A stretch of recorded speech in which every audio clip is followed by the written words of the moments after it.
possibilities that like all the possibilities and all like we really want game developers to see this as well and kind of get inspired and start to think through what their duels are and get involved.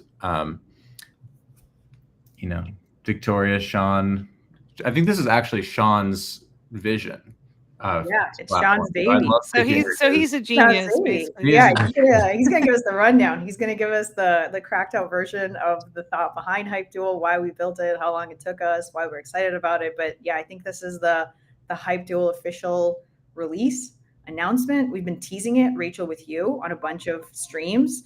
I've had so much fun playing HypeDuel, by the way. Me and Tim, it was a lot of good laughs, and a lot of fun playing that game.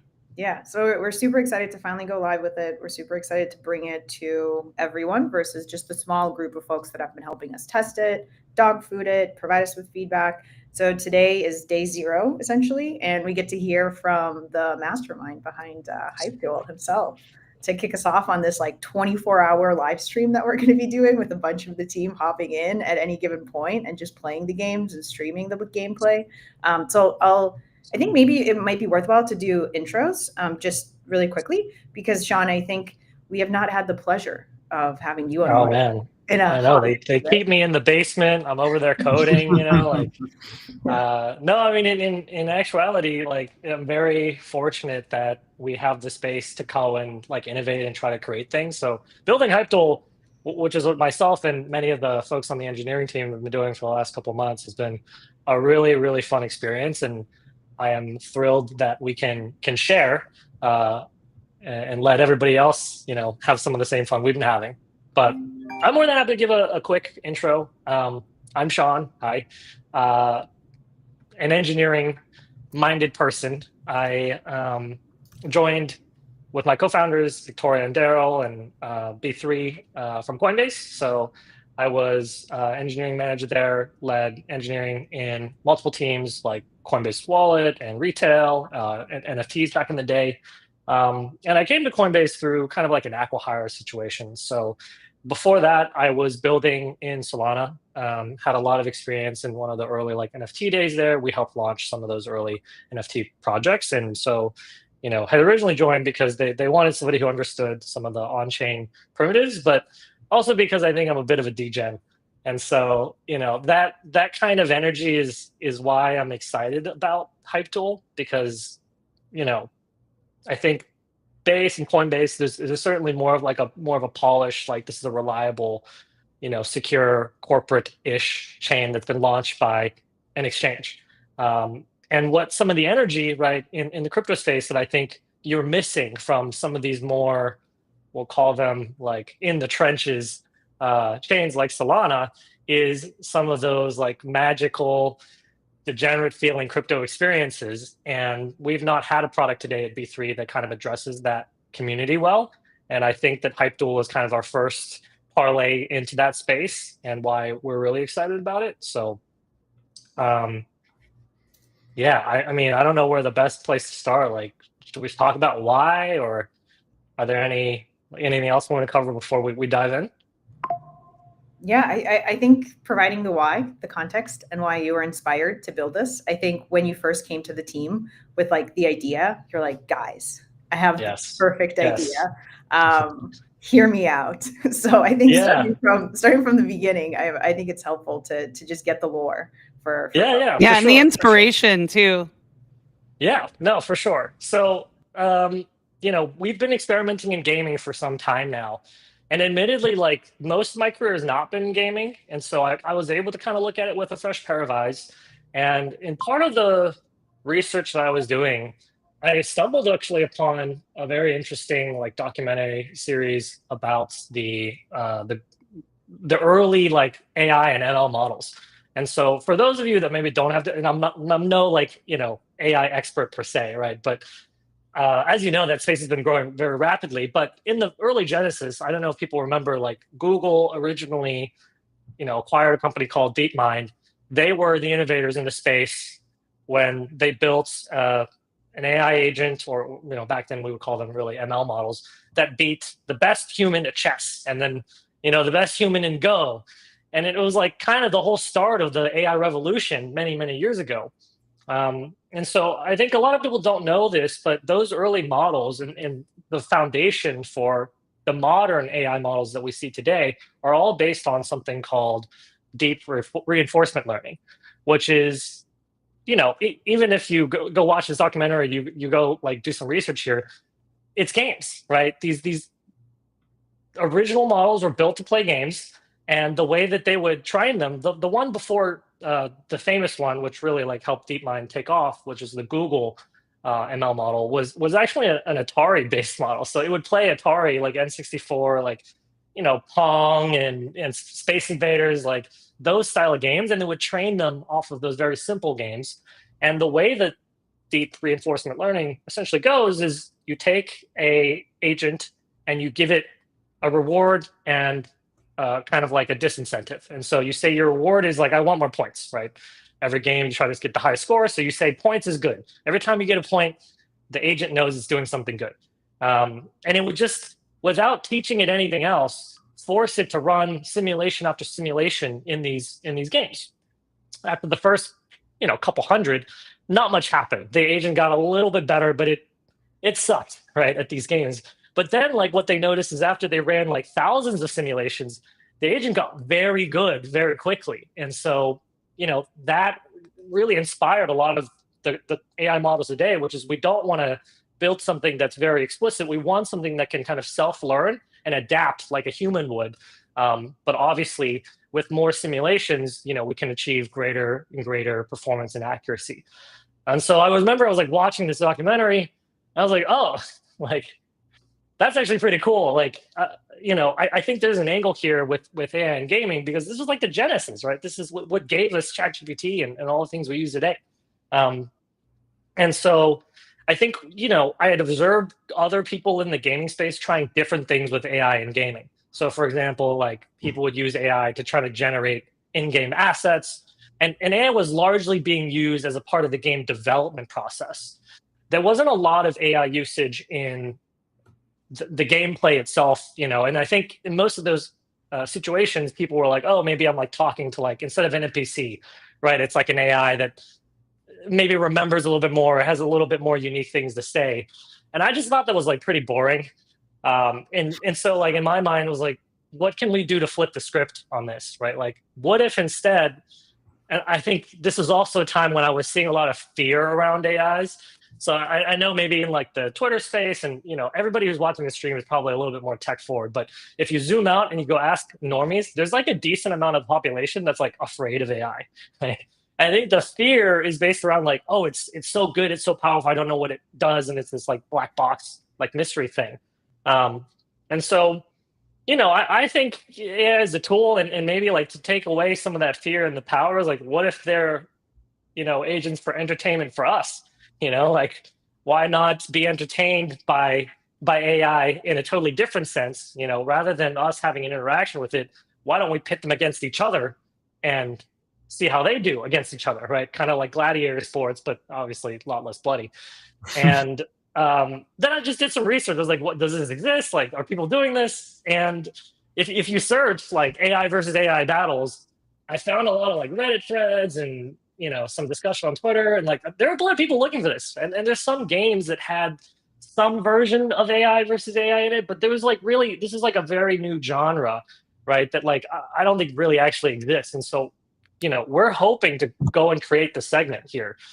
I think that AI versus AI entertainment is a huge category, right? Like, why shouldn't it? Like, humans are going to need something to do. If you believe in this like grand future that AI is going to solve, every problem known to man, we have absolute abundance, entertainment, we're still going to need, right, like something to do and something to watch and something that gives us some degree of pleasure.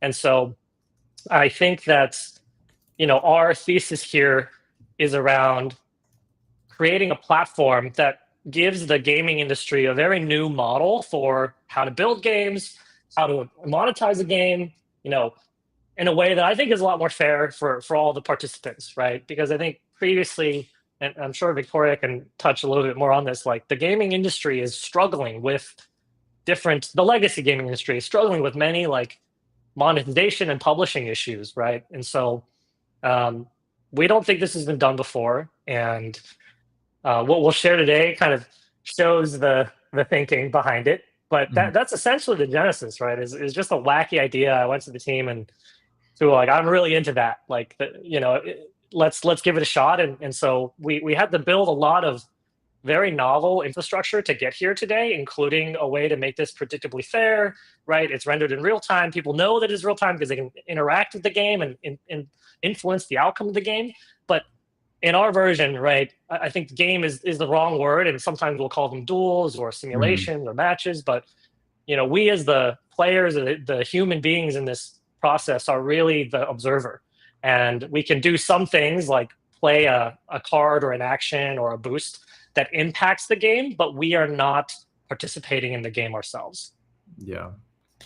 I think one thing that I really loved throughout this process is kind of realizing we're not just building a new platform, we're actually like building a new sport. Like this is a whole different medium. And I think that feels really big. Like Sean said, you're watching these AIs they're reacting and they're learning actively, but like there's also we sort of built in ways for people to react, people to influence these games, which we call like boosts at the moment. And that's sort of a key part of the development process is like how do the people interact? And so like for Cube PvP, that bigger weapons, and then like for the racing game, that's you give them more drugs and they get more high. Or adding obstacles, yeah. So I think it's just it's a fun new medium that I think makes a lot of sense given the amount people stream, the people watch Twitch and like want to sort of have a sort of like an active listening, watching role. So this feels like a really again, this is the start of a new platform, and I think we see a lot of potential for it. Also, I just want to say, like, I love the fact that there's a social element too, because as you're doing this, there's a chat, right? And I could just see like a community of people coming together and all like betting, like throwing in, obstacles and boosts and just making it a fun social experience. So I like that is baked in. And I could see, I don't know, like me as a streamer, I could see myself having a lot of fun with this, like bringing in people from the community. And yeah, love that the social element is baked in too. Agreed. I'm going to share the platform and then maybe we can like do some show and tell. Let's do it. Let's have Sean walk us through it. Ooh. I love it. I think Sean, when you first brought up like, yo guys, AI versus AI, here's why. My mind first and foremost went to those battle arenas where you have like one gorilla versus 100 men. And I was like, that's fucking awesome. I remember you mentioning that. Yeah.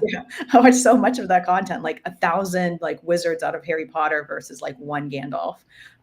Those are There's a game like that too. Like I've played a game. There is. Yeah. It's like you put like 1 million shrimps against like, I don't know, like, it's one ridiculous. Shark. It's so fun. And it's like, who's going to win? And those are so much fun to watch. And there's so much TikTok and Instagram content around that I think like you get pulled in. You're like, well, I need to know what's going to happen. I think where we like elevated on it is, none of that is on chain. None of that is transparent. None of the, the views that the hype that it's gaining across like social media platform is actually going back to the creators of these games.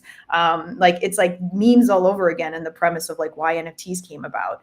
The person that's creating all the memes that we're using in all of our group chats isn't making any revenue on any of it until, like Zora coining things, minting NFTs on OpenSea came about. And so this is a way where you are able to launch an arena. You are able to create something where it's like an AI versus another AI of some form. And users can come in, bet on those experiences, share their progress. And so it's super, super sick. And so the idea in general lends itself so well to crypto. There's so many things out there that people slap on chain and you're like, but why? This makes no sense. Why would this need to be on chain? With this specific product and the way that it's set up and all the infrastructure and architecture that went into it, this actually makes sense. It's so much fucking fun. It's in real time. It doesn't stop. It doesn't sleep. So like if you're into sports betting or horse racing or something, you have to wait until like that one day where the horses are racing, and you have to wait until they rest and recover and train. With AI, there's no rest. There's just perpetually going. It's incredible. Like, you can A wake up little at 3 a.m. sadistic, you know. We're like making it. Remember, like the memes of the crypto miners are like, oh, we're like sending the miners into the the mines, Exactly. and in the same way, it's like you're just making them live in simulations over and over again. Over and over again. Yeah, it just doesn't stop. You can wake up at 3 a.m. and do this. You can, do this before work at 9 a.m. at any time. It just doesn't stop. It's always there and available for you. So, Sean, walk us through. We're on hypeduel.com, which is where everyone should go to come check it out. Yes. I'm going to drop the link too for all of you watching. I'll drop it in the chats. Yes. So you're on hypeduel.com. We're trying to introduce a new concept to you, so you probably get like a little walkthrough type thing.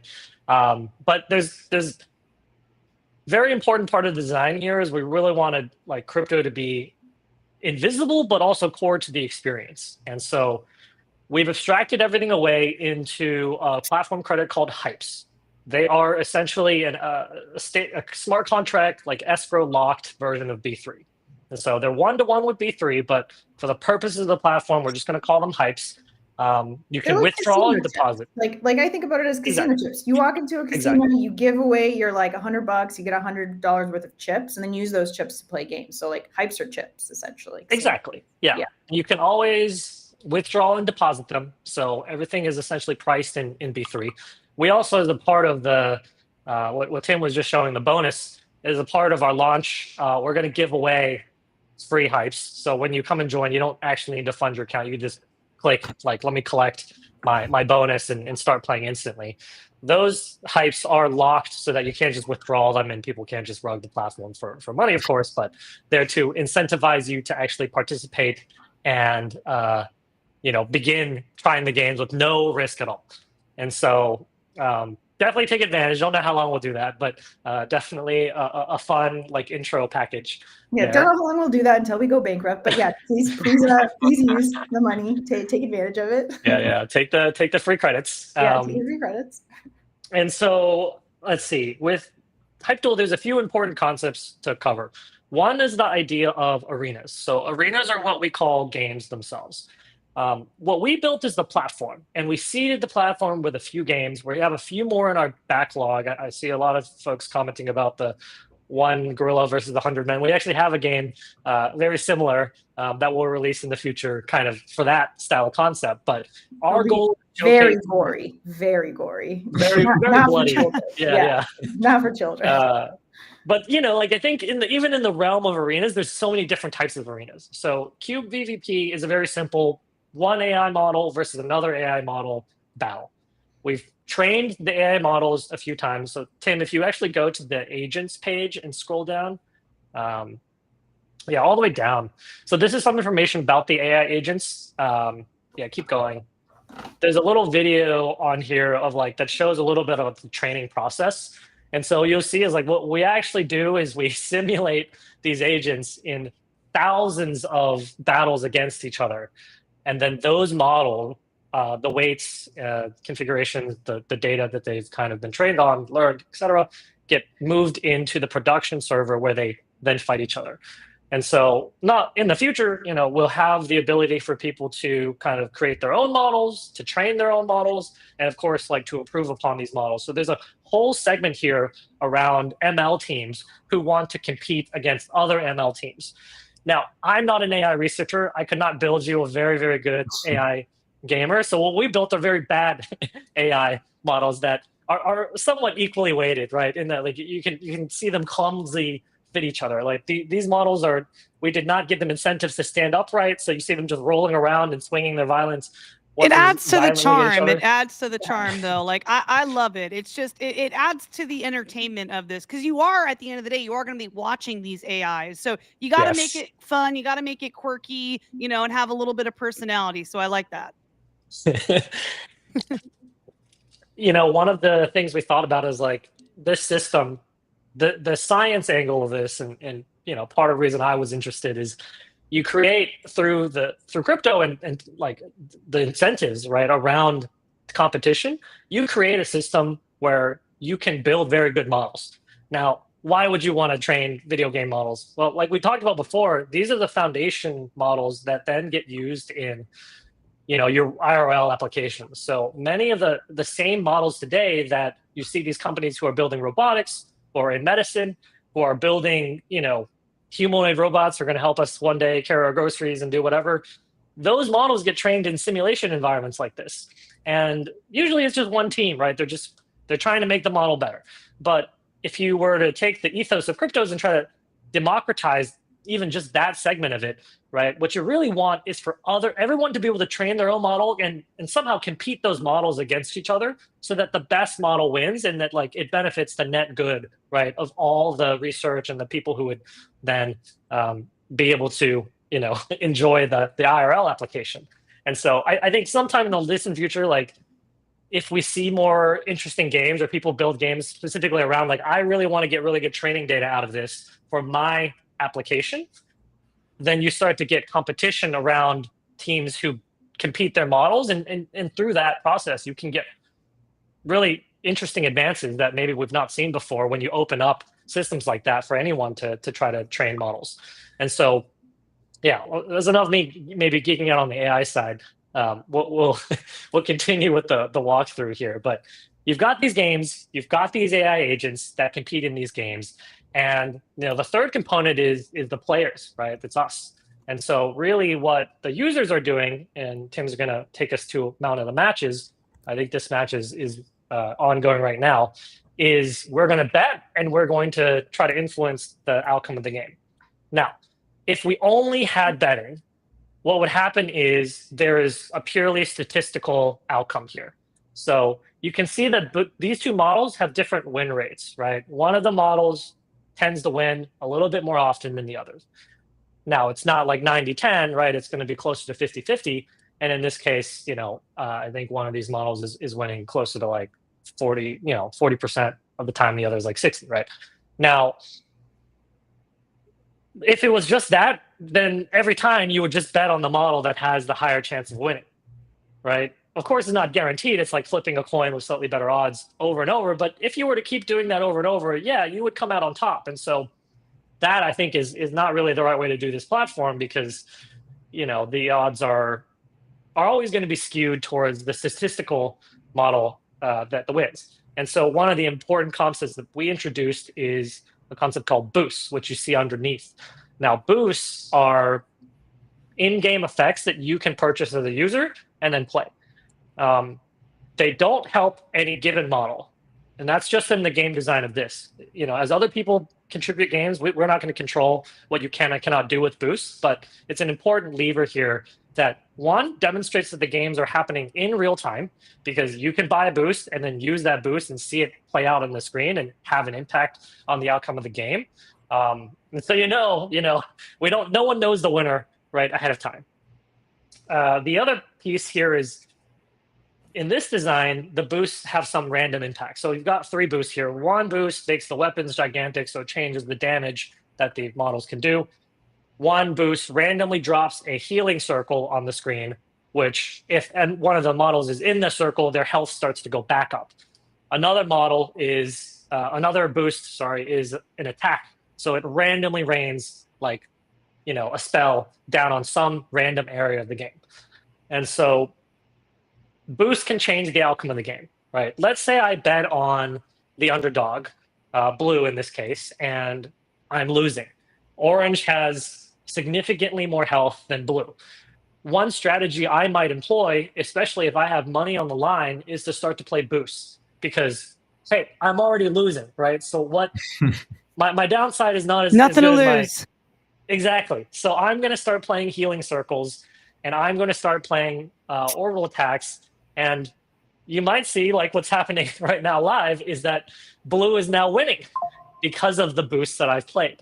And so it was important to us to introduce this concept, not only to introduce the idea that like these games are happening in real time and users do have some impact. There's some strategy to this, right?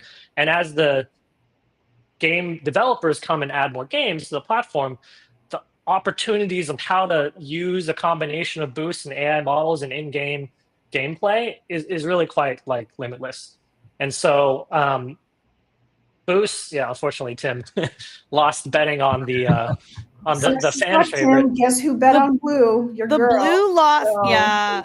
The blue lost last time too when Tim and I played. The orange spanked the blue one, and I thought base blue, B3 blue. I was like that's got to be the one, but Well, Blue won this round. Blue, who I bet on. Blue won this round. Tim lost because he Tim bet bet on on blue. orange. He tried to go for the Yeah. statistical. Wow. Odds. So I don't know what to tell you, Tim. You got to risk it for the 100%.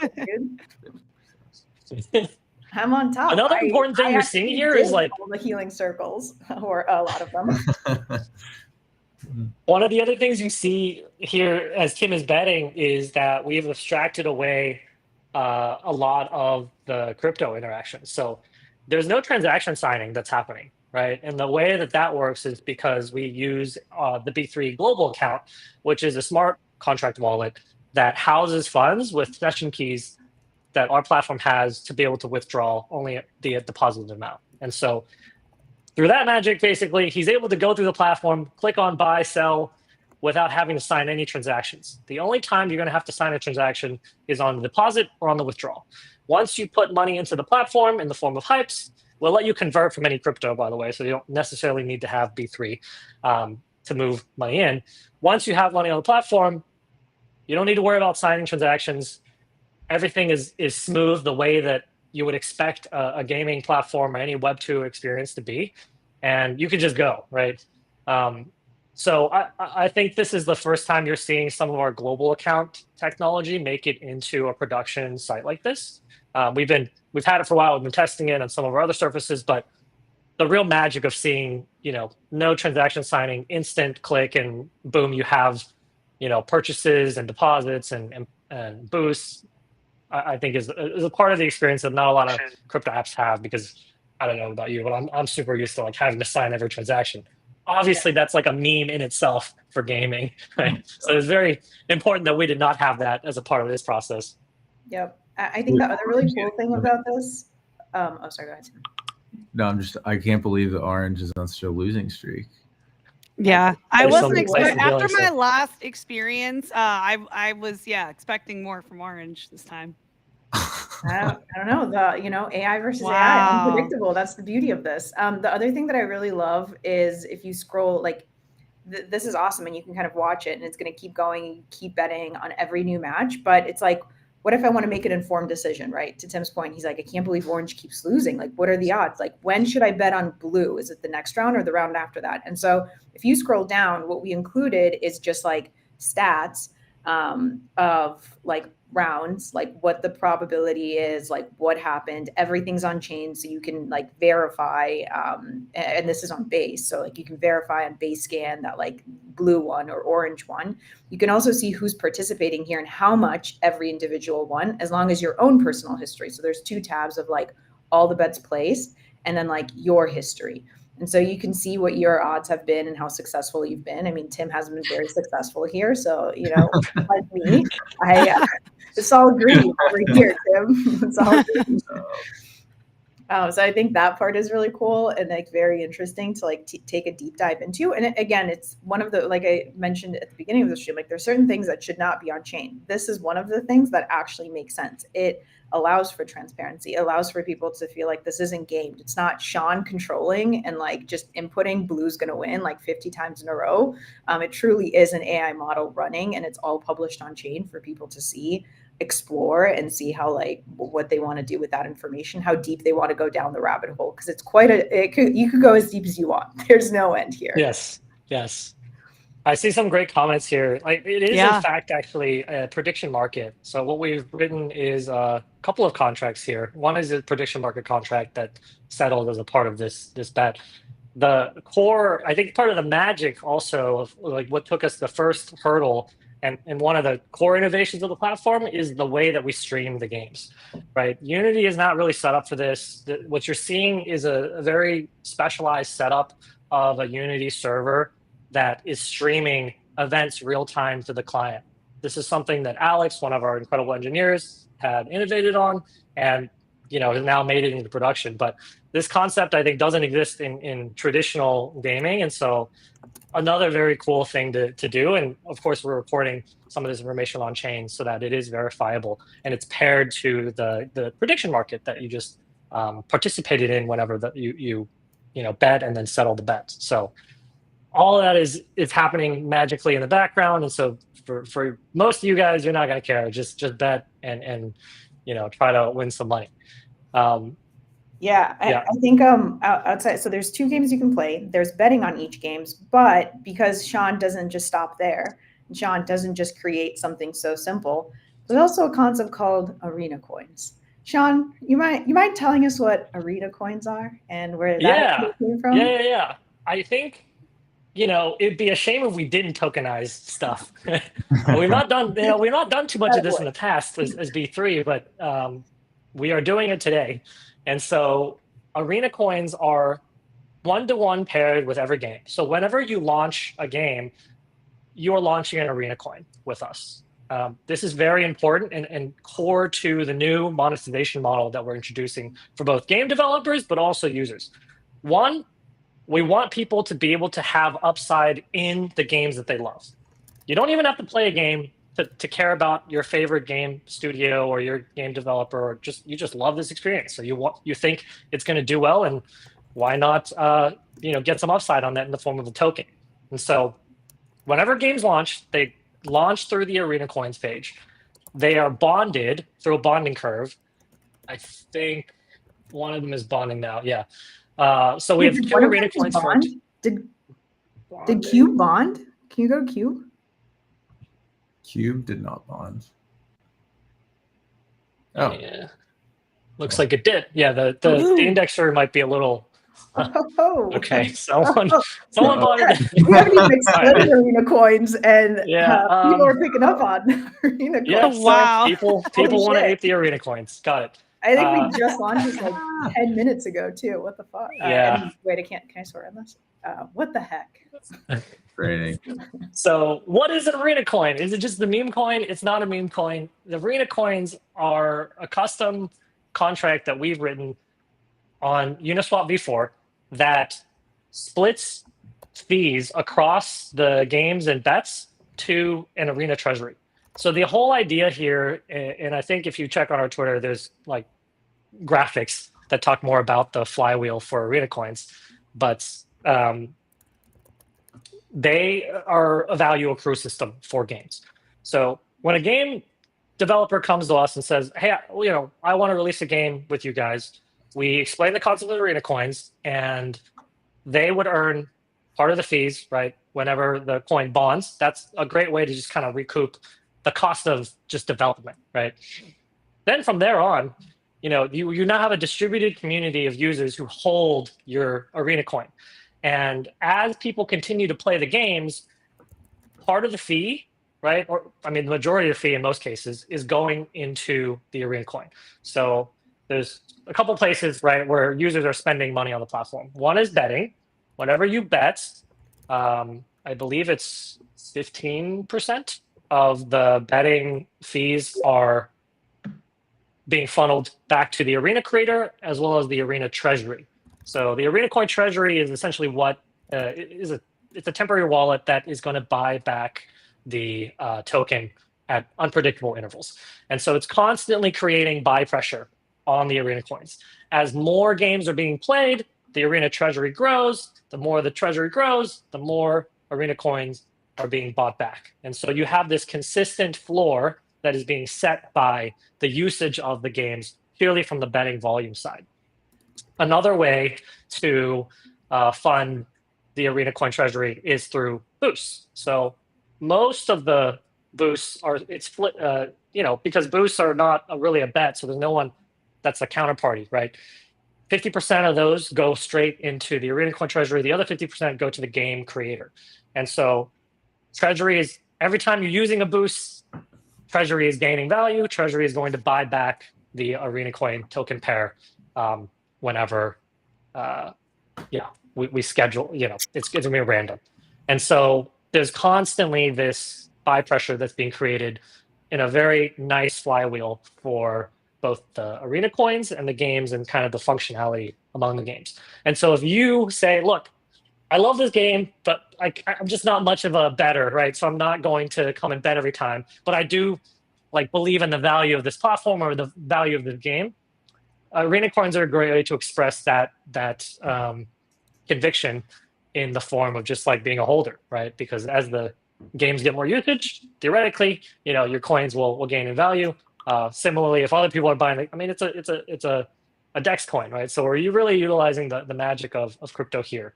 And so these cool. coins are bonded to B3 pairs. So it's a B3 to Arena Coin LP pair that once fully bonded is deployed on Uniswap V4 and shows up on Dex Screener, etc. We're letting you buy and sell it here. Somebody is drawing a giant candle. Oh my But- god! Jeez. That was me. Don't worry. Running. Yeah, maybe we should be streaming the bet. This insider trading over here. What did you buy? Like $2? Yeah, $50. the B3 is team like Yeah. call out putting out the B3 team is not participating in purchasing No. any like we are banned No. by our lawyers and the entire company. Also, so- nothing here is financial advice. We're Yeah, purely nothing here is for financial educational advice. No, entertainment don't- purposes. Yeah. Yeah, we do not participate in any of this. We do participate in just dog fooding and testing the betting, Yes. the betting itself. Yeah, We're we not- did buy the demo tokens. Those are not the ones you see today. So yeah, demo tokens were like just like essentially Yeah. Tesla tokens. And So- also, I put a big warning on there. Like, this is a new concept. So, like, you guys who are listening to the stream and are gonna try this later, congratulations, you're pioneers on the frontier of a brand new system. But you're also gonna, incur some of the risk here in attempting this. So, we feel pretty good about it, but it wouldn't feel right without putting the warning out for people. Got to do the disclaimer. Yep. This is Yes. I love Icy in the Yeah. comments is like instructions unclear by more. Thanks, William. That's sick. But yeah, I think that was the really interesting thing of this is like there's something for everyone. So like if you are a degen gambler, like most of this team, where you just need a hit of dopamine from betting on blue or betting on your favorite drug race car, a baby or a hobo on Yeah, Mac. let's go over to drug racing. Now, this one's really fun, you guys. I've had many good laughs watching this. It is. It's very interesting. There's also a small like Easter egg, I guess you could call it, but we do have really sick music accompanying all of these games. So we're not gonna. I don't know if we're gonna stream the music. Yeah, for I don't know if it's gonna. We already crazy. did that for you guys yesterday. Don't worry. Yeah. But if you're doing this on your own computer, like the music's pretty dope. We took some time with it, so enjoy it. But yeah, you bet if you're a degen gambler like the rest of this team, or if you're just a speculator on crypto, you can buy an arena coin, and then all the betting that all the degens like us are doing pumps your bags on the arena coin side. So Yeah. very, very equitable. And whoever the Yeah, game designer and builder is, like you're consistently making money, whether off of the betting or the arena coin. And so it's like there's no way to lose, guys. There's no way to lose. Well, unless you lose betting. But Did the usually baby betting fall is- out of the car, by Yeah, the way? the baby Well, won. even if Yeah. you don't play. Yeah, it looks like he got first place. So Okay. The game's okay. not I wasn't over sure if, until like, the all the baby cars- fell out of the car. Okay. Yeah. Oh no. I guess they just I mean, we're not game designers by trade, so these two games that we've seeded are again like our engineers, Alex primarily, kind of built this, and so we have more games coming, and hopefully if you're a game developer, designer, like this is an incredible opportunity, I think, for you to really give some interesting concepts to the community that we can all enjoy. And I think you'll end up making a little chunk of change and at least trying a new way to monetize here. So yeah. This game is one of our, we thought about different models, right, for what can happen in terms of gameplay. So the first game, QPVP, one model versus another model. In this version, it's many models competing, obviously in a race, right, a time-based event to see who would win. We have some mentions of like the one gorilla versus 100 men type thing. That's obviously one model versus many models. And so the combination of this are quite quite interesting. And we really hope that it inspires some creative design choices from other game designers. But even in the meantime, we have some more games that will be dropping over the next few weeks that will give people more arenas to try. So if you missed out on the bonding of these, I don't know. It sounds like one of the tokens bonded immediately, but there'll be more tokens to bond also as more games come online. Yeah, I think like the cool thing about this one is, you have the most ridiculous fucking lineup of like cars racing. Your You have a drunk guy, you have a blind guy, you have a literal baby, you have a hobo on meth, and it's like, who do you put your trust into and money into to complete this race and be number one? Okay, that is it's a hard choice to make, and that's again where it's very interesting to Tim, if you like scroll down and you go through the The stats, boosts and yes. well, there's boosts, right? So you can influence the game in some way, shape, or form because it's AI versus AI. But there's also just like, who's won? Like, how many times has the baby won? Like, is the baby actually an incredible F1 driver? Is the hobo on meth actually like it? And then who's been winning, who's been losing? And it's not just like blue or orange. You have many more options here and like various ways to win and maximize your score. And so I think it's yeah, we have all the stats. Wow, the baby's got a 54% win rate. Baby's pretty good. Baby. Baby isn't good. I mean, look at that ride. It's very aerodynamic. Not a lot of weight on it, you know, like. Yeah. Plastic. It's true. Yeah, just all plastic. Cokehead is who I would expect to be the favorite. He's in last place, I think. Whoa. 3%. Yeah. He keeps crashing out on, you know, like he gets the Yeah. high. Oh wait, does the blind guy have a 3.2% win rate? Blind guy's got is 4. 5. Yeah. Wow. So baby's what we'll actually do over the time is champion, I feel like. He does tend to win. Yeah, I mean, 54% is really good. That's pretty crazy. know? But think about it. If you bet like $1,000 on Cokehead and he wins, think of the gains. Okay. Think of the gains. So that's where it gets like fun, where you're like, okay, well, it's time for, you know, it's like you're sitting at a slots machine and you're like, oh, this machine is primed to hit like a perfect 777, or like cherry. And it's like similarly here, you can like sit there and analyze a bunch of this and be like, yo, this is sick. I have a question about one of the boosts too. Yeah. So with the 10G, so I think it makes everybody more high that's driving. Is that only for like the ones that are already on illicit substances, or does that affect the baby? I was wondering because I bet on the baby and I'm like, is this going to give me an advantage, or is the baby going to be affected by this? So just curious. I don't know if anyone knows. Does it affect all the drivers? I think it affects all the drivers. Yeah. Okay. Again, Okay. yeah. Including the baby. Good to know. Oh, by the way, you guys, we have Base Junkie here in the back room. I think he had a couple questions. He's got to drop in like 5 minutes. Bring him on. Bring him on. Let's bring him on, Tim. But thank you for answering my question. Base Junkie. Yo, am I here? Can you see me? Yes. I can't see you, but I can hear you. Yeah, we can't see you for some reason. I'm like He's the just in the ethereal, ether, yeah. the ethereal Yeah. voice in the background. Yeah. I am your conscience. Oh, there you Oh, are. there you are. Whoa, look at that background, man. Yeah, that's Yo, sick. yo. Yeah, Clean. I it's actually the banner I got made and signed at Onchain Summit. A bunch of chads signing the back wall. Had to up my game. Honestly, I always feel upstage, but I mean, like, Rachel, she has like the best studio setups. I'm like, okay. Yeah, look at the I ambient finally light. I mean, Yeah. Thank you. I feel like Yeah. I'm ready to start like gaming streams over here. Yeah. I feel it. yeah. I mean, Well, now I got B3, so I'm gonna be doing a lot more of these. So I gotta you're get in the right space. place. Like Well, gamer Twitch streamer. Yeah, for sure. I mean, I saw you guys were streaming yesterday.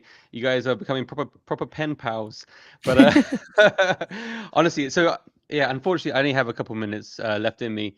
But I just wanted to come on to ask just a couple questions because previously, so the 2 games I've seen, adorable, hilarious. All the characters, you know, the QB guys who are fighting. It's like very, very cute, sort of friendly, but it's kind of a bit of chaotic at the same time. My first question there is, do you have any plans to do any collaborations with any communities, or are there limitations on the pixels of what you can actually do with them? I mean, for example, on this car, this drunk baby car race as well, would it be possible to integrate any community PFPs? definitely possible. Yeah. So what you're seeing here is essentially a Unity server. So any game developer who works in Unity can build a game, and we're more than happy to connect with them and walk them through exactly how to do that. We'll probably add more support in the future for other platforms, but the game can receive data from the client side, right? And so it knows the participants, it knows who bets. One of the things we talked about is putting PFPs of the people in, like, I don't know, the stands, right, or something. So all of that is possible, and it certainly just depends on whether or not the game designer wants to incorporate it as a part of the game. Okay. Yeah, very cool. I mean, I could see this getting a lot of traction with different communities if you are sort of integrating that or helping individual NFT collections, for example, come into these games. Obviously, game nights are becoming an increasingly popular part of community culture. So having any sort of ties to direct communities is obviously a good in with those projects. But my second question, just before I jump off, is you mentioned before about the verifiability of it, like all the randomization. This is something that's very important with any sort of betting platforms.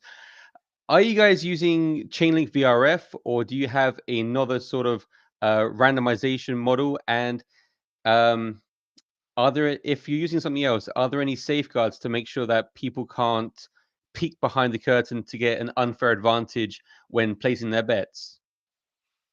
Yeah, it's a great question. So it's kind of a challenging one to answer because, again, it kind of depends on the design of the game by the game designer, right? We are going to update our docs. We have some docs on how HypeDuel works, the tokenomics and the arenas, the betting, all of it, right? And so on part of that, we'll discuss the random verification. I think the easiest way to understand is, like, you're watching this game play out in real time, right? So, like, what's being generated by the server in real time that you can impact through the buys of boosts is happening in real time. Maybe there's some tiny latency, right, between when your browser is rendering it, but there's not much of an edge, right? Because you have to have your bets in before the game even starts. So because the bets are all in and they're locked, what happens through the duration of the game is essentially non-deterministic, especially because you can use boosts and really impact that. And then what settles, the winner is who settles, and that's what settles the prediction market. So it's not the kind of prediction market that I think you see on Poly Market where the betting is continuous, right, all up until the settlement.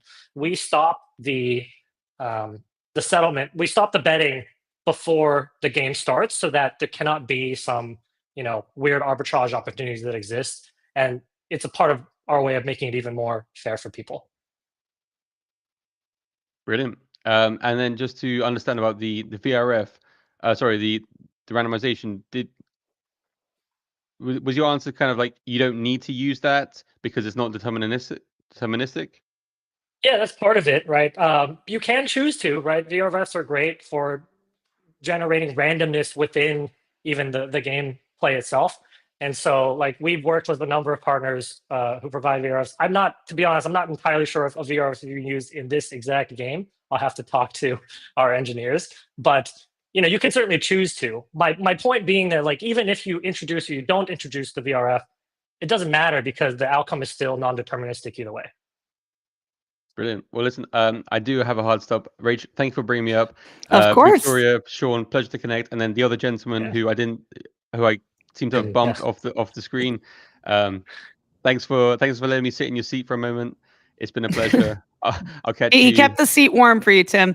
By the way, Base Junkie, we have a fireside space coming up in a couple hours, talking about going to base camp this weekend, you guys. So very excited for that. Likewise. So, I mean, guys, if you go into base camp or if you are a fan of IRL events, we should get Victoria there. Victoria's going. Yes. Yeah, Sean and I both will be at base camp. Yeah, we'll see you. Incredible. Oh, awesome. Well, let's make some content. Let's do some interview content. Yeah, it's gonna be a fun time. I'm very much looking forward to this pickle tournament. I've never played before, but I do love me some paddle and tennis. So looking forward to see how the Americans get down on the court. But yeah, pickleball is taken very, very seriously. At least in California, it seems to be taken very seriously. Yeah, I mean that's how us Europeans feel about paddle. So yeah, I look forward to chopping it up on the paddle court. But then, of course, tonight in about an hour and 45, if you guys are available, come over to the Base app or Farcaster. We've created with Fireside the future of spaces. We're going to have some of the Base team join us and just Awesome. kick it as we talk about IRL events, reflect on Onchain Summit, and get hyped for Basecamp. Woo. Awesome. All right, guys. Thanks so much Awesome. for joining See you me. soon, later. Base See you Junkie. soon. All right, peace out. Stay based. All right, Tim's back. Love that. Love that outro. What a guy. What a guy. That's Um, perfect. I feel like we should grab Icy. There's a couple other people who want to join. Icy. Do you know Sure. Icy, Rachel? I've seen Icy just pop up in the comments and on the timeline. So excited to connect with Icy. Okay. Shout out to Dan Hendrickson too. We have another game developer who's tuned in, who actually developed my mini app as well. Super talented guy, and he's saying this is wild. So I could see he's in the comments excited. Shout out to Weeping Plebs is out there, asking how to get involved. So yeah, I see a lot of folks tuned in right now. Awesome. 1 second. I'm especially excited because most of the engineering time has really been spent around just like making sure the platform is working. I think the next phase of this is in like building really interesting games. So we have a few that we've worked with some studios to kind of like wrap together in a functional sense that we are now going to do. We'll call it like add a dash of degeneracy to. So like, change some of the lighting angles and improve the camera work, and maybe just swap out some of the characters for more interesting or crypto specific type folks. Hey, what's up, Izzy? So What's up, guys? Hey, man. Hey, Icy. What's up? Nice to officially meet you. You as well, Rachel. I've been a long-time listener, first-time caller. Your content is amazing. Thank you guys for bringing me up. HypeDuel is insane. My good, congratulations. This has been so fun. I just lost betting on the baby to win. I got beat by a drunk driver. Sorry to crash the stream, but thank you guys so much for having me. No, dude, great to have you. We love Icy. We love Icy content. We love Icy support. So we're happy to. And I mean, you've been instrumental in some of just the dog fooding and like decision making here. So happy that it's finally live and we're all able to play together. And I think one thing too, I just want to give a huge shout out to our boy Alex on the engineering team, who actually built both the drug racing and QPVP games. Shout out Alex. Shout out Alex. What a homie. Absolutely crushed it. What can't the guy do? His that list is shorter than what he actually can do. So we're happy you enjoyed drug racing. I'm sorry you lost with baby. But generally baby does win. I feel like I It's a good I bet. tried to throw in a boost to mess up the drunk. I was in first for a while, but just couldn't get it through. The frustrating thing is when you play a boost when you're winning and you actually just fuck yourself. Yeah. I think the strategy is like if you're winning, like don't move. Don't move anything. You're just throwing a grenade in the room. You just, but who knows? Like we might have more boosts in the future, different games that maybe it helps, right, to play the boost when you're winning. So the design space is quite green here. I see. Do you have any impromptu sort of game ideas for this platform? Oh man, I mean, well, that was going to be my big question. Like, what does it take to make a game on the platform? Because I know you guys are doing a lot on the AI side. I know Sean was mentioning the way that it kind of connects with Unity or whatnot. I mean, like for me, like I always really love like the marble races, right? Like kind of betting on those. But you guys have taken it to another level, incorporating all the memes and stuff with like the drunk driving and the drug racing, which is just insane. So very, very fun. I also am like Victoria, where I'll just binge watch the 100 gorillas versus 100 magicians, and like those videos are so addictive. So I can't wait to see some of those games out here, because that's really fun. But then what does it take to kind of like prompt a game or prompt some different kinds of matches? Is that going to be possible at some point? Yeah, we're exploring it. So on the first part of the question of like, how do you make a game like this? It's not that difficult. I think there's the learning curve has been about a week, we found, right, when we're introducing it to existing game developers. And that's largely around the AI side, which is how do I train a model, right, that's going to perform in my game. But most, game developers who are familiar with Unity, which is a large segment of them, they're going to be quite comfortable making a game. And we have essentially a HypeDuel Unity SDK that they can install to make their life much, much easier.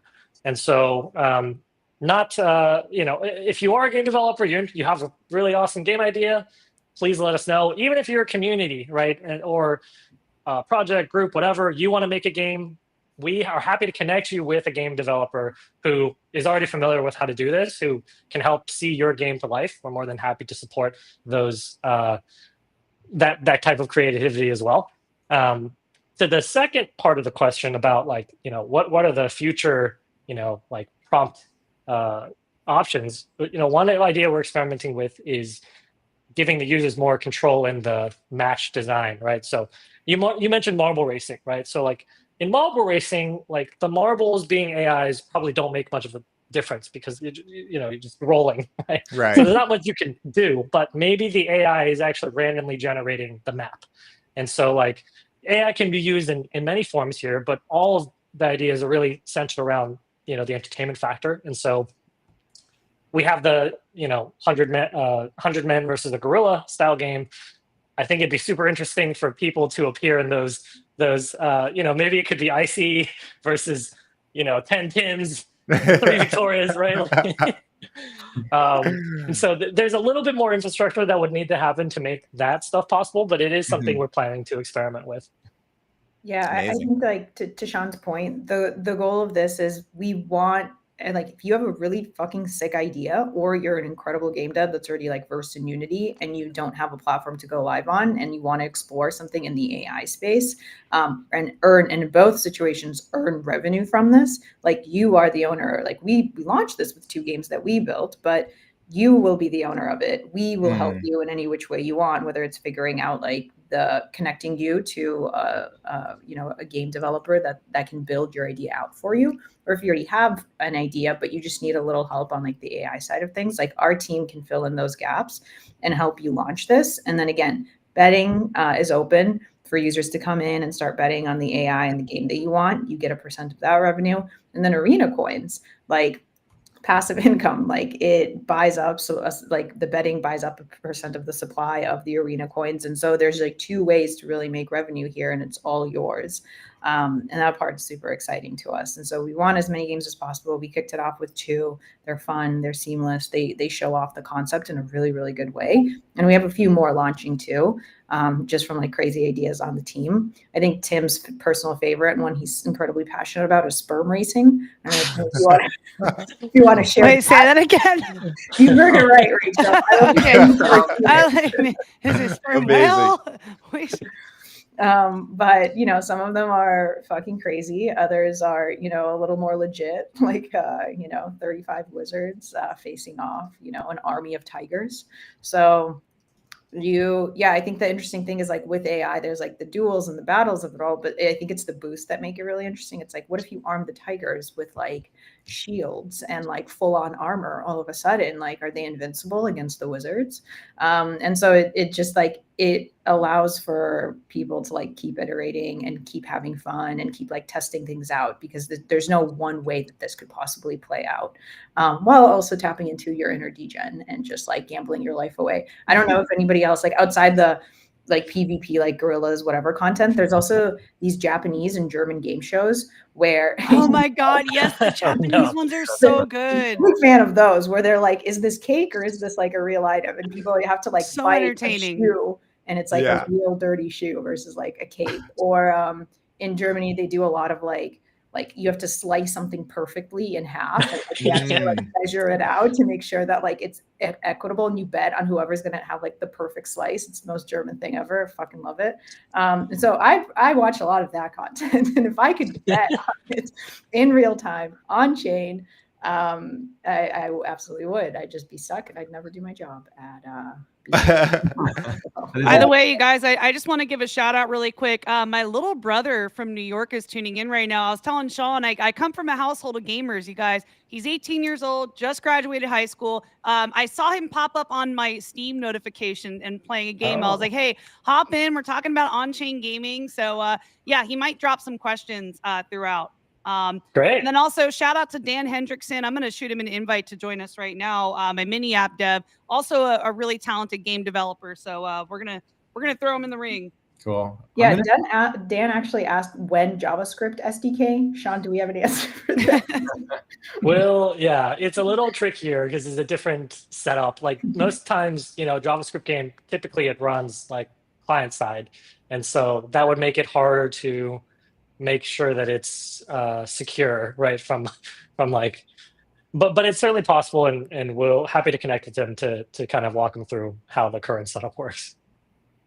I'm gonna bring up Alex. See if we Oh, can. the Alex, the engineer, Okay. the Alex. Oh my god! Look at this guy. Yo, Look at hey, the guys. background. Oh shit, Alex. So Wait, the man, the myth, the legend. correct. I I'm love here the with my cubes. boys. You're repping the cubes, PvP cube in the background. Hell yeah, these are my boys here. Alex, you really gave us an AI gaming prediction streaming platform before we got GTA 6. So what are you doing, man? I think we'll see everything before GTA 6, honestly. So Alex is one of our engineers and one of the core masterminds behind HypeDuel. Obviously, many more engineers all a part of this, so I don't want to single him out. But Alex is our most experienced Unity engineer, and so he had a lot to, basically all to do with making these two games specifically. And he'll be the dude you can work with if you have any questions about how to get a game on HypeDuel. So thank you, Alex. Thank you, Alex. Alex also contributed immensely to the soundtrack of the games. For those that haven't turned the sound on yet, you absolutely should. He has a great taste in music across the board, so you'll be pleasantly surprised. One of the important things we also we're having a great time chatting, watching these games. It's this experience we wanted to bring natively to HypeDuel. So we didn't cover this, but there's actually a voice chat as well, very similar to a Discord Spaces, etc., that people can join. And we've been thinking about what are the best ways to get people to host the games, right? Because just watching it is cool, but almost seeing a human kind of narrate. You've watched streamers, of course, host More games, entertaining, yeah. Yeah, I'd love yeah. to do some content and then just play HypeDuel on your gaming daily show. We should run it, Rachel. That would Let's be do amazing. it. I'm so there. That But would let's be chat so fun. offline and plan it. Absolutely. We got another. Oh, we got Dan the man is in the house. What's going on, Dan? Hey, can you guys hear me okay? Yeah, you sound really good, actually. It's a good mic. All right. Excellent. What's up, everybody? Doing Pleasure good. to meet Doing you. well. I love the stream. This is wild. I was watching everything happen, and I'm laughing to myself, right? The baby in the car and the whole thing. And yeah, I missed what you said about the JavaScript SDK. What's the deal? Is that a possibility? That's one of many questions I have. I think I can take that one. So the basic flow here is that we have a version of the game that runs on the server and runs all the simulation and the machine learning and the game, and then in the client version, which is what you see when you go to the game page on HypeDuel, which basically gets the data from there. So we have the underlying low-level functionality where we could technically support any framework as long as you can build it for a native distributable. But like Sean said earlier, it does get more complicated when you bring more frameworks. You need to obviously make the SDK in that language again, but it's definitely possible. Yeah, what's the super idea cool. for the game, right? Maybe this is Oh, yeah. it might be helpful, that way we can actually help you Okay. ideate Yeah. So long story short is I'm interested in the possibility of integrating it into a socket-based communication battler inside of a React application or a Canvas-based web application. So I think there's a real possibility there. That was kind of my thinking when I saw the platform and was learning about it today. And the other part about it was seeing is the platform just AI versus AI? Could this be connected to like a real PvP based experience? Might have to elaborate on the last question. What do you mean connected to a, like, you mean like robots? Like Oh, I mean, so right now, like it's AI versus AI, right? What if it's just Yes. player versus player, human versus human? I guess I should say. Mm. Certainly possible, but I think our initial focus is like we wanted to have a opinionated platform that focused on a specific narrative to start. And so AI versus AI is kind of the core thesis, but we're not going to stop game developers from adding games that incorporate the player in other ways. So I do think that keeping with some theme of like, AI is great, because otherwise you start to transform into more of like a traditional gaming platform. But if someone has a really good game and they really want to add it, and it makes sense to in the context of our prediction markets and having an arena coin, like, we're not going to say no. Right? We're certainly going to listen. And if they really want to launch it, like, this is crypto, right? The platform was made to be an open access, democratized experience. And so you want to build it, go for it, Wow. Nice. Super cool. Yeah, I feel like that could thank be really you. fun to have players kind of battle against each other too. I know Dan has built like a similar mechanism for his NFT game as well, so that could be fun. Yeah, that's it, Rachel, you hit the nail on the head. I've been exploring a lot of different mechanics for the game I've put together, and a lot of it is the incentivization to play and just like healthy competition. But there's also like this degen aspect of like getting a bit of a kickback, right, which is a whole different like dopamine rush in real time. So I see some really interesting possibilities here. And it just give you guys a lot of credit. I love what you're doing for the space, and yeah, keep building. You have a fan over here, so thank you. I love it. Thank you so much. Man. Thank you, Dan. It means a lot. Should we play around? We totally should. I'm gonna go bet this time, you guys. I'm gonna do it. Yeah. Same. Don't forget to collect your free bonus, right? You get a free bonus every day, 200 hypes until we go bankrupt. So and you get take us streaks up on it. too. There's streaks. Like if you show up and you're continuing to bet and engage. My next streak is I got to bet in 5 matches. I think I have 2 more to go, and then I get my next 200 hype. So you guys just check in every day and see what the next goalpost is for you to reach. There's also I forgot to mention this. There is also a referral system that's built in. So, I think if you share your P&L, we have the classic, you gained or lost. Well, in most cases, you're gonna be losing 100% because you lost your bet. But if you do make a sick gain, 24x or whatever, you can share that image. There's a P&L share. A bunch of places, including the match history. But you also have a referral link that's a part of it. And so anybody who joins through your referral link, you get a % of their winnings over some period of time. I think it's 90 days. That's amazing. You guys have really kind of incorporated everything. Rachel, I saw that you went orange, so I went blue. Oh, okay. All right. I mean, I saw listen, that Tim bet I on both originally, sides. yeah. So What are you somebody's doing? winning. Somebody's gonna winning win. here. I will. Yeah, well, obviously. Let's you're see. both Oh, by hey. both. It's very play some healing close. circles. Okay. Let me go to my boost. The problem with I've done the healing circle and then it always ends up healing the enemy. Blue is not looking good right now. I might have to buy. Did I just win? Hold on. Let me buy a boost. Oh, here we go. No, I'm not throwing a healing circle and I'm gonna what? Blue, come on. no. Come on, Blue, come on. No. There it is. I got a 4x gain on that. That's brutal.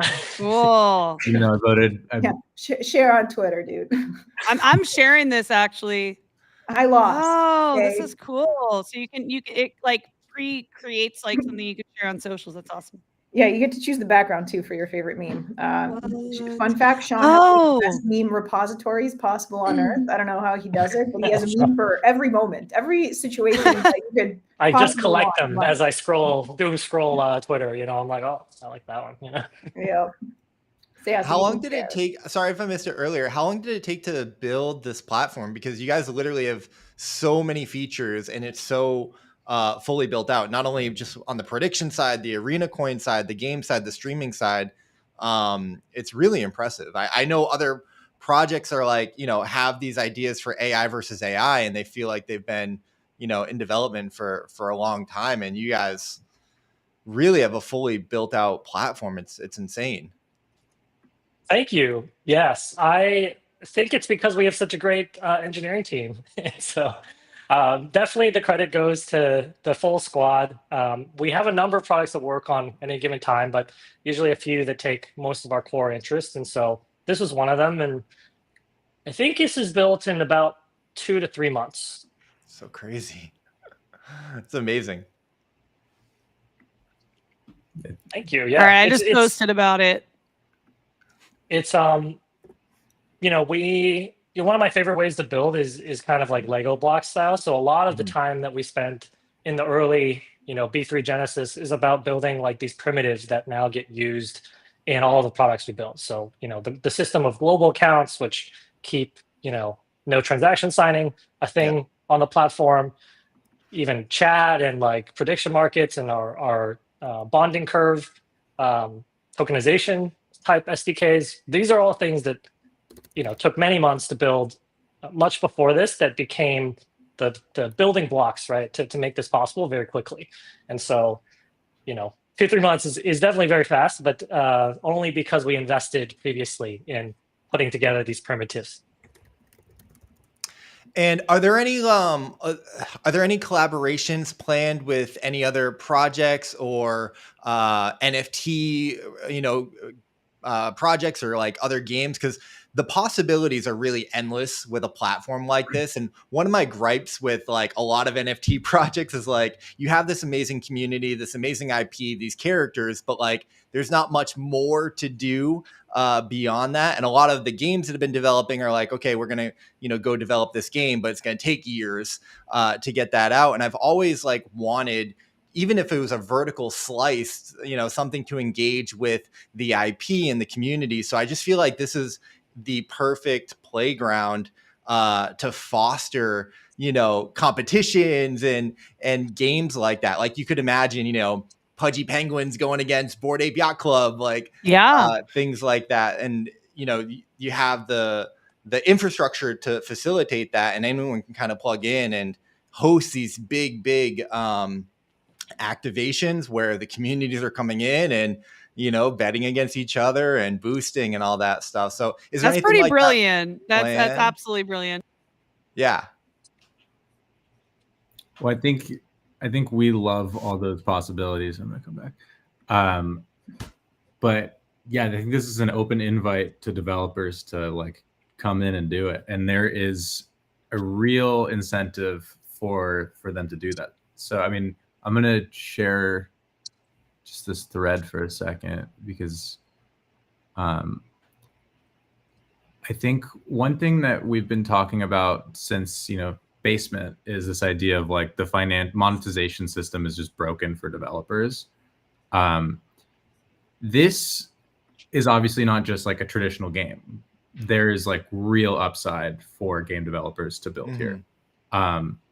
There's, you know, if you look at this, you look at the tokenomics graph, like, you know, whatever, 85% of the pools go to the winners, but you're getting 5% of the treasury back into your hands, plus like every boost that somebody purchases, 50% of that goes into your hands as well. You also have upside of the arena token. You get a supply of those transaction fees, and you're the first to be able to purchase that arena coin. So there's all these ways where you're able to like really monetize your game. You build, and especially at this stage where there's only 2 games, you know, this is not saturated yet. So this is very much like an open invite. Like, come to the Gold Rush. Like, we would love to be like building, helping others build these games and like helping them actually like make money, because like the game industry is not in a place where it can like provide that. It's pretty brilliant because you've solved the infra, you're with that, you're solving the distribution side and the monetization side. And then with the games, you're solving in the streaming and like the voice chat and the betting on it, you're solving the content side.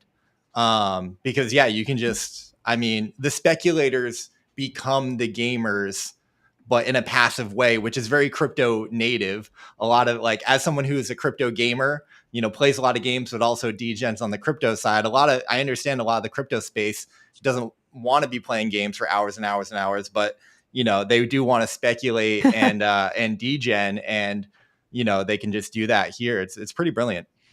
Yeah, That's really spot on. Yeah, I feel like for the demographic of folks who are in our industry, I think it checks a lot of boxes that I think will engage people.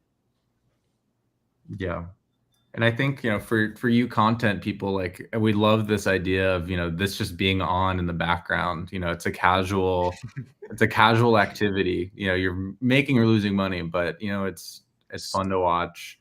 It's All right, Icy and I, we're gonna cook, man. We're gonna start doing more. Yeah, it's like the classic thing where like millennials and Gen Z can no longer like do one thing for a prolonged period of time. We need like a constant dopamine hit to keep us going, whether that be like vaping. We'll get coffee, slime. We'll have a little video of TikTok. slime in the corner while we're live streaming. Yeah. So you're like live streaming, and then like you have like another screen where you're like bet on blue, bet on orange, and then like you're back to the stream itself. So it's a fun, interesting little game, but it's also awesome to see people participate and being like, oh my God, I've been betting on orange and he's been crushing it, but now blue is killing it all of a sudden and like keeps winning every single match. And it's just the unpredictability of it. And I feel like whenever I see that, I'm like, I'm going to bet on orange now. Now that blue's the winner, we got to go for the underdog. I'm going to bet on the underdog. Yeah. Well, I mean, getting 4x on your bet feels good. I think I'll always go on the underdog. Exactly. Is that so? Are the odds? Where would I see the odds, or how do you calculate that side of it? I don't know if I've seen that. Oh, Is it just because of the win rate, or? Yeah, you want to run through both games and just like showcase clicking into things. I would like to 4x my money instead of losing 100%. Yeah. The great thing is if you own the arena coin, even if you lose, you still kind of win. Right. Yeah.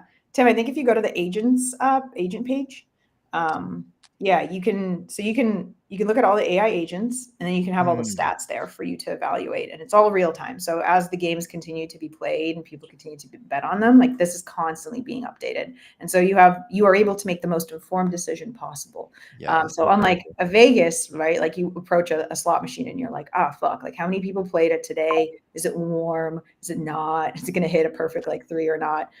Here you can kind of see what the odds are at any given point in time as the stats are updated. And you're like, okay, the underdog today is like, the blind guy. Shit, I'm going to like put some money on him, might win big.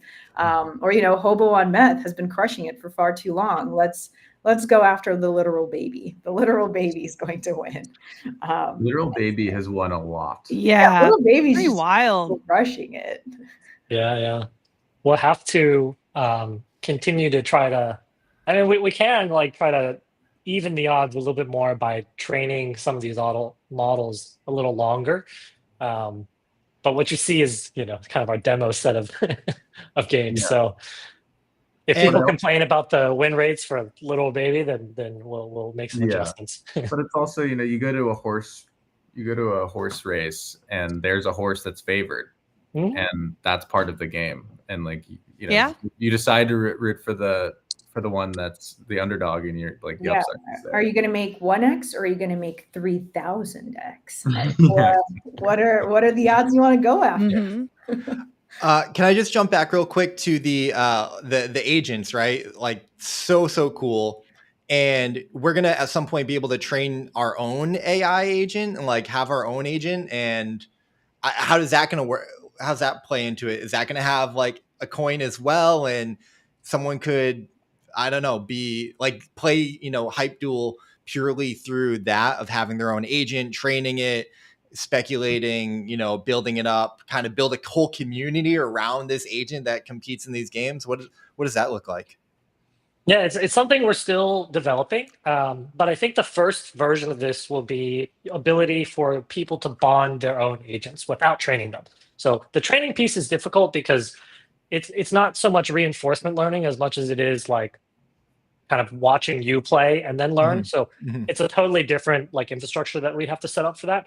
So in version 1 of launching your own agent, right, I think we'll just give people the ability to bond their own agents. So in Cube VVP, right now there's a blue cube and an orange cube. We'll let somebody make, you can decide to bond a red cube, a purple cube, and we nice will. Cube. So, yeah, exactly. Nice cube, a sphere, a pyramid. There can be maybe some different variations on this, and maybe the tokenomics will have to change a little to incorporate the concept of like agent coins. All right, but I like the idea of people kind of having ownership in their agents as well. And certainly, like, we have great communities out there in crypto that have mascots. Make a coin, make an agent for your mascot, and we can have Doge agent, etc. All a part of the games. And so what we'll have to do is randomize, right? So it's like it's still a 1 versus 1 game. So we'll just maybe it's purple cube versus orange cube, and then the next game we will kind of just randomly select. So that's something we'll be working on. Probably will come after we release some more games because we want to at least get some more different games on the site first. But it is something that the team has been thinking deeply about. I love that. I mean, to me, I find it really exciting and interesting to be able to do something like that. I can imagine how much of this goes in on the development side, and it totally makes sense to start with the games. But the prospect of having your own agent, because right now, right, like AI agents, had a huge boom cycle, about a year ago, but it was like they were just Twitter chatbots. And and everyone's kind of been like looking for that utility or that use case, or like what can we do with it. And just the idea of owning an agent that is competing and playing on HypeDuel across various games that people can speculate on.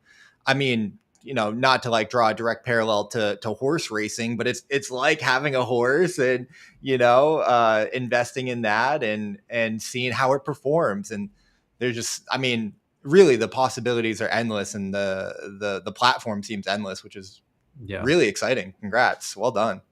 Yeah, it's a really good use case too. I feel like, we saw a lot of saturation of those AI agents, like you were mentioning, I see like on X, but it wasn't something I felt that really hit with the community or really stuck. But this is something where there's incentive, it's fun, it's engaging, there's a social element baked in. And for content creators like me and like I see, like, yeah, there's just a lot of possibility with what we can do here. So it's really exciting.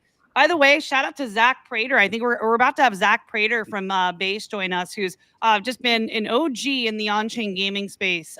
So yeah, super excited. Hoping that Zach hops in here. Sweet. Yeah, I think we'll be we might be out of seats, but I'll jump off for a bit. You're the host. You can't jump off. I mean, I can be invisible though. Oh, okay. I think I need to jump in a little bit, so yeah, we can have Alex stay on. Sean, totally. I know you have to like go back to the cave, to the basement. Yeah, I the basement. the programming over there. Yeah, the basement. Yeah, the dungeon. I don't mind jumping down as well. I got to go work on the news video, and I've got some news to report on today. But this was absolutely incredible. When I heard like the AI versus AI stuff, like it makes a lot of sense. It's, we've kind of been seeing different projects try to explore what that could look like. I had no idea that it was going to be so comprehensive and so layered and so deep and have so many like such a well thought out feature set. So I mean, this is really cool. So congrats and thank you guys for having me. Thanks for coming. Thank you, guys. Thank you, Icy. Rachel will definitely do some stuff. Chat. Yeah. Yeah, I'm shooting you a DM right now, man. We definitely got a link. Awesome. Have a great day, everyone. Thanks, Icy. Thanks, Icy. See you soon. Dope. Oh man. We got Zach coming on. That'll be fun. We got Zach. Yep. Love hanging out with Zach. That guy. Zach's on the base team now, right? Yeah, he just joined. We just celebrated last Friday. We did a big space. I think Tim was on that space. And yeah, we found out and all celebrated together. That's cool. Base is scooping up all the talent. I mean, hey, and also Zach's very bullish on B3. He was very excited when Tim jumped on. Yeah. He was a big supporter. He was asking good questions. Yeah, we when we were building HypeDuel too, we were like, there's no better place to build than on base. Like, base, oh yeah, like this is the type of experience that I think is so novel, and base prides itself on like pioneering some of the most novel experiences in the space, oftentimes ahead of their time. I think even coining with Zora, they went live with, and so many people were like, I don't know, and then it just blew up. It just became what it is today, and the base app launched, and there's so much excitement around it. And I think similarly, it was like with HypeDuel, this is a very unique experience, targeting a very specific user demographic. And so we're so amped to like bring it to base and to have it live on base, and all the arena coins are on base. So with any, developer that launches their own arena for these AIs to duel in, like it all happens on base. The betting, like all of it, you can check base scan for all the transactions and like all the wins of everything. And so, yeah, we're pumped. Base maxis over here. Obviously incredibly fucking biased given we were there from day zero, but base maxis nevertheless. You should definitely. I'm excited we'll show this off at base camp. Yeah. I can't wait. Yeah. Basecamp, just wondering, do you think there's any opportunities for like a stream or content creation? Like, I don't really know the layout of the venue. I don't know if you guys have an idea of that, or like how or where that could be possible. Like, are you going to do a demonstration or speak at all? Yeah, we were going to participate in a couple of live streams. So the 11 p.m. guys are setting up like a little booth, and they're doing like a live stream on the ground from Basecamp and talking to all the various builders there. So we're participating in some of that. I know they have like workshops as well. So we were seeing like where we can fit in, how we can help. And I think the workshops are really meant to be like an incubator for like folks that are like, what do I build? I want to start. Right. Bases for everyone. Where do I even begin? And so we're obviously going to be there as a resource, and we'll connect with you, Rachel. I'm sure you'll have some really sick streams happening. I'm ready. I'm just going to bring some media. Gonna bring all of that with you. By the way, speaking of which, just a little fun thing that just came in the mail, you guys, while we were here. My boyfriend just brought this in. If you guys have seen the stream deck, this is going to like really help take it to the next level with streaming. Yeah, basically you can like click on all the different places where you're streaming and just like easily like go to it. So wow. very, very excited about That's this. awesome. That's really sick. What platform does it just connect to any platform? Like anything you want. Also, another cool thing, by the way, not sponsored by Stream Deck. I am just genuinely excited about this. You can like put pre-typed things, like you can like have things already typed out and have a button for it to like go to a website and type that thing. Like, I don't know. It seems like a way to like make your workflow easier. So yeah, I'm very excited about it. While streaming, it's definitely gonna be helpful. Just press the button. So that's awesome. What will they think of next? What will they think of next? So right now, while we wait for Zach, I'm gonna make our first Zora coin. What? Ooh, let's go. Zora coin. All right. Wow. Are you gonna share your screen, Tim? Yeah, I'll show do we get to see it IRL? Yeah, you can see it. I have to jump, guys, but please continue. This is awesome. Thank you for having us. Thank you, Sean. Thank you, Sean. Cheers. Okay. Nice. Ooh. So definitely like for HypeDuel, like we think that there's like a lot of content possibilities. We think it could be really fun, especially the more games that come online. I had my friend make a little video, like sort of TikTok style video the other day. And so he's going to start kind of seeding content for HypeDuel on TikTok. And we want to like incentivize people in our community to be making this type of content. I think we've made a quest on B3 Explorer. And so I think the more of this we can get, the more people can see HypeDuel. Hey, Tim, I have a quick question. Yeah. Because I'm on Zora, and I think this is good to clarify for anyone watching or going to follow B3 on Zora. There are quite a few accounts that pop up. Can we share which one is the official B3 account so that folks aren't following or engaging with the wrong one? Well, good call. This is not from the B3 account. This is from the HypeDuel account. From the HypeDuel, okay. Still, just out of curiosity, which B3 account is the like the official primary one? There's no official. Oh, okay. Wow. We didn't want to confuse people with, because we have a token with like additional tokens. So right. HypeDuel as a product, though, that we built under B3 Labs, our labs entity, that we're excited to like actively participate on Zora and be able to post. And B3 does have like a Farcaster account. We're pretty active on there. We have a few games on the base app too that we're excited about. But I think for this one, for like HypeDuel specifically, it makes so much sense. Like this is exactly what Zora is built for. This is exactly what Zora is made for. It's not so much at like the protocol, like B3 level, but at these individual products where you're engaging with the community and like spreading things, and you want people to see the content being made. And so it's cool. We actually, Tim has an incredible amount of LA friends who are celebrities, actors, singers, you name it. Tim himself has been in one of Madison Beer's music videos. If any of you are curious to see him participate in that, he's in there.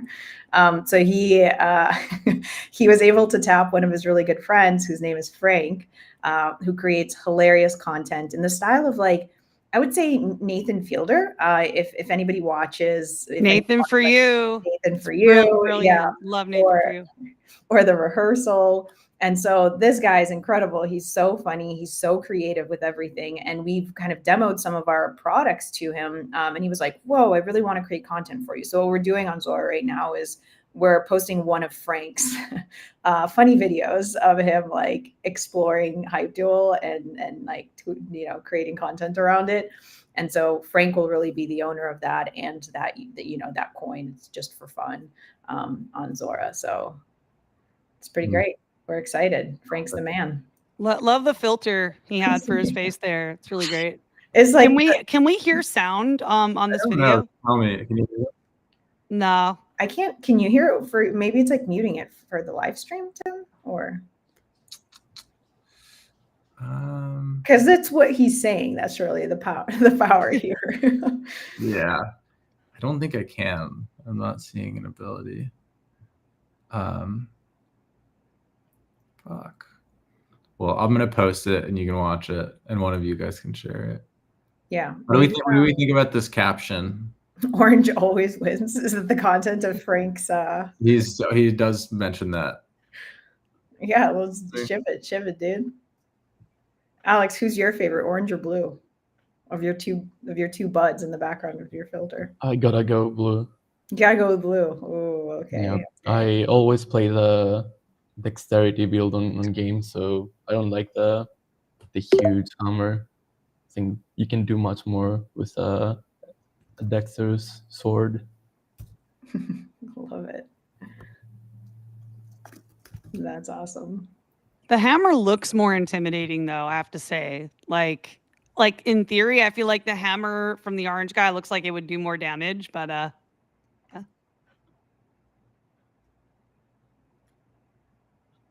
Yeah, so super excited. Coining it. HypeDuel account. No. Look at our market cap. Whoa. Somebody's aping. Yeah, Frank's the celebrity. I love it. Here. We should play around and see if orange indeed does always win next. I've lost on orange too many times today to believe that. I don't know. I was just playing, and blue is kind of crushing it, dude. So I know. I don't know. I think blue is back, and I think some of the comments are also saying like, "Yo, blue." Just the comments. I'm gonna share this. Rachel, can you comment this on the live stream? I can't. Yep. Looking for the link right now. Yeah, hopefully the sound works. Make our man Frank a local celeb. This is incredible. All right. I'll try sharing my screen really quick. I don't know if it'll work for me. Let's Awesome. see. Yeah, Tim, you could probably stop and then maybe it'll. Nice. Let me know if you guys hear this. Chat. Bro, Yes. we don't want to bet on HypeDuel. Yo, I showed All right, here we go. Chat. Bro, we don't want to bet on HypeDuel. Yo, I showed you guys HypeDuel. Let me bet on it with you. Away. Watch HypeDuel with you guys. Bro. Come on, orange always wins. I want my money on the orange cube. Come on. I'm good. I'm a good luck charm. Please. I'm a good luck charm. Come on, You're guys. not a good please. luck charm, I ain't bro. out with you Please. guys. Pick big weapons and use the boost for the healing circle. Come on, Boost. bro. Boost. See blue. I'm gonna be blue. Orange does not always win. Orange always wins. Bro, so you just got lucky this Orange time, always bro. wins on HypeDuel. I'll give you Come that. on, man. Please. Orange always. That's what's up. Chad. Wow. That's awesome. Orange always wins. I don't know. I feel wait, blue just won. Blue just won in blue's defense. Yeah. No, blue's on a roll. Blue is on a roll. I don't know, but that video just makes me want to go all in on blue. Right? Yeah, like the underdog. Exactly. We'll do it. Do it. Yeah. Let's follow back up. I just put some down for blue. Blue. Definitely blue. You guys got a minute. You got a minute to bet on the next game. Okay. Which do you want to keep sharing, Rachel? And Sure. And you can do the HypeDuel. Yeah. We got Okay, all right. Yeah, just enough time, Rachel. We're All right. 44 Okay, seconds. here we go. All right, here we go. All right. Victoria saw I can like do things in a pinch yesterday. Yeah. All right, Q PvP or drug racing? Q PvP. All right, here we go. View Gotta say match. orange always I'm going wins. in on blue. Let's do 50. Let's do 50. Ooh. Did I get it? Wow. Okay. Oh my God, you did because we're 20 seconds left. Here we go. Oh, Rachel, you're not sharing your screen. I think I'm not. Okay. Dueling on. Tim, you might need to add my screen. HypeDuel.com. Yep, I'm already on it. I got my bet in. I thought you guys were watching. Oh wow! Shout out to Sam Stefanina, you guys, from Remix. You guys know his brother is like a very well-known dancer on YouTube and all social platforms. Sam, you guys know Matt Stefanina, super Yeah. OG YouTuber. Shout out to Sam Stefanina who's watching. Very into Onchain gaming too. Hell yeah. There's so much talent between the two brothers. It's crazy. Yeah, Sam right? always wins. Like, I don't know, dude. I don't know. Are you watching this live game? I'm seeing orange lose. I I'm shooting you a message right now, Sam. I'm putting in some healing circles. Blues. Oh, that's what's up. Looks Rachel, like Frank is we're wrong. so back. Wait, we are so back. We are so back. Wow. We just disproved the recent We Zora just disproved video, the you recent guys. Zora We just coin. wow. Tim, we have to take it down. Clearly, take it down, dude.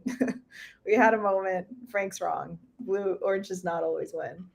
All right, we got a minute here. I don't Okay, know. 1 minute. On. I might need to switch it up. I might switch it up. I think I'm gonna go orange for this one. You're gonna go orange for this I'm one? just gonna, yeah, I'm just gonna. Oh wait, can I not?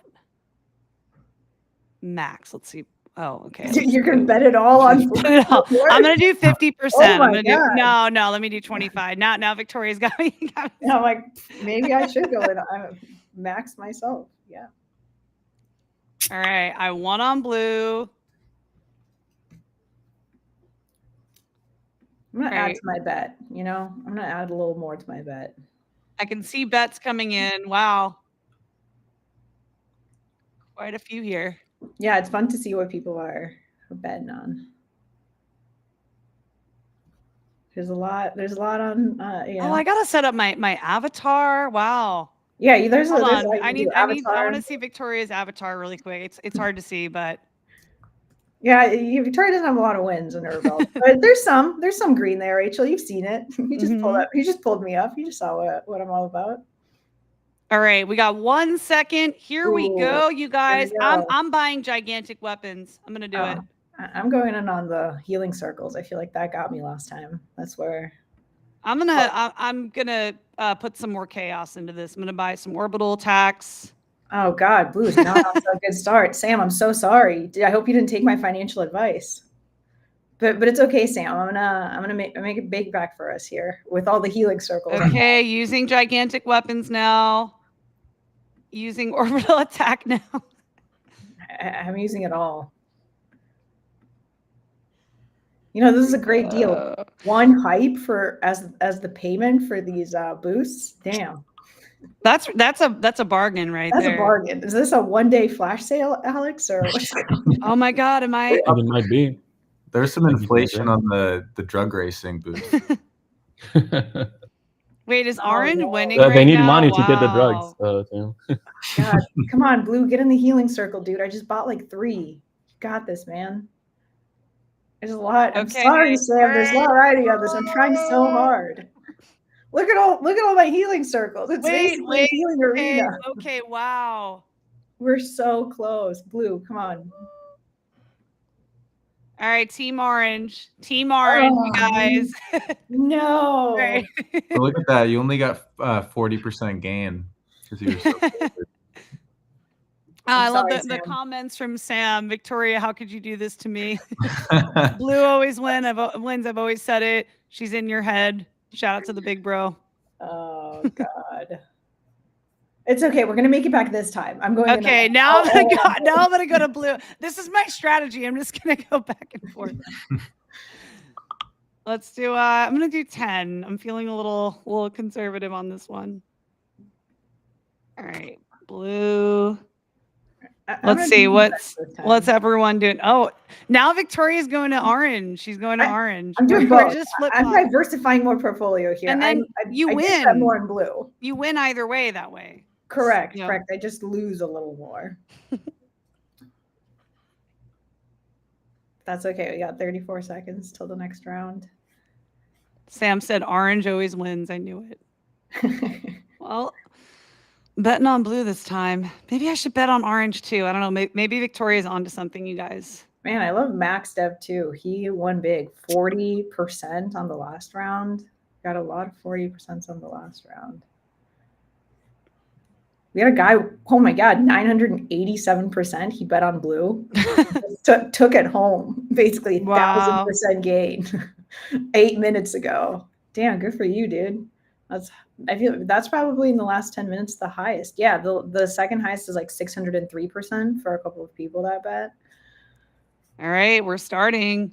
I'm going for gigantic weapons and orbital attacks. I'm gonna go for the healing circles. I'm feeling. I think it all balances out, because like the giant weapons and orbital attacks, and then the healing circles, it kind of balances out. It does. And again, pro tip for those of you that aren't on the live stream, but are just playing this on the computer, I would highly recommend turning the music on. It just adds to the fun. It adds to the fun. And shout out to Alex, who DJ'd a lot of these soundtracks. Can we sample it a little? Is it going to be really loud? Let's try it. Let's just give it we're going to sample just to appreciate the art here. Yeah.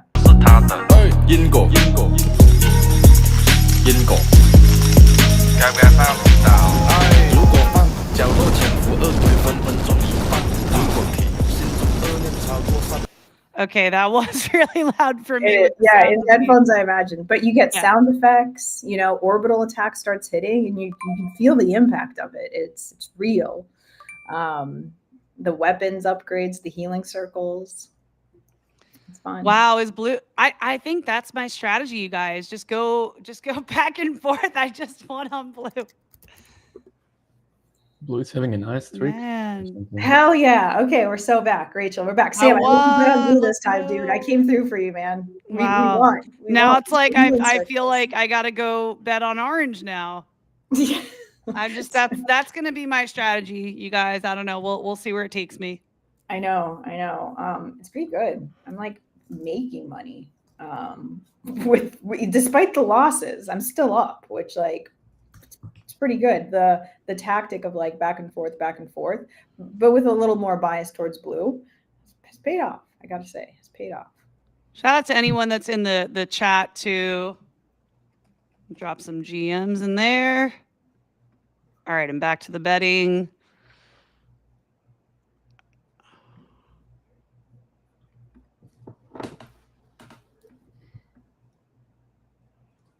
I think that's All the right. beauty of. I think a lot of folks are like, oh, well, like why hypes? Why does this have its own like I guess like token in-game token essentially? And I think it's because of how seamless this betting experience is. You want to be fast, you want to be quick, and it's the same reason that casinos have chips. You go in with your money, you go to the teller, you give them $100, you get $100 worth of chips, and then the casino doesn't need to verify that it's like a real dollar, and you're not using counterfeit money. They trust, they have the chips, and you're able to like really quickly play. And then same here, like it's all still on chain, it's all like verifiable, it's all on base scan, but you're able to bet really quickly by just buying into the hypes, which are like casino chips essentially for the HypeDuel experience. And so you're able to make these quick decisions of like orange or blue. God, blue's fucking crushing it. I don't even have to buy healing circles. Yeah, wow. Wow. Oh wow. I bet on orange. Okay, you guys, my strategy fell through this time. I knew it was a matter of time. Yeah, the back and forth. I don't know. Buy some healing circles, Rachel. Yeah. I don't know what am I doing over here? What am I doing? All right. I bet on blue, so I like the outcome here. But like I don't want to. Okay, it's taking a sec. Use orange. Yes. Okay. No. Okay. Oh no, the orbital attack took No you way, out. no way. Orbital attack took you. Nice. All right. Nice. Better luck next time. 28% gains. Pretty good. Should we try drug racing? Oh yeah, let's go to drug Okay, all racing. right, let's switch it up. All right. I'm gonna have to bet on baby. I'm gonna bet on the baby. I'm gonna bet on the Hobo on meth. Hobo on meth has win. The lowest, yeah. Yeah, 3% win rate. Yeah, but if I win though, Rachel, I win it big. That's true. That's true. Yeah. Then maybe one notch down, like maybe not the best rated one, like the drunk. I think I might go with the drunk. Okay. Are you guys hearing that? Yeah. Okay, okay, there we go. Okay, I'm gonna go with the drunk. Let's do 25%. All right, there it is. Wait, I can bet on more than one, so I'm gonna bet on the literal baby as well. Oh, nice. Hedger. Do a little 10%. Let's go cokehead. 3% win rate. Those are my kind of numbers. These are not like statements I could like hear myself saying in any other setting in life. Right. Yeah. None of this Like is our beliefs or anything we approve of. Hobo on meth, a drunk guy.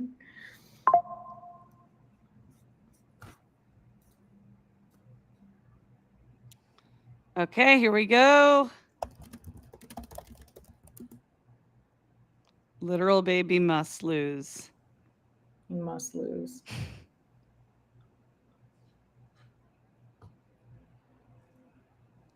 See let's buy some obstacles. Literal baby needs. Okay, so here too, you can also change the camera angle, it looks like.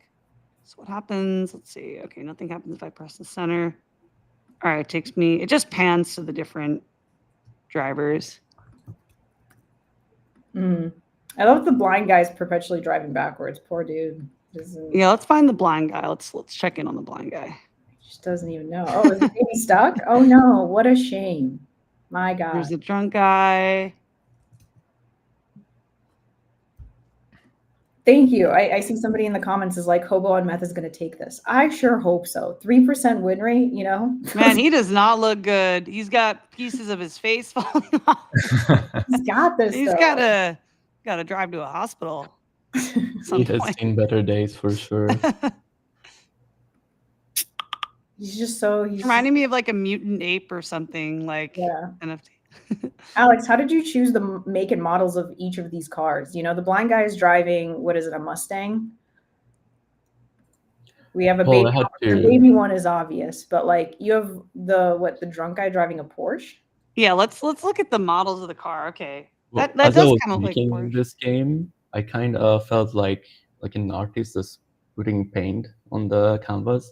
There wasn't much sincere thought going into what I chose, but it was mostly the feeling, you know. So I gave them what I felt was best for them, and I think I have captured their styles pretty well. I think you have to. You definitely have captured them pretty well. The cokehead is just... I just gave them 0G. Now they can be twice as high. So he is zooming.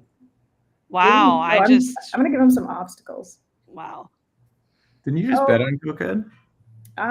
I did bet. Well, I did, yeah. God damn it. I didn't know that. He won. So fast. You won. Oh, he did? Yeah. Yeah. Cokehead won. Let's see. My drunk. Wait, who did I bet it? Okay, the drunk and the baby. Wow, baby didn't do too great. Yeah. Oh no. Oh no. What a shame, baby. What a shame. With your 54% win rate, man, must suck. Us here on the other, the cokehead, 3%, or was it 5%? We're back. Let's see what my winnings are. Okay, I think betting's probably open. Okay, no. Here we go. I lost on both of my bets. Wow, now I'm I got to get those hypes back up, man. I'm seeing the cycle of gambling here in real time. I need to earn it back.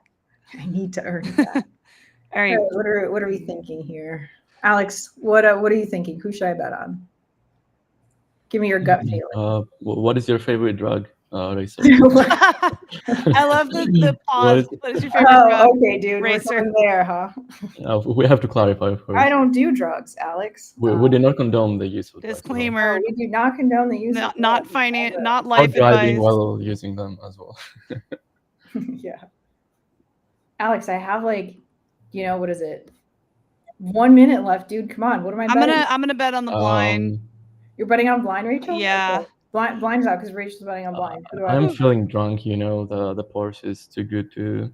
The Porsche? Okay. All right. I'm gonna bet on the hobo on meth too. I'm gonna go on the cokehead too. He didn't fail me last time. I feel like I have some allegiance to him now, so...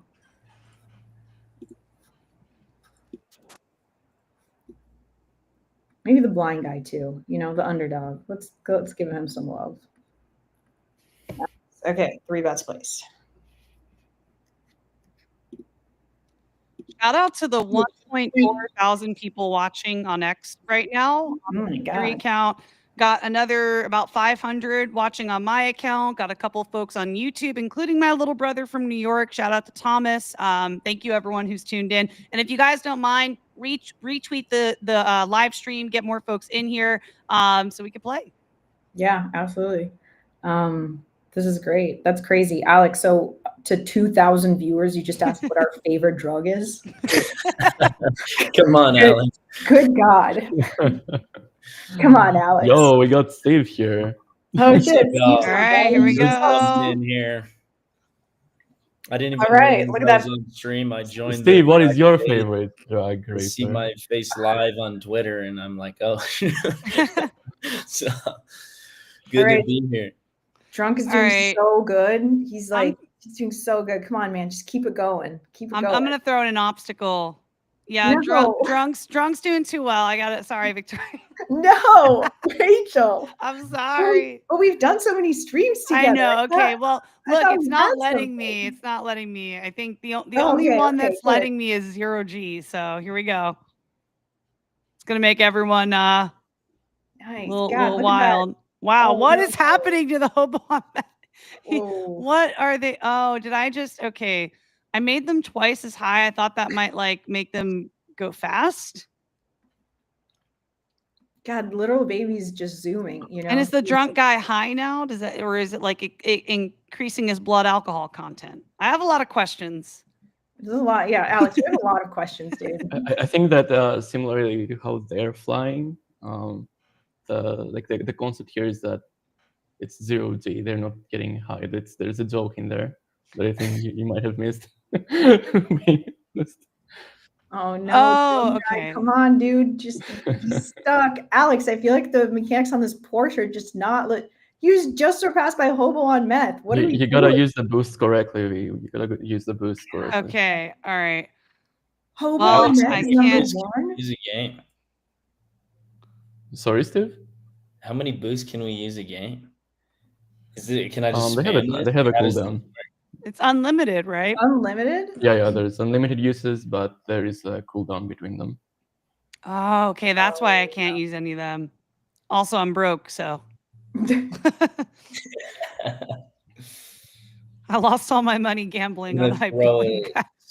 Step pedal in there, see what happens. Hobo on meth finished. Yes. Wait, did I bet on Hobo on meth?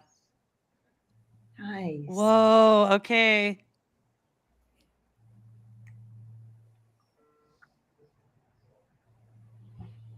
I find it really interesting here how the boosts can have much more of an impact in the game results, because normally, as you can see, like the baby has a 50% or over win ratio, but I think that given these boosts, you can really have an unpredictable impact on the results.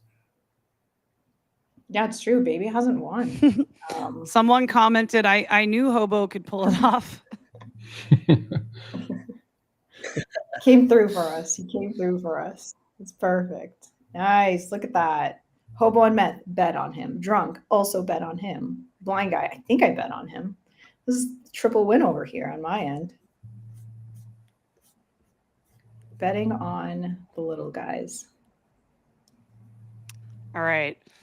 I'm going to do one more. Then I do have to jump. I have a call to jump on and a live stream, or I'm sorry, a Twitter space in about 30 minutes on Fireside. So super excited for that. Talking about base camp. Wow, there's so many comments coming through.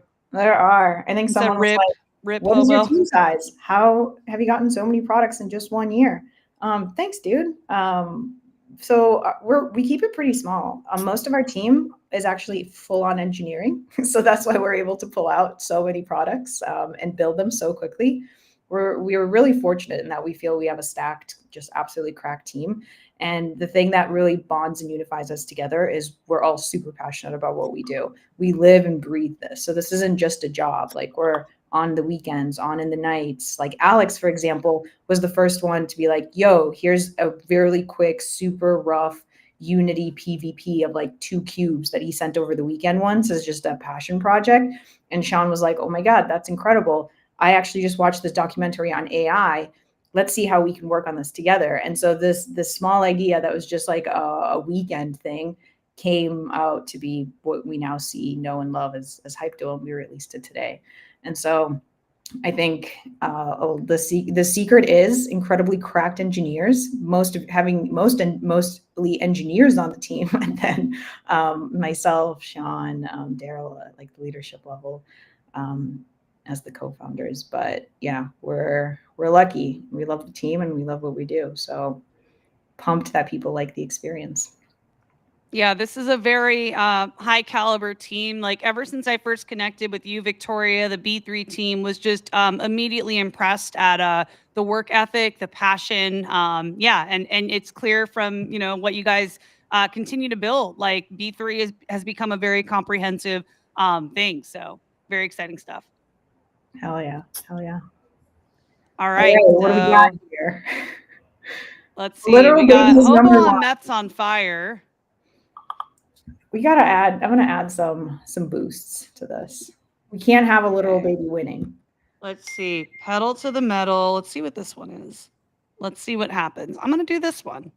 Pedal to the metal. Let's see what happens.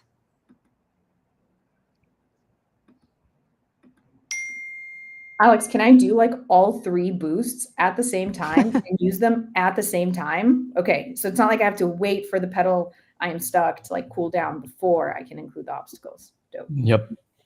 Incredible. And then I've seen it happen where, like right before the end, there is a huge ramp. You can get them to completely fly off the map and finish the line. Wow. Oh no, 0 gravity, man. I wonder who just Whoa. used that boost. Or, what a shame. Oh. Yeah.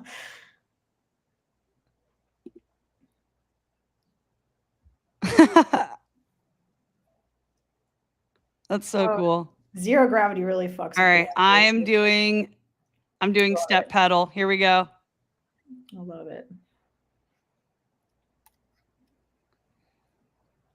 Alex, does like wow, baby's in first, you God guys. damn it. Come on.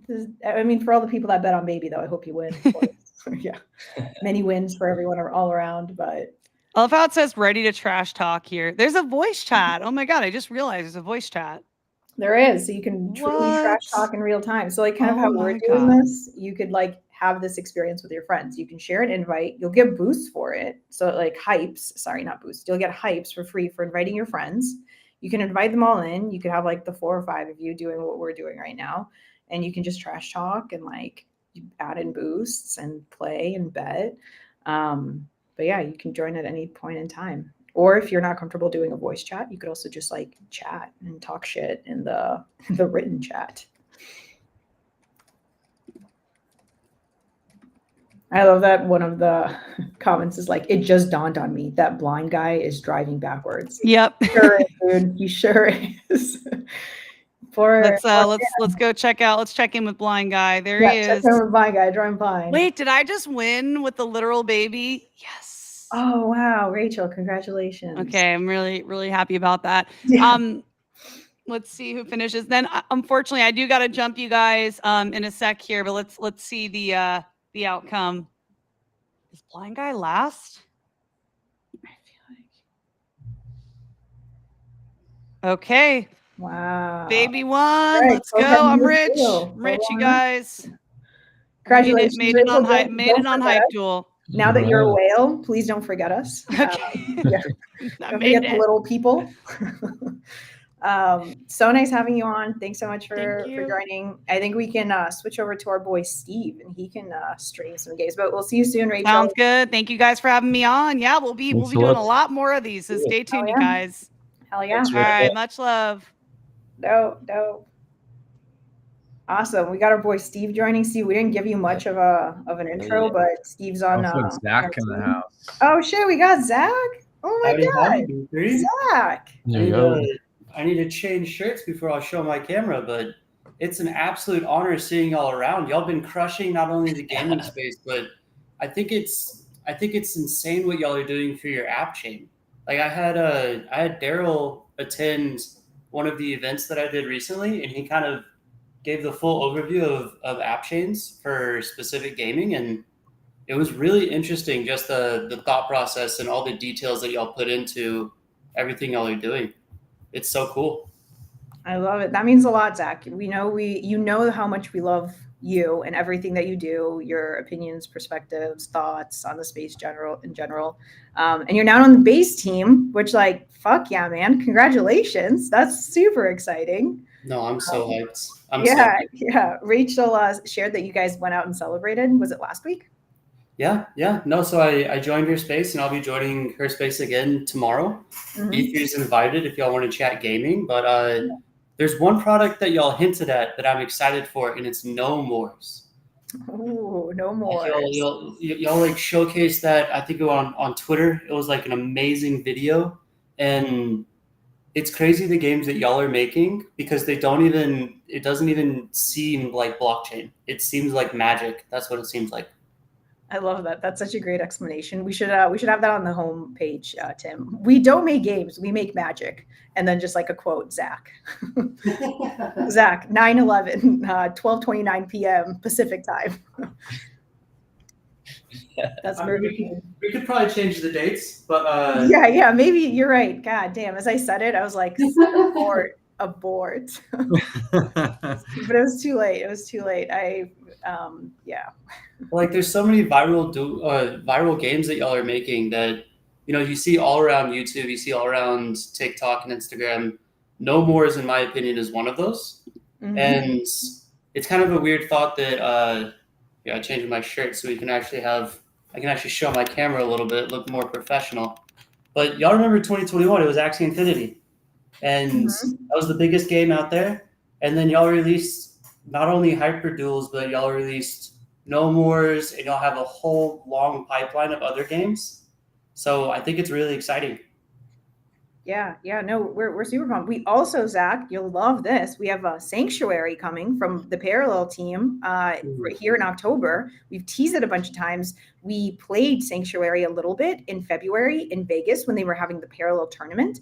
And we had just a queue out the door into like this little room where we had 2 PCs set up running Sanctuary. And people were just like, come on, dude, like get off the computer. It's my turn. You've been playing it for like 10 minutes now. Like, come on, we have a whole line here. And so, yeah, we have No More is launching. We launched HypeDuel today, which I think, like, for context, because I know a lot of people have joined at various parts of us explaining it, but HypeDuel is, it comes from this place of there's sports betting, and sports betting has been around for so long in various forms. Like you can bet on actual literal sports. You can bet in certain different things. But no one's really taken it a step further with like bringing like blockchain into the space and AI.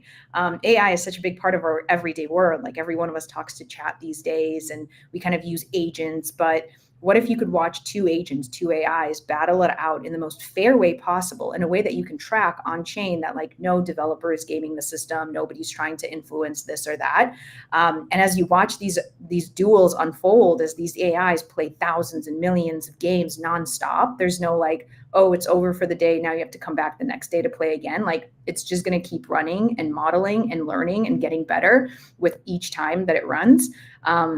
Who's going to win? Is it going to be, the little blue guy, or is it going to be the little orange guy? And then how do I, as a participant, outside of betting on the little blue guy or the orange guy, influence the game? Because it's AI. We can't control AI. We don't know how it's going to run itself. But what if I throw little things into the game to see how the AI maneuvers around it and who still wins? And that's where some of the boost stuff comes in, where you can like have an orbital rainfall, or you can increase the weapons to be these ginormous weapons. And so like, how's the AI going to account for that, and who's going to win, and is it going to be me? And so that's the super exciting thing with HypeDuel. And then No More is, again, it's just this ridiculous, irreverent little game of like little gnomes walking around with like AK-47s, and you basically have 2 teams, the red team and the blue team, and you're just trying to take out the team, and you're little gnomes in a backyard, like walking around, little play like a sandbox or like a swing set or whatnot.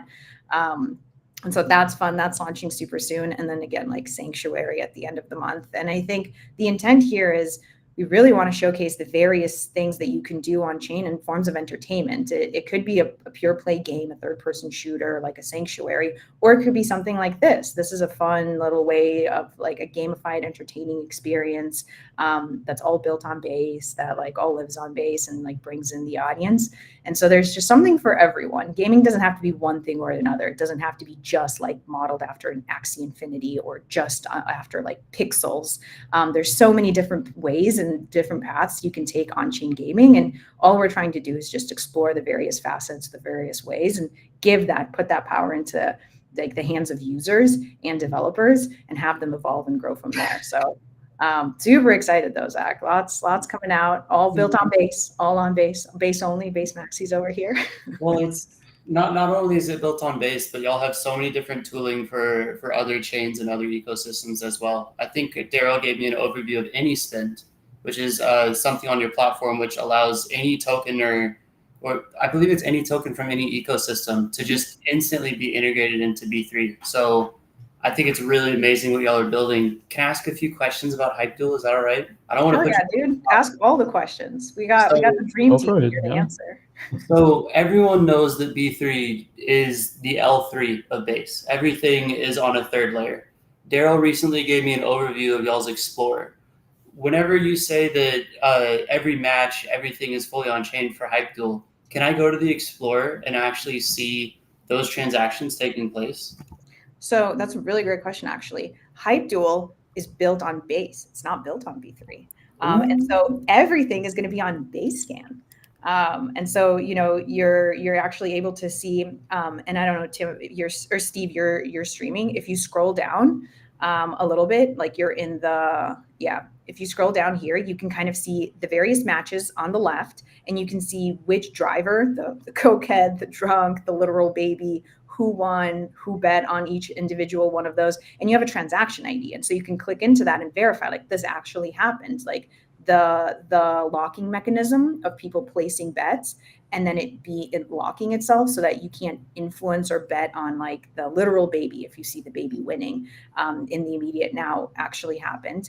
And then you also on the right side have all the participants, and so you can see like where if you created a username, you have a base ID that you linked here, you can see that like, hey, Steve, you know, is up 177 because look at all of his matches and look at everything that he's played, and you can switch out the currency like to USD and be like, damn, this guy's raking it in. He's a whale now. So the Explorer actually is meant solely for the L3 layer, and we wanted to keep it as such because base scan already works so great on base. There's no point in us like bringing that into the Explorer. It's at the L3 level, there's like limited tools, availability, and for people to be able to see some of these products. But everything pertaining to HypeDuel specifically is built on base. It's a base product. That's so cool. I love how y'all not only kind of built something incredible, but you showcased what on-chain gaming should be. Mm-hmm. So I think that's really cool. Steve, is that you as a character? No, I wish. Oh, rats. I think wait, they're no, all Steve, just your avatar. That is you, dude. That's totally you. Oh, you mean up here? Yeah. Yeah, this is my That's your Ready Player profile. E that I attached to my profile. So Yeah, we dude. have it fully customizable across all of kind of B3 ecosystem. You know, that same login, you know, carries over to any app, any, you know, within the ecosystem. So if I buy some Steve token, is there a form of rev share just for playing around with the HypeDuel platform? Yeah, so yeah, I I'll think give you 50-50, Zach. Yeah. You pump it up, you know, you can take half the profit. Hell yeah. I think so there's actually two ways. Like HypeDuel is super fun, and we can give like a quick little overview of like two ways to play and two ways to engage. So Steve, if you go back up to just the games section, so right now we have two games. There's a cube PvP, which is an arena style game. You have a blue cube and an orange cube, and they battle it out in like a 1 second match. They both have weapons. And so Steve, if you click into that, you can see that, so the game starts loading, and you can see on the right side, you can bet on either the orange guy or the blue guy. If we select orange and you click place bet, it prices everything in hypes, and hypes are essentially like casino chips. So when you go to the casino, you give your fiat, your $100, and you get casino chips. And then you use those casino chips to play any game. Similarly here, you give your B3, which is a base token. It converts it into hypes when you create an account, and then you use those hypes to bet instantly without having to sign a transaction every time in your wallet. And so it creates for faster gameplay because these games are so quick. They're a minute long, and then you have 30 seconds to place your bet for the next game, and they run nonstop on end. And so as a user, you can go in and you can kind of see like who's betting what on what the odds are. You can make your own bet. And I think, Steve, did you just bet on orange? If you scroll up. Just bet nice. So you can see there that like we have blue won the pass. Yeah, exactly. And if you scroll up, we have like 11 seconds left, and it's a countdown. And the betting's open until the game starts, and so then it runs for 1 minute, and you get to kind of see the two AI cubes battle out in like a very fair AI arena style duel. And so that's the cool part about betting. Now, this arena though itself has a coin attached to it. As well. And that's the cube token, which is also launched on base. It was actually bonded this morning in like 10 seconds after going live, which is very interesting. You need like 5K to bond it, and it was bonded almost immediately. It's now trading, but essentially that token has continuous buy pressure on it because a portion of the betting that people do for the games goes towards buying that token. And so if you want to bet in the arena and like watch the two cubes battle it out, cool. And I think, Steve, you can go back and just like watch the little game. And that's fine. But if you're not into betting or like gambling on specific ones of like the AIs themselves, you could just hold the token. And then the more people play, the more people bet, your token like goes up. And so you're able to participate in like two ways here. And then as a game developer, you're able to launch your own arena, and your arena is going to come with its own coin, and it's going to have all of these same betting mechanisms. And so you continue to earn money. You want to create like a gorilla versus 100 men type arena battler, you can. We make it super simple. Our team is here to like support you on the AI side or the Unity side, because these games do have to be Unity. And then, you know, we can help you. You can get that all set up. And the goal and the intent is to get more builders to build on HypeDuel. And it's a way to make it equitable. Like, there's no publisher here. There's no gatekeeping here. It's all built on base. Like, come participate, create your own arena. You have an idea and you don't have a game developer, we can pair you with one and they can build something for you. Or if you're a game developer and you just need a little assistance on the AI side, the Unity side, like the smart contract side, like our team can help that. And so anyway, that was a TLDR on HypeDuel and the two ways that you can participate with both just betting on the games themselves and then like holding the arena coin for the specific arena. No, I think that's incredible. I'm definitely going to check out the arena coins, and unfortunately for y'all, I'm going to spam you on Telegram. I love it, Zach. Please do. In the past, in 2023, I built a AI versus AI Street Fighter game. Oh my God. But a very similar economics. We used a open source Street Fighter library to make this. So I'll probably send you all the repo and kind of get your opinions on it. But I love the economy that y'all are able to build around HypeDuel specifically for arena coins. So if I were to make an arena coin, can you break down what the experience is for me to actually build on top of HypeDuel? Yeah, Alex, do you want to talk a little bit? I think I can start on the non-technical piece of it. But essentially, like, you have your Street Fighter game and you're like, dope, it's like kind of ready. I just need like AI to power it, maybe. Like, that's the missing piece. So we can help on that front and make sure that it's all fair, that like it's not you controlling who wins or adjusting, you know, like this guy or that guy, but it's all fair. It's just two AIs battling each other out. Our team will help set up an arena similar to this, where the game is going to run. There's no input from the user. It really is the two AIs battling each other out. And you are able to tap into this exact same like betting ecosystem where you can price how much it is to bet. So if you want to price things really, really cheap, like 50 cents a bet, 2 cents a bet, like you can control that. If you want it to be incredibly expensive, $1,000 a pop, like great, we can, you know, you have those levers to pull if you want. And then the other cool thing is two AIs battling each other isn't something us as the user can control, but we can control boosts. We can throw certain things into the arena to make the AI adjust itself. And so here you see you can use gigantic weapons, and all of a sudden the AI has to recalibrate itself to see like who's going to win between blue or orange, or orbital attack. Once that starts, all of a sudden it's randomized and the AI again has to adjust and rerun itself in a way where you somewhat have an influence, but not directly in a way. And so as a game developer, you again can pick and choose, like, oh, we want different skins, different weapons, different armor potentially that you could throw into the arena to make things, more interesting. And then the arena coin that comes with it is, again, we have this thing called Bond Kit, which love it, by the way. I love Bond Kit. I've already played around with it. I love it. There we go, Bond Kit. So Bond Kit allows a token to be bonded to a B3 pair, like LP style, and you can set the cap. Like, do you want it to be bonded at $5,000, $10,000, $30,000? And you could play the virtuals model, where like I think you need like 50K or something USD for a token to be bonded.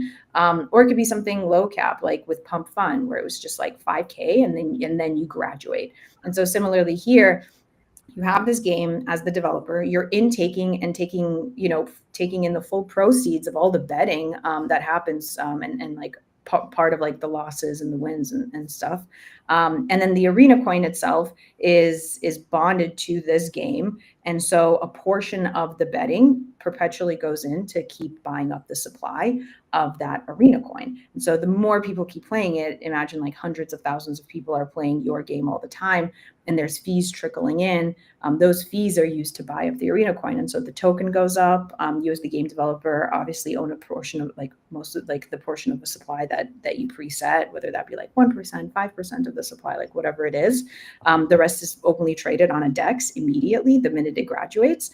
And you also earn percentage fees from the betting in and of itself. And so you're not, again, as a developer, not limited to like have to go to like a Ubisoft or have to go approach like a specific platform. You're able to put something like this out. It is limiting in that like it's AI versus AI. So it's not like it's any game or like PvP style, but you put that out and then, yeah, you're just able to start generating revenue if people love your idea and love watching your game.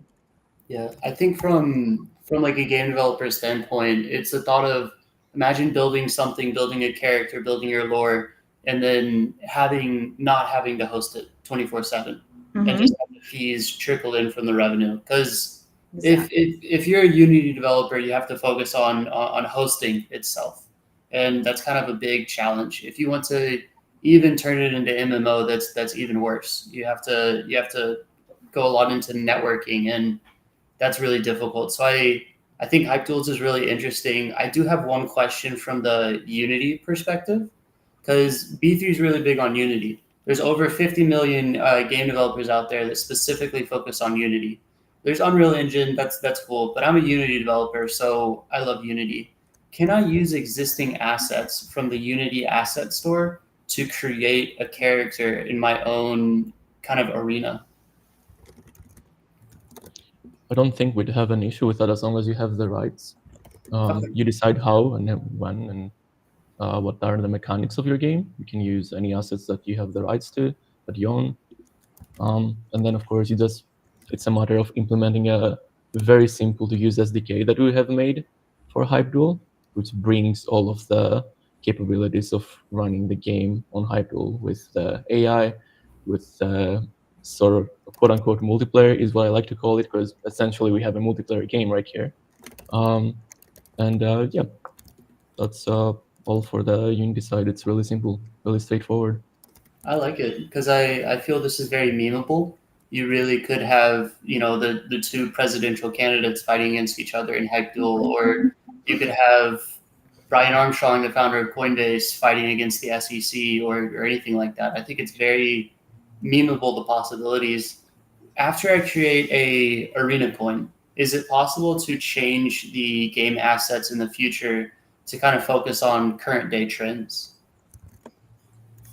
Of course, you can upgrade the game. I mean, do you have any specific thing in mind? You can change the behavior of your agents. I mean, Christmas we got a lot of holidays coming up. So if someone were to launch an arena coin, they realistically could do something for Halloween. They could do something for Thanksgiving after. And then at the end, they can do something for Christmas.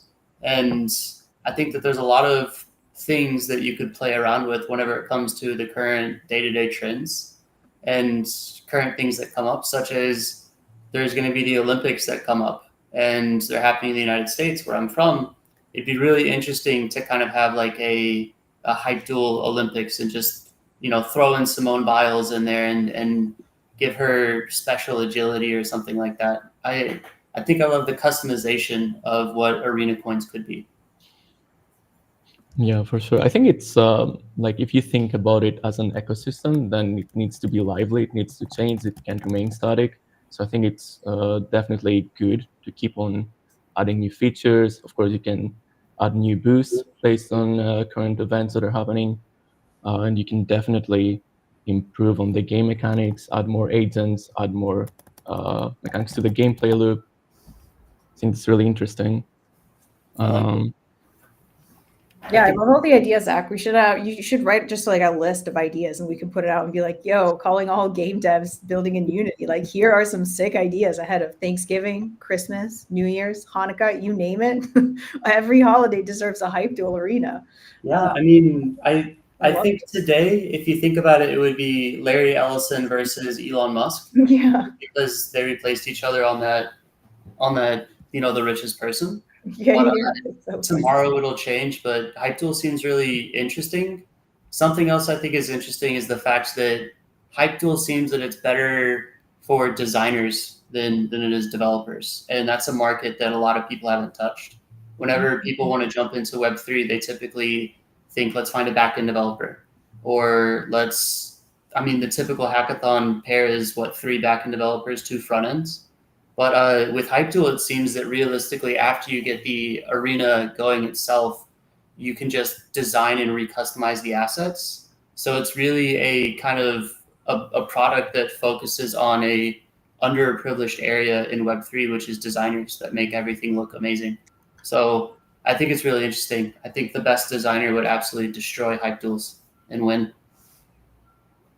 That's awesome. I love that. I never even thought about it in that way. And you're so right, Zach. Like it is like think about the playground that you open up for designers. If pairing them with like a game developer who can build in Unity and execute on the designs that they put together, it's almost like, building out a website, right? You have your Figma designs and mocks, and then you have like engineering build it out. And so similarly here, you don't necessarily need to like intricately understands like how games work or the mechanics or like a storyline essentially, because you're not building a game, you're having 2 design schemas like battle each other out all over again, like thousands of hundreds of thousands of times nonstop. And so it's more about like the design and the personal kind of affinity or like love that you might have for like the 2 designs that are battling each other out or competing in some way, shape, or form or whatever it may be. So that's dope. And this is why you're the best. This is why Base hired you, Zach. No, well, there's that, but I'm a wild and crazy guy, if you like asking. But I've done so many different game jams in the past, and I'm on 36 hackathons in general. The next hackathon will be 37. Eventually, I'll get to 40. But Web3 hackathons are really weird. Like I said, it's 3 backend developers, 2 front end, and if you're lucky, you're the random BD guy that just has the idea. But game jams itself, because game jams are the biggest audience, the majority of developers start at building a mini game. I'd say that the normal game jam team is probably 3 designers and then 2 developers. Because games are art. If the game doesn't look good, no one will play it. So I think HypeDuel is really interesting just from the design perspective. But I don't want to steal y'all's show. So no. I mean, this is the show. We've been running this bad boy for like I think like 2.5 hours now. Our longest live stream ever. We're just like we're only going up from here too. Yeah, only over here now. Yeah, we're just chatting, bringing in folks like you, and just like playing in between. But we do have Gabe who just joined. I have to hop off for something else, but I'll be back in a little bit. But we have Gabe who just joined. He is our head of go-to-market. Zach, interestingly, Gabe was actually the one who discovered No Mores and was super passionate about it and was like, we gotta work with this team. We gotta bring it Onchain. Like this is the perfect game. And so he's the guy behind No Mores. And Zach was just telling us, Gabe, that he really loves No Mores and he thinks it's such an interesting concept and he's super excited for it. So I'll be back later, but I'll let you all just like chat and hang out. Yeah. Together. It's great to have you, Victoria. Of course, thank you for joining. Gabe, can you tell me not only how did you find No Mores, but how did you bring them to V3? Yeah, so someone brought the game to me. It was very early alpha. They were working on the side. They're a team of like kind of mercenaries. They work for other studios. This was their kind of first play into their own IP. They had they're not really Web3, so they had a very much a Web2 kind of go-to-market plan for it. Launch it on Pokey and Crazy Games and kind of that route. I saw the game, and what I thought was very interesting about it was a few things. One, it's a browser-based first-person shooter, right? So there's not many of them that exist that I've seen that work and look as good as that one did. And then I also really liked the perspective where most of the first-person shooters that we all play, if you're a first-person shooter fan, you're like an army guy or whatever. You're running through buildings and stuff like that. I remember long time ago on the N64 playing a like, you know, kind of like a GoldenEye kind of game. It was South Park, and then another one was called Sarge's Heroes, which was like little green men. And Sarge's Heroes, I remember I have like this like vivid memory because the perspective of you being small and all the furniture being really big, I really like that kind of map design. So when I saw No More's with a very similar kind of perspective where you're little gnomes and you know, you're jumping onto beds and onto shelves, and you know, I mean, I was like, wow, this is just a really cool way to do a first-person shooter. So I reached out to them. I told them what my plans were for the game, which was to launch it on, bring it on chain, and they originally were like, what does that even mean? Like, what would we do on chain with it? So, you know, as you know, B3 is very much a Web 2 styled blockchain, right? So we've abstracted everything away. We make everything as simple and as usable as possible for all of our users and gamers. So this was going to be the same thing. So what I proposed to them was, let us have like a free version, right? People can come in and play the game. It's, you know, you're inside the game within like 5 to 10 seconds,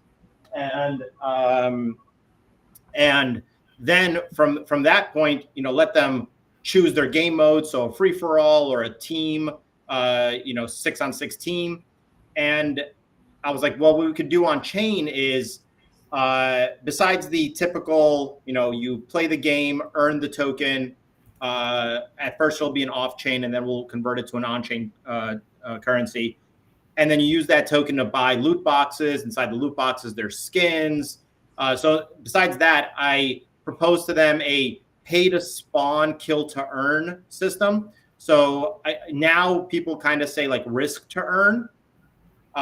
So it's kind of like that, right? So you would pay, let's say, theoretically $1 to enter into this game mode, into the map, right? Spawn into the map. And then for every kill, you get 95 cents. So that's a great way to, one, introduce people to on-chain, right? Without having to like connect your wallet, right? Because we have AnySpend, which is an on-ramp, a crypto on-ramp, one of the easiest ones on the market. So you can buy a pack of 10 spawns, for example, and with your credit card, and then enter into the game. So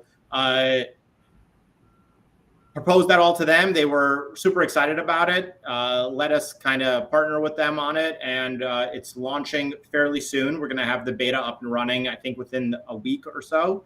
Obviously, I'll give you and anyone that you know access. You know, anyone here, we'll get you all access so you can play the game first.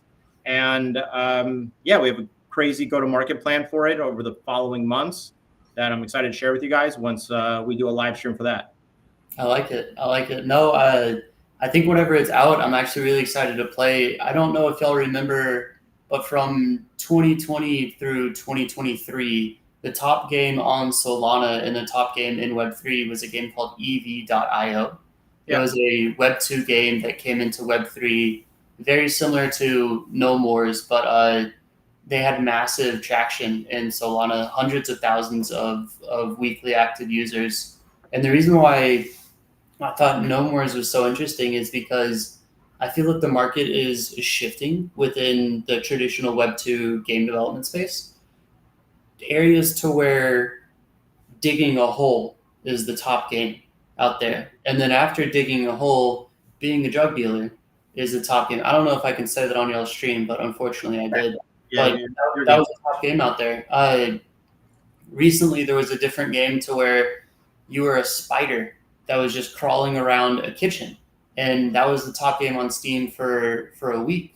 And the thing that attracted me about No More is it's taking the same game that already has PMF that users already love, and it's putting a different spin on it. It's making it to where it's from a different perspective. And Gabe, you touched on this before, to where there was a game where you were a little army man. I remember playing that whenever I was younger, and it's that same thing. It's a different perspective of how to play. And I think it's really amazing that y'all brought them into Web3, because that's a successful Web2 product that people won't even know that it's Web3 until they actually dive into that. Correct. So whenever people are signing up with AnySpend, I know that they can use credit or debit card. what is the process of them kind of interacting with the No More's application and doing that on-chain transition? Yeah, so we're playing with two flows right now, which will be out at launch. But one would be a very similar process as you see in HypeDuel, right? So you would fund your account. So you pay with a credit card, you fund your account for $10, and then let's just call them right now gnomes. So you would, have 10 gnomes, and then you would use those 10 gnomes to purchase spawns, which are effectively lives inside of the pay to spawn, kill to earn game mode. You could purchase loot boxes, which would have the skins, which are very much a CSGO styled skins, where they have attributes, not attributes that change the game, but attributes that change the actual skin itself. So you could find a skin that's a flame weapon skin, and then have it be glowy, or have it be dirty or clean, or all these things. And then that's what will make up the rarity depending on where the market takes it, right? Where the people, what skins the people like, right? So every gnome will be very different. They're very customizable. So there's skins on almost every single thing you can do on them. So we're really excited about that, because I think it's going to be, like you said, it's a very different game that we've seen in Web3. Streamers are going to be able to actually, stream the game, and then even allow their watchers, like, for example, like, I don't know, do a trivia or something. And then if you get the answer right, you can immediately be inside the same lobby as a streamer or a KOL that you follow. You can't do that with Call of Duty, right? Because if you're watching a streamer play Call of Duty, if you don't have the game, it'll take you 5 hours to download this 200 gigabyte game. So it's not really accessible like the way that a browser-based game is. This game, like I said, loads in under 10 seconds and you're inside the lobby. Yeah. So really excited about that. I think it's going to, really show people a different kind of game that we've launched on Basement. Most of the games that we see on Basement are just very casual, hyper casual, asynchronous multiplayer. We haven't done a synchronous multiplayer game yet. So this will really be the first one that B3 kind of puts its weight behind. I like that you'll focus on streamers as well. The current trendiest game in Steam is the game to where you're climbing a mountain. Mm-hmm. And streamers will stream that just because it's relatively entertaining. So I think leaning into streamers is really smart, because you're bringing in more audience, more viewership. That. So one of the first things that we'll be doing weeks after launch is actually we're setting up a guild versus guild, like a regional guild versus guild international tournament. It's bragging rights, right? So all these guilds, they're going to bring their best 6. They play, what they consider a much more complicated first-person shooter. So this is going to be a much funner, easier game as they think. And we're going to see which regional guild takes the crown. So it'll be a fun thing to watch them all kind of go at it with one another. I think this is going to be something that might be funny for Kathleen, but is it possible to have like base versus IMX? Absolutely. I think we should definitely. I'm gonna ping her after this, just because she worked for IMX before. They're the gaming ecosystem. She'll be here any minute now. So you'll be able to ask her yourself, but absolutely we'll be able to do that. And yeah, we have a lot of cool things, partnering with a lot of other large ecosystems, a lot of large games. So we expect it to be a really cool thing that we're going to be doing. We have recently, speaking of Kathleen. I literally heard that. I heard that, and it's a yes. So it's going to be base versus IMX, right? To see who has the best gamers. Yeah. Hello, everybody. Hello, Kathleen. I've been listening to the stream on X, and it's like there's a little bit of a lag, but to answer your question, Zach, yes, IMX versus B3. Let's do it. I like it. I mean, how y'all built AnySpend was it's such a great way to kind of bring people from any chain or any ecosystem into one platform. So I really think that it would be really entertaining to just see what all you could do with this, because it really could just be memes challenging other memes, or ecosystems challenging other ecosystems. So I think that there's a lot of fun angles for y'all to explore. But yeah, just to poke fun at Kathleen, base versus IMX, have to bring that up. Always keeping it spicy. Appreciate you, Zach. I'm just going to take over the screen while we're just chatting.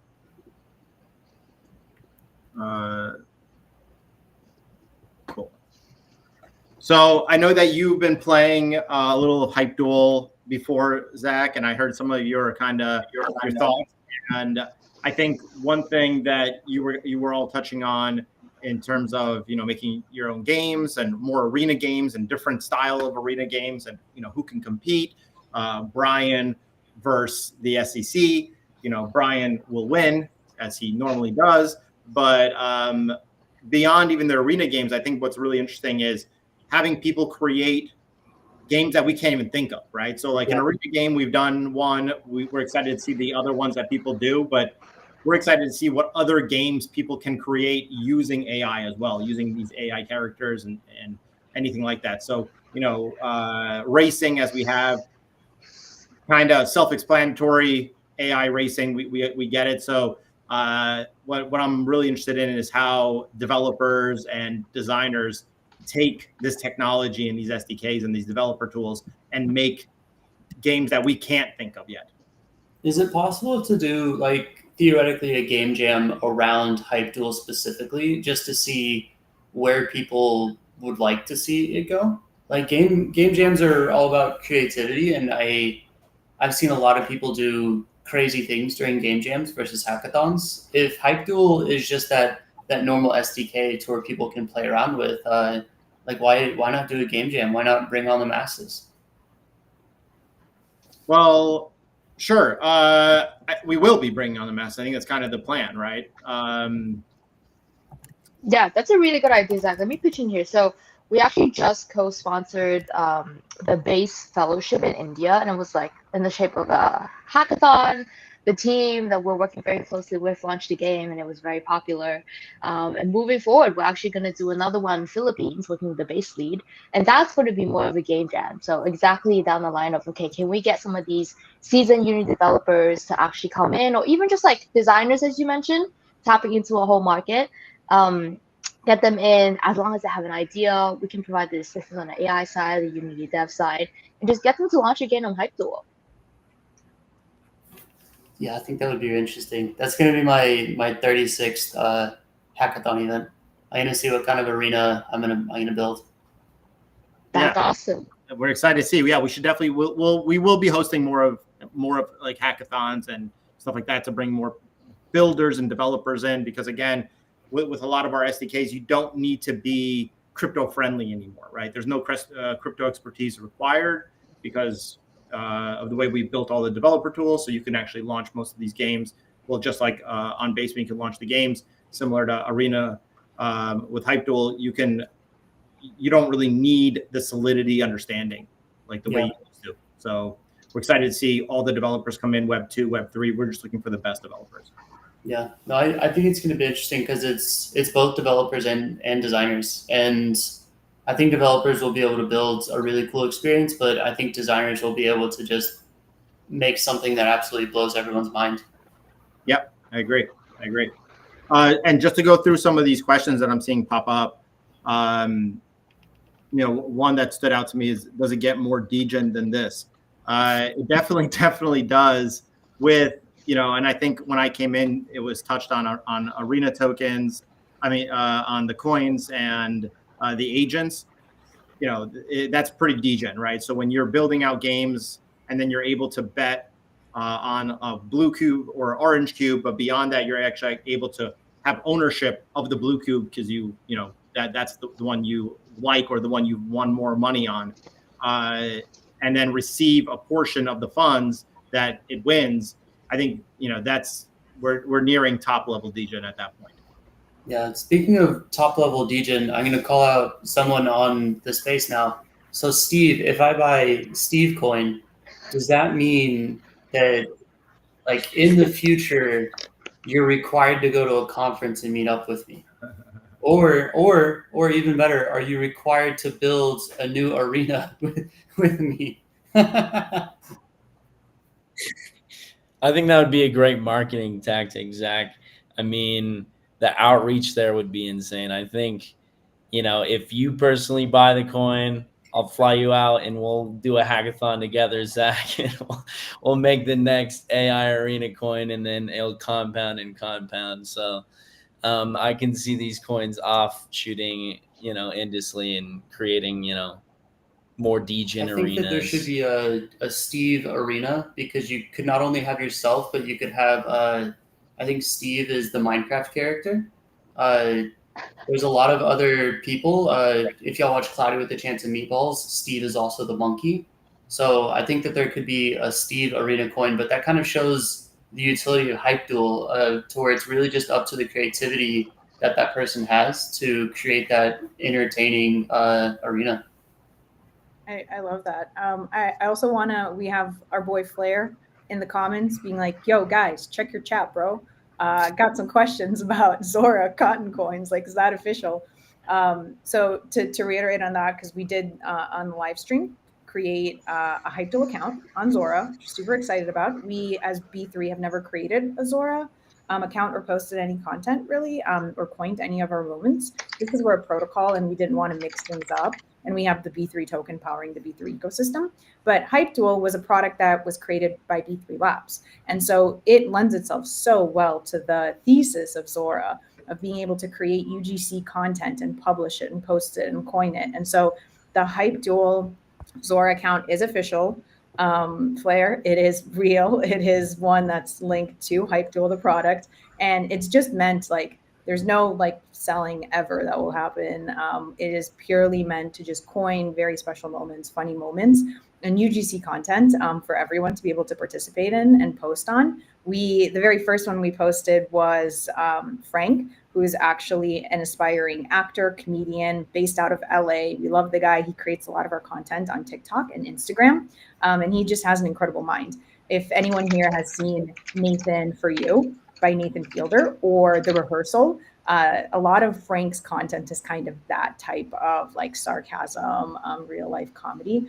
And so he's created some interesting posts and content around HypeDuel. And we posted the very first one on Zora to really create that moment with the coin. So I hope that answers your question, dude. Sorry for ignoring chat. Was just away for a minute. But drop in your questions. We're here to answer any and all of them. We actually just started answering questions when you logged in. Oh shit. Okay. Sick. Nice. Appreciate you. Hell yeah, dude. I was like, oh no, Flair needs an answer. He asked like 13 minutes ago. Thanks for ignoring him. No, dude, we're here. Someone actually also asked about the Unreal SDK. I know we have a Unity SDK out right now. Right now, we don't have an Unreal SDK. Possibly plans for the future, but Unity is the one we have right now. Dope. And I think somebody else earlier was like, what about JavaScript? And Alex answered that question. Doesn't really lend itself. It is not possible right now, but Unity. Gabe, who did you bet on in your cube? Orange, but I am 100% sure that Alex has coded in my wallet to lose every time. So you're blacklisted on the platform? 100% sure. I have now fed thousands and thousands of hypes into the system, and I'm someone's exit liquidity for sure. It's okay, Gabe. I'm right there with you. I feel like it's funny how they put the two of us in the same stream, and we're the ones holding the lowest win rate. So whatever we pick. But let's see your win rates, Gabe. Go to your go to scroll down. So I just lost. I just lost again. Okay. All right. Great. Okay. I'm sorry for your loss. Someone just won. Let's go to your history, dude. What does your history look like? Yeah, but someone just took 910% on me right here. Oh, okay. That's cool. Congrats whoever did that. Congratulations. Don't forget us while you're on top. My history is not going to show up because it's per session, but I think you can click on your name and it'll come up with your profile. Or no, down in that right section, that'll see your P&L. So this was a glitch. Okay, so this is not true. I did not win 10K on a 1K bet. I wish I did. I've been arguing with the developers that they owe me this because it does say it here, but they are saying that it was a glitch. So besides this, I have this 2% win. I'm really proud of this. Strong. And the rest strong. are losts and pushes. So Got it. So no life-changing money for Gabe today to support his children and wife. no, not yet. Not yet. Damn, dude, you just gotta keep. You can't win if you don't play. You know. This is. I'm here. I'm here to do it. So yeah, you're here to do it. now betting us close. We have to wait, but watch. It does not matter. You know, let's throw in a use. Maybe there's a strat here to do the opposite side of Gabe's bets. Exactly. For everyone who's watching. I'm going blue next, but because it just won, it doesn't matter what I choose. All right, let's go all orange. So yeah, let's go all orange on this blue. Blue is on a roll. I don't know if you're checking the thing, but I think that's like 10 in a row here for it. Well, let's see. Now because the betting has closed, so when I go to blue next round, I can almost guarantee you it goes orange. So blue wins again, like you said, the 10th or 11th time. Lower win rate. Gonna go. And let's see what happens. Hopefully this is the one that I get and win back some of my thousands lost. I'm gonna bet on orange. I'm going all in on orange. I was on this stream a little while ago. I like to bet on the underdog, and so blue keeps winning. It's time for orange to succeed where he has failed in the previous 10 rounds. So, Gabe, by the way, you're on the next match betting at the moment. You need to click on there's a little button at the top there, current versus next. Oh yeah. But I'm on I can't go to the current because it was already betting was closed, so I'm waiting for the new match to start. If someone live streams their arena on, let's just say, Twitch or YouTube, could it be possible for people to just spam the chat with like blue or orange and just automatically bet that way? What do you mean by spam the chat with blue or orange? Like if there's an abundance of people saying blue, you could set up a system to where they would just automatically bet blue. Like, I don't know if y'all remember in 2024, Grand Stefan did a live stream where people would just spam their favorite stock market tickers, and then the top 3 were the ones he invested in. So, I don't know. I think HypeDuel is a very streamable product because it's consistent action, it's consistent colors. It just really kind of grasps the eye. Yeah, that's super interesting. I guess that's a hackathon idea, though. Or game jam idea. Could be cool though. I really like that. It just creates another opportunity for you to just while you're watching your favorite streamer and the commentary without having to tab between different screens or tabs themselves. In the comments, if you're just able to be like blue, blue, blue, blue, like 100 on blue, 10 on blue, 3,000 on blue. That's cool. It's a good idea. Like maybe we could host a little hackathon at Korea Blockchain Week or Token 2049. We're coming to that, both of those events. So Zach, you're invited if you by chance make your way to Korea or Singapore. I know Base is going. I don't think I will be going, but I'll send y'all over a few of the events that Base is planning. But nice. I think the next one for me is kind of far away, but it's ETH Denver. Oh yeah, that's ways away, but a good one. That's a good conference. It's another year in crypto time. Yeah, exactly. Are you so excited for Basecamp? I'm ecstatic for Basecamp, although I got some heartbreaking news that Kathleen won't be attending. Kathleen, you're breaking hearts and minds. What happened, Kat? Tell us why you can't make it. Oh my God. For once in a very long time, I'm prioritizing people in my life and celebrating special moments because my boyfriend is having his 30th birthday. So hard decision. I will miss you all, but enjoy Basecamp for me. We'll make sure to take a lot of photos and, make you have that FOMO. Yes, absolutely. FOMO me. I will FaceTime you. I will make sure that I say hi to everybody there virtually. Sean is taking her place. So they're almost the same. I like it. So I get to spam Sean with questions whenever he's in person. I get to see y'all at Korean Blockchain Week. Y'all are attending almost every major conference. I think that's massive. So it's really exciting. Yeah, pumped to see you, dude. I'll be at Basecamp too. Sean will be there. We'll get to hang out. Yeah, meet in person. It's always interesting meeting in person because you like we've only ever seen each other like this over VC, but then in person you're like, whoa, you're so much taller in person, or like you're so much shorter. Like you just don't know a person's height, and then you see them and you're like, it creates a whole new dimension of understanding the person. I remember when we were at Coinbase, we had somebody on the business development team. His name was AK. And the dude is literally like 6'7", and you just never know from like the camera setup. And then we all came to an offsite event, and he's just like a giant, a towering giant that you have to like look up at. And so it's always interesting to see people in real life and like heights and builds and like meet in person and hang out. I could see Gabe being a silent giant. I'm not. Yeah, we're all 6'9". Yes. I am not. But Tim, I knew was tall from the get-go, and Tim is super tall. So he's one that does not hide his height in Zoom. On video, you just get you get an you air just of you feel the tallness when Tim is on screen. So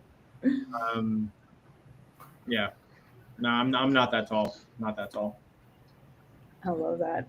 Zach, how many people are coming to Basecamp? That's one thing that I had like no idea. Like I know I'm going and I know Sean is going, but like, is it like 200 people, 3,000 people? Like so from what I heard from Statuit, there's going to be 500 builders, and then the rest are just going to be the base team, such as the country leads and the different roles, such as myself.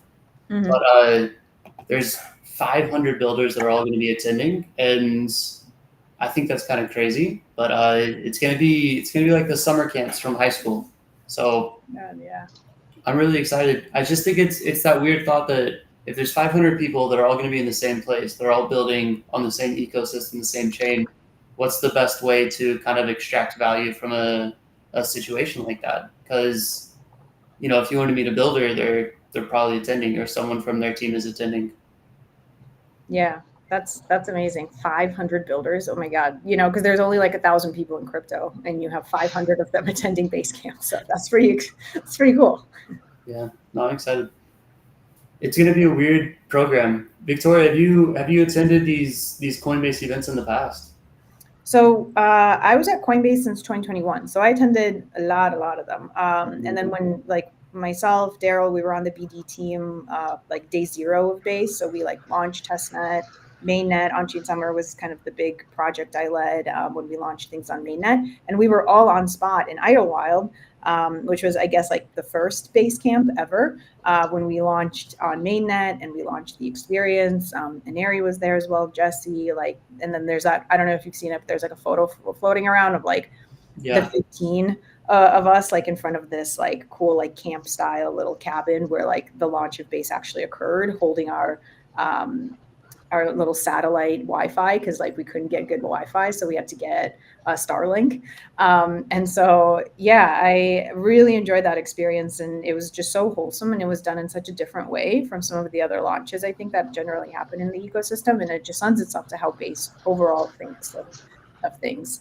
And it's cool to see that every year there's always been like a Basecamp. Last year it was again in Idlewild. This year it's in Vermont, which is new.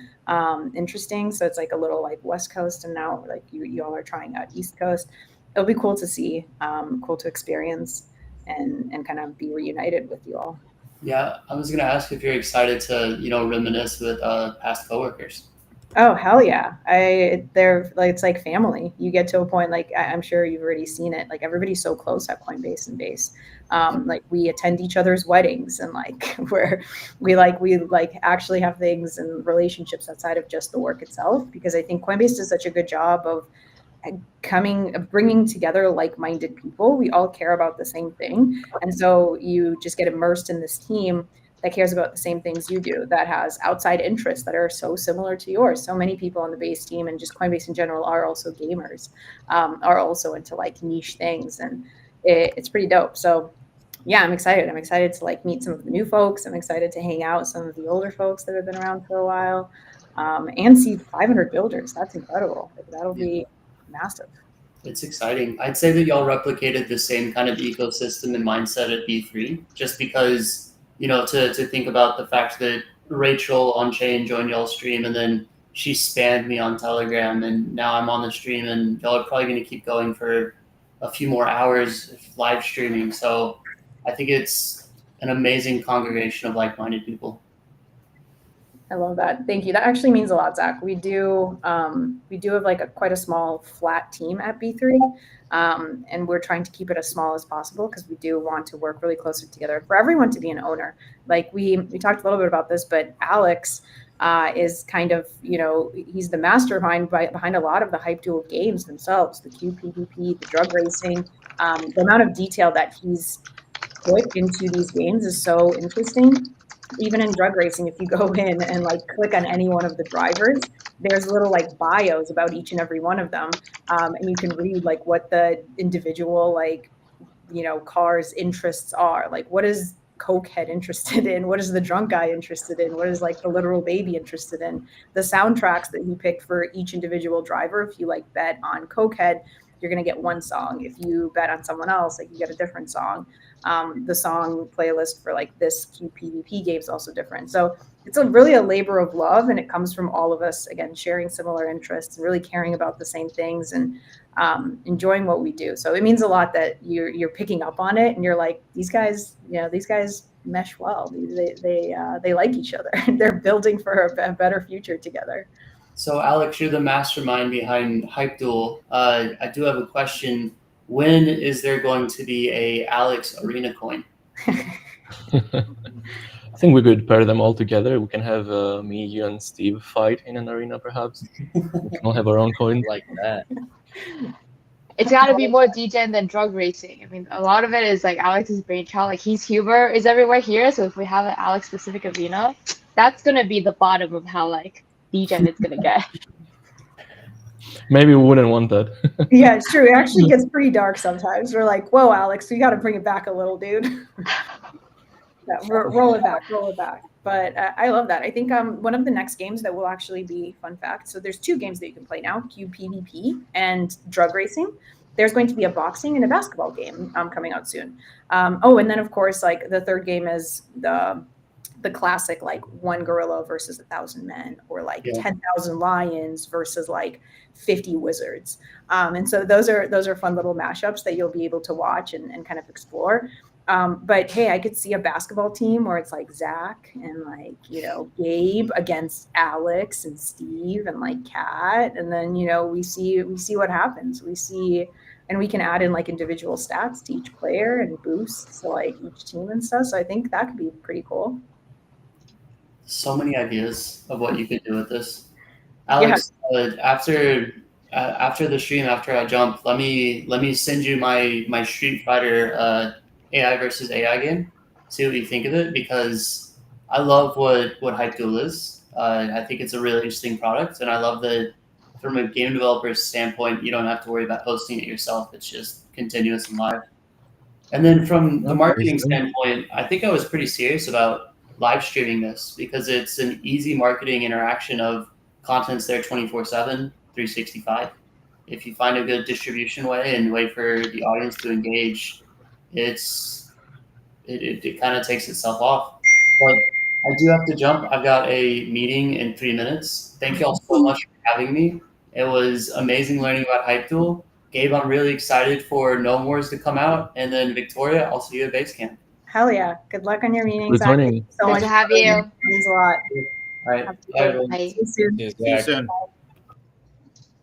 Dope. Kat, you want to stream and give us a play-by-play of some of your favorite bits of HypeDuel? Oh, Also, yes, Alex, absolutely. Sorry, it's so late for you, dude. In good old Europe, you're probably half asleep, but just killing it on this live stream.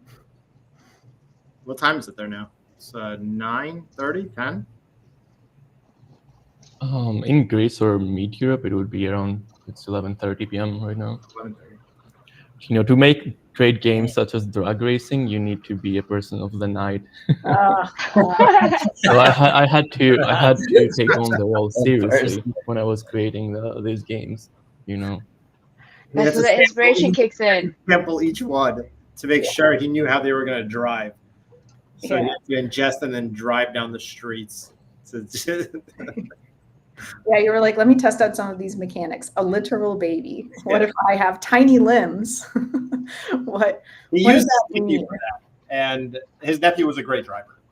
He Ooh. wins. The literal baby wins the majority of the time. So I don't know, dude. I have had a lot of luck betting on the underdog. Hobo on meth and Ed drunk has exceeded all of my expectations despite his 5% win rate. So I don't know, Gabe. I just don't know. I bet on Cokehead a lot, and he loses every time for me. But in reality, I feel like Sounds like a skills issue, Gabe. Sounds like a skills issue. Okay, I don't know, dude. These are games of skill. So yeah, these are games of skill. You have to have a feeling when you go in. Once you're really in it, you realize. Once you're really in it, it's like the people in Vegas that are like, I just have certain feelings about certain slot machines. I can feel when one's it's an aura. It's an aura. Yeah, it's an aura. Yeah, you just know. The chick is speaking to me. Yes. Yeah.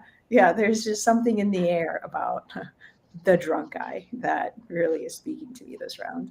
But yeah, Kat, you wanna give us a little walk through that? Yeah. Well, I gotta say, I'm also not that good at picking my winners, so I have decided to spread my bets across the board. A literal baby has always been my favorite, and I think right now they also have like very high win rate for the baby, so thank God. But back at all the times that we actually tested the platform and play amongst the team, I was actually betting on blind person the most. And this time around, I still want to continue what I truly have faith in, the blind guy. So I put a little bit on him, and I put most of it on the baby because I want to win. It's so funny. I think I was on it just like a little while ago, and if you click on the blind guy, your favorite player, and you click on like his interests are driving and winning. It's just so funny. I'm like, Alex, what did you like? Oh, wow. All right, dude. Like, cool. That's the small details. It's the lore behind these dudes that makes it very interesting that I love. Speaking about lore, there is I have some other ideas that might be cooking, but oh shit. Okay, wait, but can you share some of your ideas?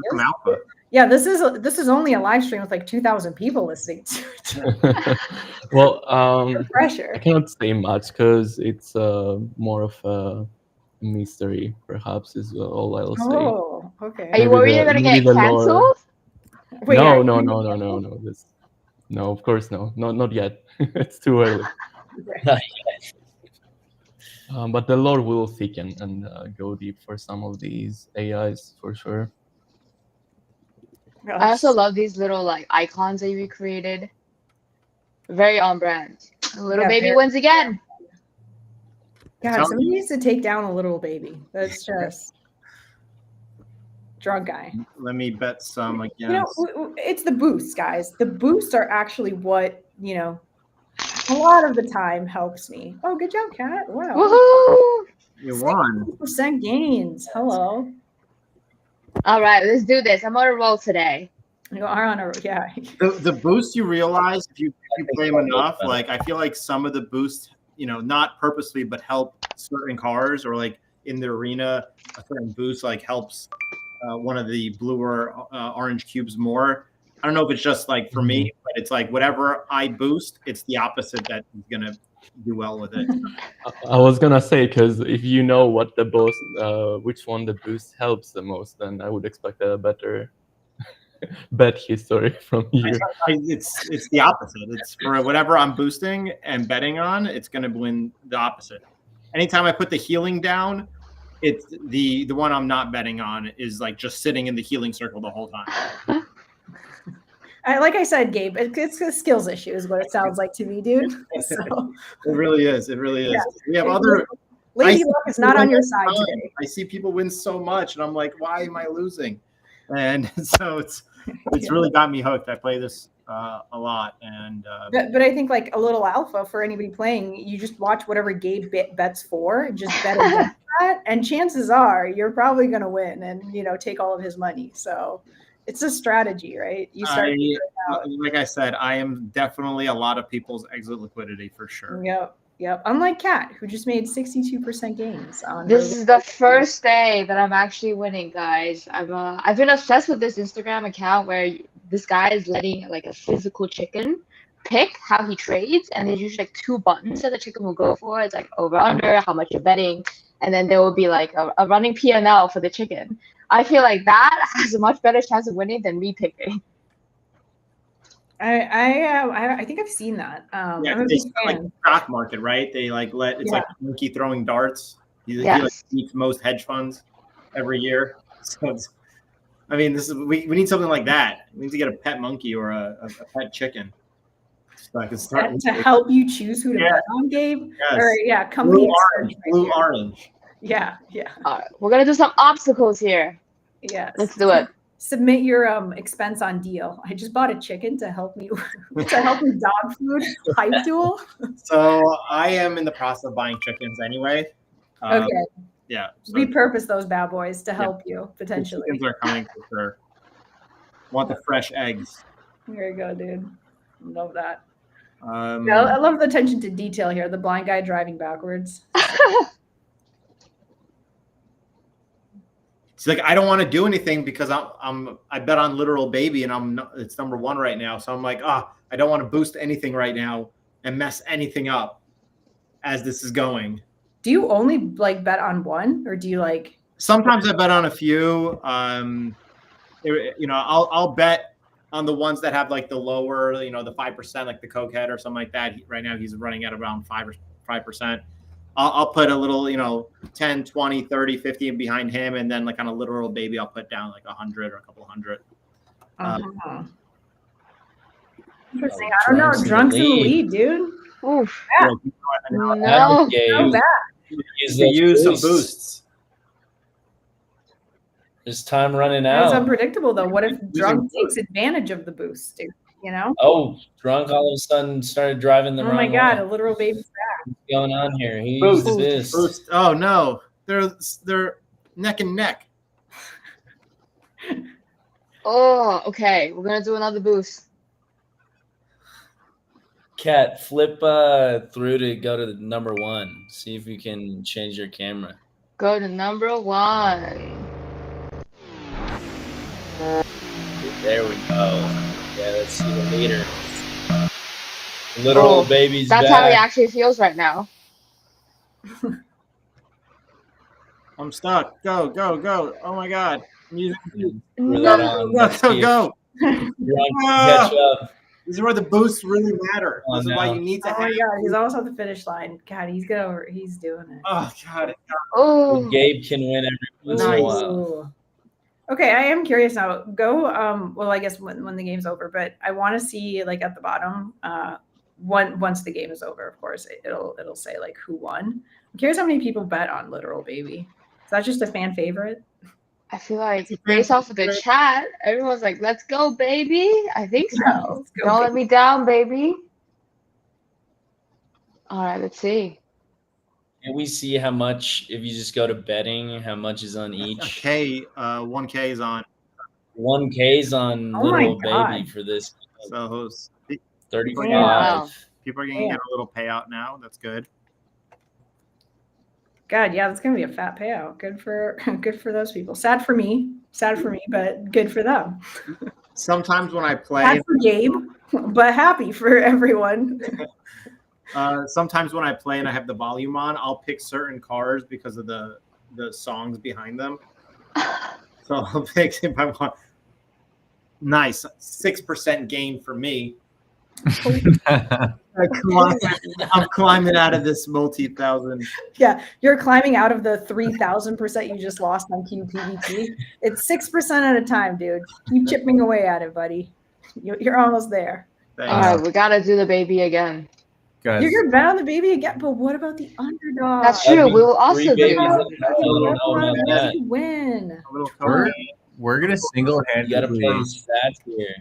All right, let's do the blind guy too. Yeah, blind guy and drunk. You know, the fan favorites. The drunk guy is driving a Porsche, for fuck's sake. I mean, that should mean something to people. maybe it's not the characters you're betting on, but the make and models, okay, of the vehicles. 100% vodka. We should allow other people to make the cars to even add into this game. Yeah. We have like the Lambo crew, the Ferrari crew. Like, you know, people get territorial. They get like prideful about like where they stand, what their tribe is. Okay, let's see. Yeah, Alex is just like note to self. Is there some more boosts? Yeah. Well, we did talk about it earlier when Sean was here, that we want to expand on what kind of agents there are, and eventually we would want to have the community itself be able to create and bond their own agents. So I think that is gonna be a huge game changer. Maybe Gabe can make a comeback. Yeah, maybe Gabe can come out of his. Well, if Alex is coding it, then definitely not. It's gonna at some point he's just gonna be taking money out of my wallet somehow. He's not even gonna need the game to do it. Incredible. Alex, what car tribe are you in? I know what do you have? You're a big fan of the Miata, but do you have a second favorite? You know, I'm curious for everybody actually. What is your dream car? What tribe are you in? Like unlimited money, buy anything in the fucking world. What are you getting? Well, why don't you start us off, Victoria? No, I'm starting off with you. I gotta think. All right, okay. I mean, you know, Alex. I know you know. Obviously, I love my Miata. For those who don't know, I have an MX-5. I do want to tune that, make that a track car eventually. But if I really had infinite money in the world, I don't think I would go for something crazy. I do like a Corvette, so maybe the SC7 would be a good idea. Ooh, it sounds like you're like really into Fast and the Furious 1 when like Vin Diesel's character and just like old cars. Like Corvette, like Miata. You're not going for anything flashy here, is what I'm hearing. Well, it is a flashy car. Okay, got it. My bad. I think your car knowledge might be holding you back a bit here. Oh, my bad. My car knowledge is holding me back, guys. Don't take anything I say. I gotta say that I agree with PT6 that I would be getting an SMR and Vanquish. That's going to be my next car. I expect HypeDuel to buy that for me if Alex removes my wallet from the blacklist and lets me win some of these games, and that's the car I would also be getting. Gabe, depends. Are you gonna let me drive it on the weekends? Yes. Hypes. Maybe we can do something. I'm 10,000 hypes right now based on my history. So, yes, absolutely. You can fly in from Greece and drive it whenever you'd like. Thank you. Damn, that's yeah, I also like, damn, PT6. You're just popping off the comments. You're always saying the coolest shit. That Austin Martin's dope as shit. That's incredible. Okay, so Gabe, you gave us yours. Kat, are you ready? You ready to give us your dream car? Unlimited amount of money. Kat can have anything she wants, her heart desires, and more. Honestly, I would love to be a passenger princess and be driven around. That would be my dream for unlimited money. Like, fly me on helicopters, drive me in nice cars. I just want to sit there. I want to do work. But do you want to sit as a passenger princess inside of a supercar like a Ferrari or something like Lamborghini? Yeah, you know, like or like a Rolls Royce, Phantom. You know, Phantom or a Cullinan. You know what I mean? Like, what are you feeling like? That's true. This is going to be a surprising answer, but one of my favorite experiences, just like as a passenger princess, was actually sitting on the trunk of a pickup truck. Yeah, you just feel the wind, usually by beachside or like somewhere in the mountains, and that's my jam. I don't need anything luxury. Like in the back. In the back, yes. Completely exposed, like hair all crazy, just like feeling the wind in my face. That is my vibe. Oh, nice. Ooh, we got a 1969 Mustang from Kiefer in the comments. Dude, sick choice. Eleanor. I agree. Eleanor. We got car people here. I love this. Usually it's just like, I'll have a Lambo in the green color. And you're like, but what? A green what? So this is interesting. We have all kinds of like picks on the team alone and in the comments. Steve, what about you? What do you got? Dream car? Yeah. I'm kind of into more classic old school cars. So ideally a Mercedes SL. So that's the old school, like Mercedes. The wing Golf would be crazy. That's like $1 million car. Money doesn't matter. Money doesn't matter, dude. You just won on HypeDuel. True. We got you just won big on HypeDuel. 1,000% games. Correct. Right.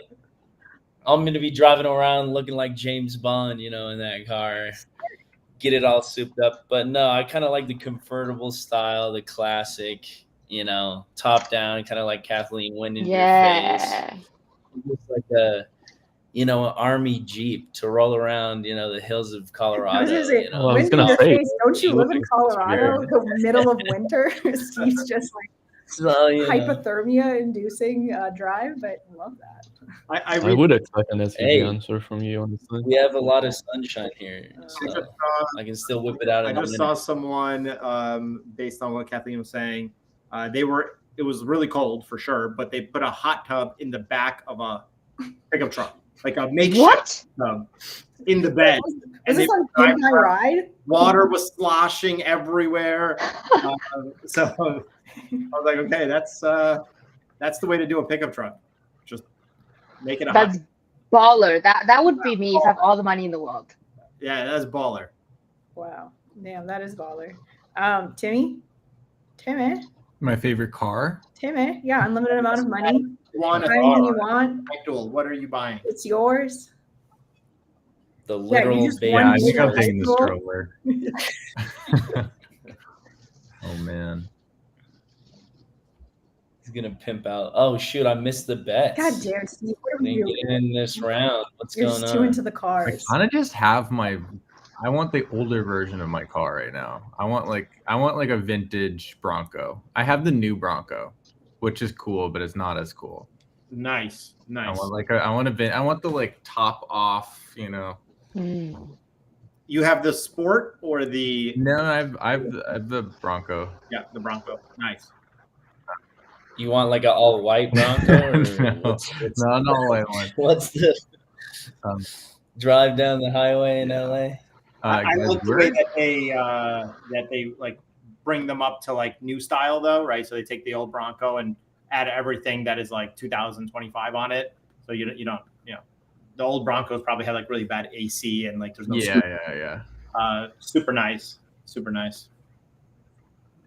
Yeah, there's a company that does those with like Range Rovers too that I've seen, Gabe. They like make them electric even and soup up like a 1980s one.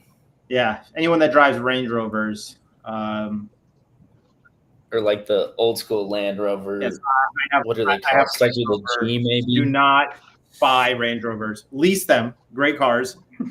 What is this? The official B3 opinion? I'm just like the day. Is this an anti-ad? The day after your 3-year warranty, everything is breaking. So leasing them is fine.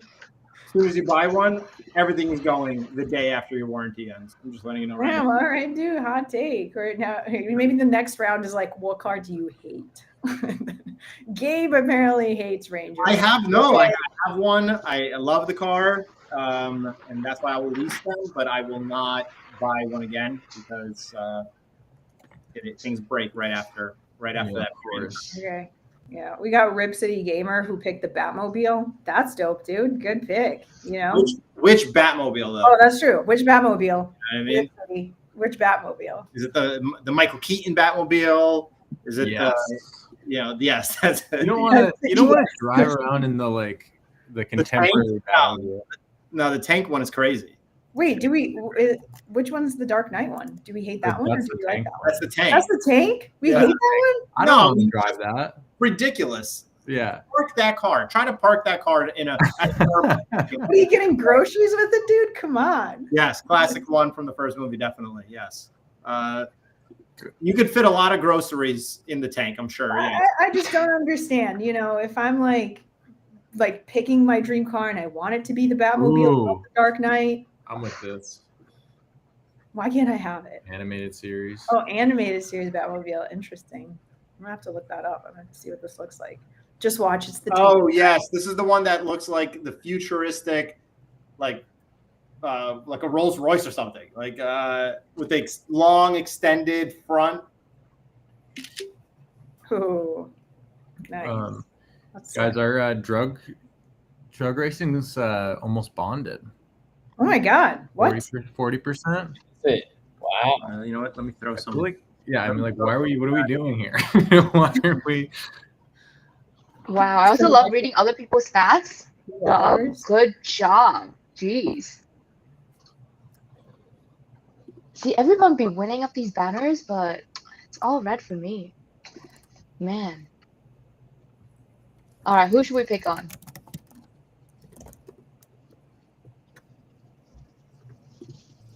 I'm feeling like drunk next. You're feeling the drunk? He, You're he feeling hasn't you're gotten feeling a W in a while, Yeah. I think. All Alex, right, you're from Europe. Do you say Porsche or Porsche? Oh, in Greek it's Porsche. It's C sound, even. So in English, what do you say? Do you say Porsche? Well, I'd say Porsche. You say Porsche? Okay.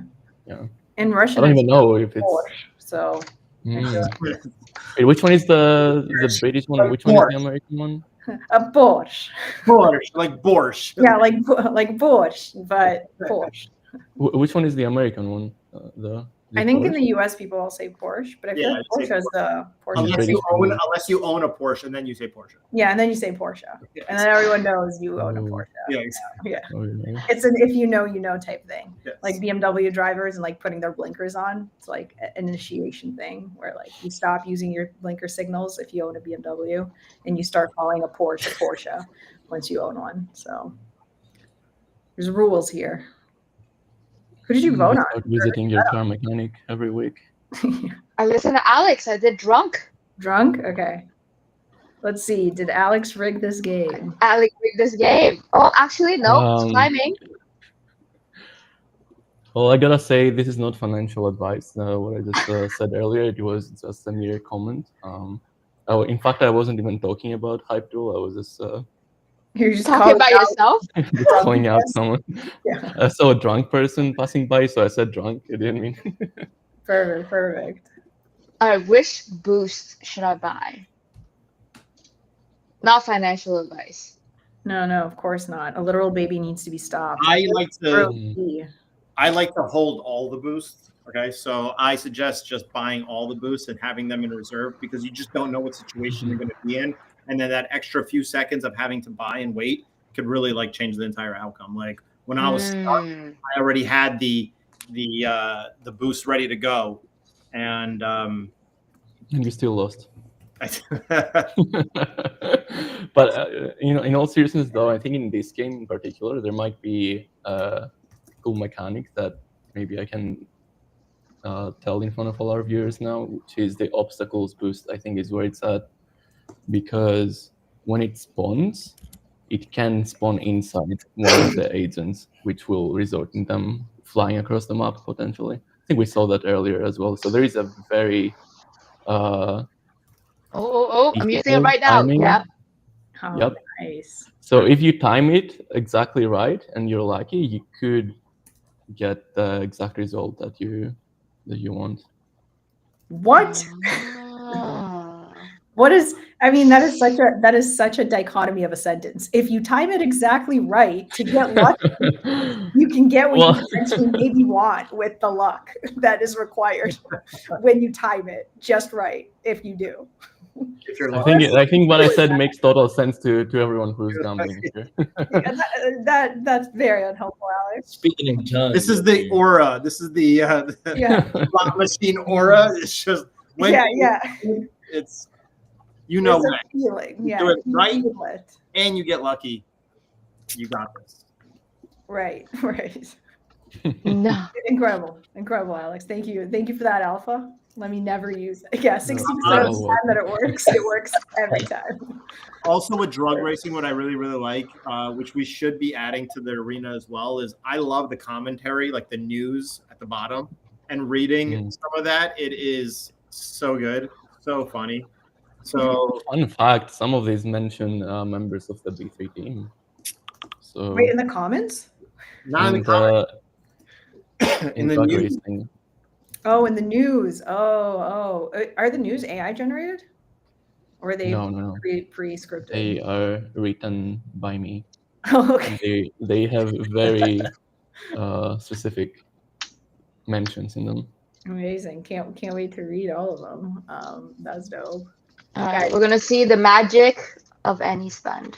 The magic of any spend. Are you on ramping? You buying more types? Did you lose all the I money? gotta deposit more. You got to deposit. This is the whole thing. It's Guys, me. this is the thing. Boosts are expensive in drug racing, okay? They're like one hype in the cube PvP.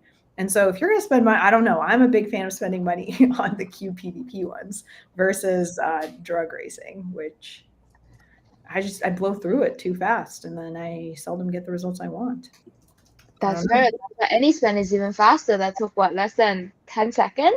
Maybe even 5? I'm topped up. I'm back. You're back. So back. Let's go. The amount of times I have to use any spend in HypeDuel is ridiculous. Also, don't forget, like for anybody that's watching that like is brand new, HypeDuel.com is the site, and you get 200 hypes for free by just like clicking free bonus at the very top, like at the top right-hand-ish corner. Every single day you can collect 200 hypes to just play and bet on. And you can bet as little as 1 hype on like the blue cube or 1 hype on the literal baby in drug racing. And so we let you have some fun. Until we go bankrupt, like come on in there. Get 200 hypes every day. You can bet even less than 1.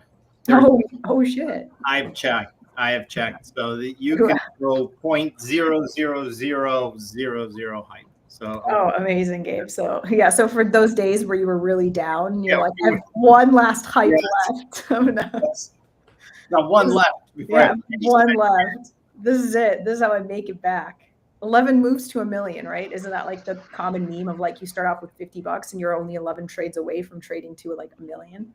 So it's like that's Gabe. He has 1 double. Yeah, if you double. Yeah. Yes. Yeah. Unfortunately for me, when I lose 100%, and when I win 6%. That's fit by experience. Others like Steve hits the 5,000% win, 6,000% win. I don't get those. That's right. Lady Luck is on. I was Steve's getting side. lucky. I don't know if my cat's gonna win too. You were hitting But some I just big, checked some my big. P&L.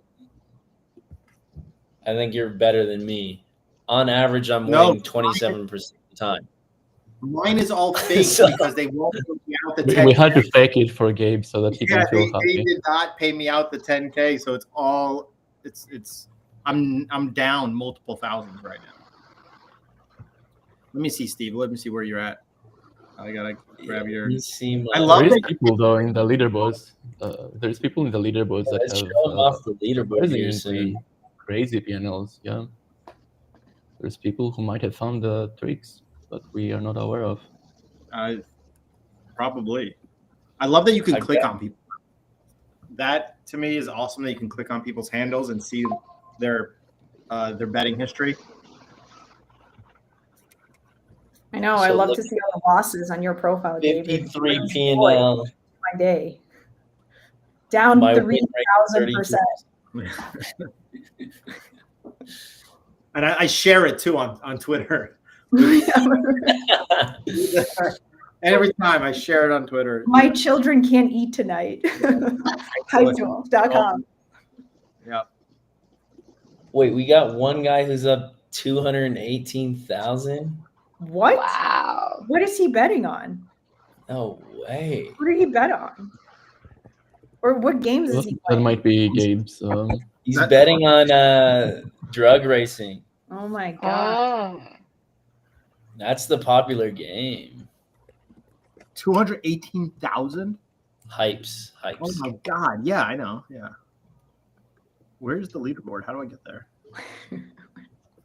Scroll to the bottom. There's like docs, support. Oh my god, leaderboard. There's so many more things down there. Yeah. It's Oh my crazy. Got all these Easter eggs. You got to check them out. Yeah, it's the Easter eggs. And then there's also, there's a leaderboard. Check out the leaderboard. And Kat, maybe you can show us the leaderboard on live stream. But the other thing with like the arena coins specifically is all of this betting that happens, a portion of percent of the supply goes from the betting to buy up the arena coin. And so if you are maybe not into betting like Gabe, because you're just losing all the time, but you I'm into betting. I just lose. the concept and you're super excited about the drug racing game or the cube PvP, you can buy both of those tokens and then a portion of the betting that users are doing in the game. So the more people play, the more people bet. is going to go to buy the arena coin. And so you're able to make upside on that as the game pops up and gets popular. And so that's what I think Tim, when he hopped on, he was like, oh my God, the drug racing coin's about to be bonded. These coins have to be bonded. You have to go, like, they have to be bonded with $5,000 worth of proceeds in B3 token. And then it gets bonded as a pair to B3, all on base. And then you can trade it on your favorite decks should you want to, in addition to the fees from the betting, also buying up a portion of the supply. So super sick, super dope. So Gabe, maybe arena coins is where you want to focus most of your time on versus the rest of us who are much better at betting. I've been buying up since the drug coin. It's another 5% bonded in like the drug coin. Yeah, another 5%, like 15 minutes. Jesus Christ! I'm buying some more. People love the arena coins. You know, we were with the engineering team on standby while the stream started today, and we were surprised to see how fast the cube coin bonded before you could even show it on stream, right? So it's really exciting stuff there. Yeah, we were on Cube, and I think like 10 minutes in, the Cube arena coin, to your point, Alex, was on. We're like, what the fuck? We haven't even, like, we were on the live stream, we hadn't even gotten to the arena coin tab, and I guess a few DJs did read through what it was. And the interesting thing is, in the FAQ section, you can see, like, what is the arena coin?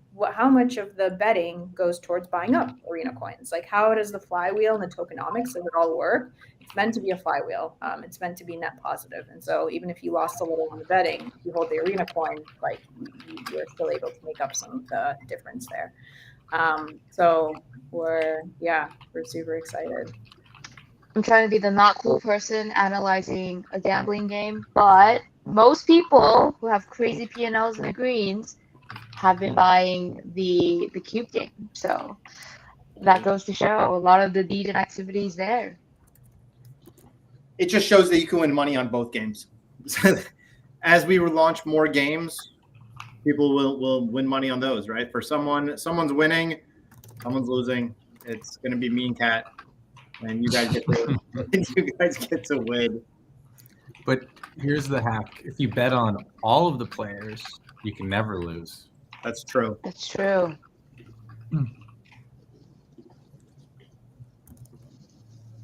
Oh, we got. Let's see who's number one on the leaderboard. Do you just this guy? Oh my God! Do we know him? Wow, what a hero! What an absolute hero! He was making some on like some big ones. A few big. Shout out to Homeboy. He's crushing it. He's just all in. Wait, can you go to the leaderboard? Yeah. It is Dub. Oh my God. If I think this is who I think it is, it might be a wolf style. Number 2 has placed 2,000 bets. Wow, we don't even know his identity. What a mysterious person. F10D, wallet ending in. Wow, this guy's loyal to a little baby. Okay. He loves a little baby. Kat, are you on the leaderboard? I am not even close. Oh, actually, I am. 46. She's down. It's a good day for me. I'm down. Can you organize it by P&L? By net. Yeah. Nice. Ooh. Damn. Okay. What? Can you screenshot that? That's pretty dope. Are you going to tweet this? Yeah, we should tweet that. Wow. Whoever this fine individual is. Go by the bets. Look at the bets, though. Like, there's people have placed hundreds of bets already. That's crazy. This one's done 2,000 bets. 2,000 bets. He's up, too. Wow. Mostly on the cube game. I do love the cube game. I'm such a big fan of little orange versus blue. So nice. We should play it. We should play around. 60% of the time, it works every time. Yeah. That's right. We're City Gamer. That's right. All right. We're back in. We're back in. Let's play some QPVP. Okay. This just makes it so much easier for me to pick. I have so much like inability to decide sometimes, especially going to a store, like what color should I pick? This is only a 50% chance. All right, let's do it.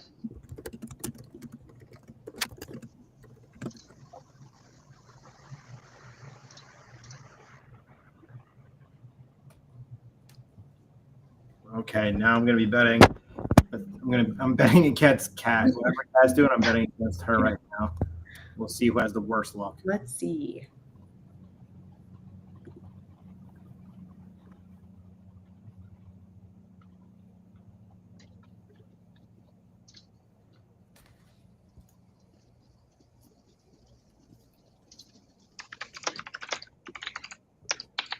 Honestly, sometimes when I'm watching, I don't even have a bet in, and I will still do the boosts just to like screw people, just to like change the odds.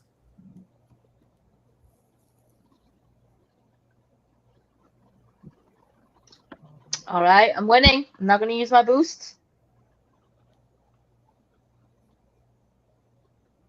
Nice. Hell yeah. Nice.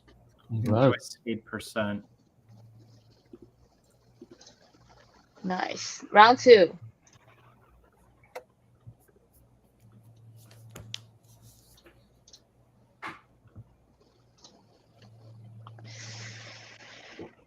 All right, it's time to bet on the underdog.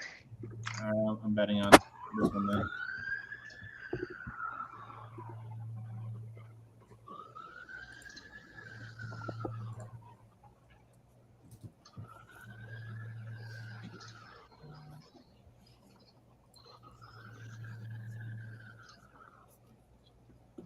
You know what? I'm gonna buy some more of the drug coin. Just because.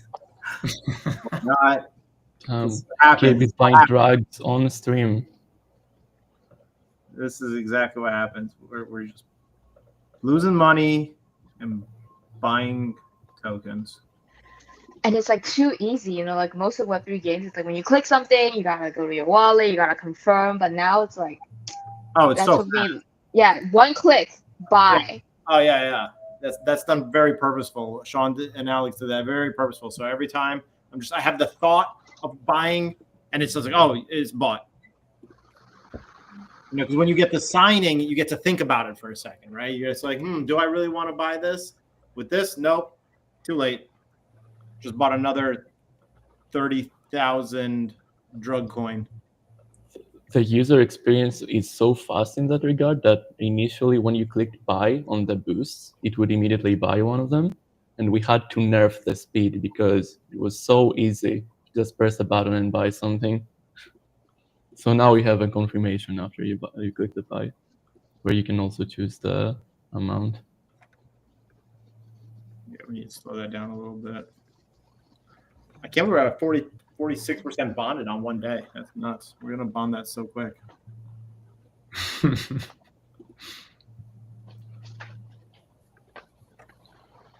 All right, I'm gonna take a break for dinner. I think I'll be back on stream later though. So talk to you all. Alex. Good to have you, Alex. Thank you Keep on gambling. Keep on gambling, guys. We will keep doing it. Enjoy. Wow, it's a good day for me. I might be 2 of 2. I'm losing.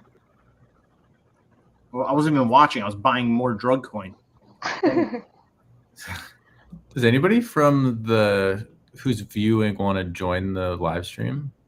Should we open this up a little bit? Yeah, let's do that. Let's see what people's opinion is.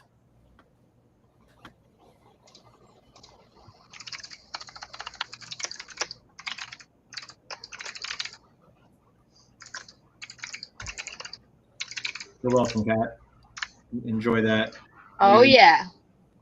How much did you win? Jarrett. 300%. Nice gain. Yeah, share that. That's a good Not game. bad, not bad. Very good gain. So I do have the worst luck. All right, which one are you betting on, Gabe? I will choose accordingly. I'm gonna do orange again. Okay, so I'll do blue then. Another 100 on orange.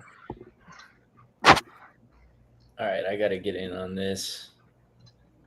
What are the odds? What are we looking at?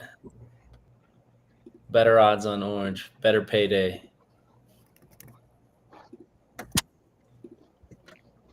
You know, I'm gonna double down. Do another 100 on orange. Add to the bet. Let's go. Me and Gabe are riding it. Who the fuck is it?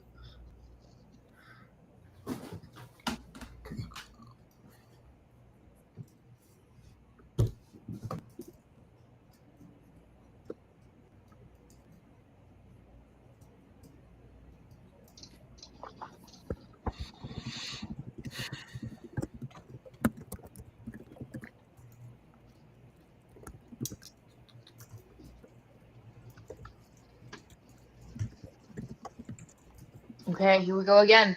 Yep. And now I'm gonna be watching. Oh, there we go. Start off strong. Oh no. Oh.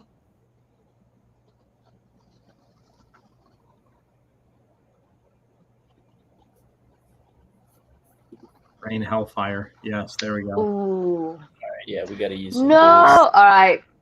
Gigantic weapons. I'm throwing them all out there. Oh no. Oh no, no. I'm gonna use it all. Healing circle, rain healing circles. Yeah, how do we get back here, Gabe?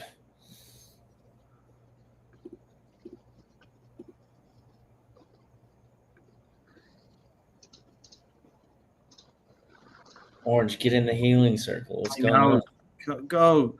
Nope, I used it. I used it. Oh, get in there. He's inches away. What the heck? Come on now. This is Did what anybody I get. use boost? Trailing Gabe's Oh my God. See? Yes. It doesn't matter what I do. It does not matter. How much did you win now? What is it? Ta-da! 183 hype. So What's your percentage? 80%. 83. Another 80. Pretty good. I realized you gotta spend money to make money, so keep buying those boosts. The boosts really help to have them on deck for sure. Yeah. All right, let's do orange this time.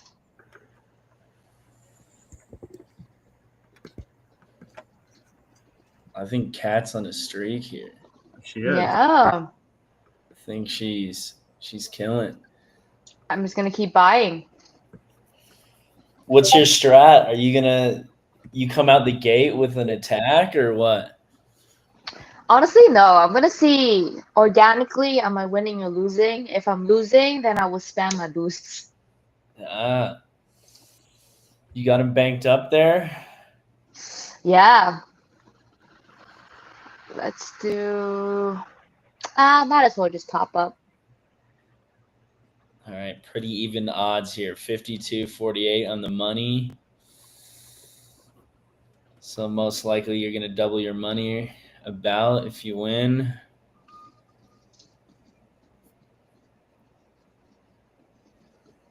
All right, we got to start using some weapons. Ooh.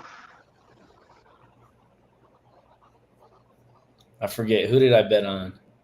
Blue? I got That's you. All right, come on, Blue.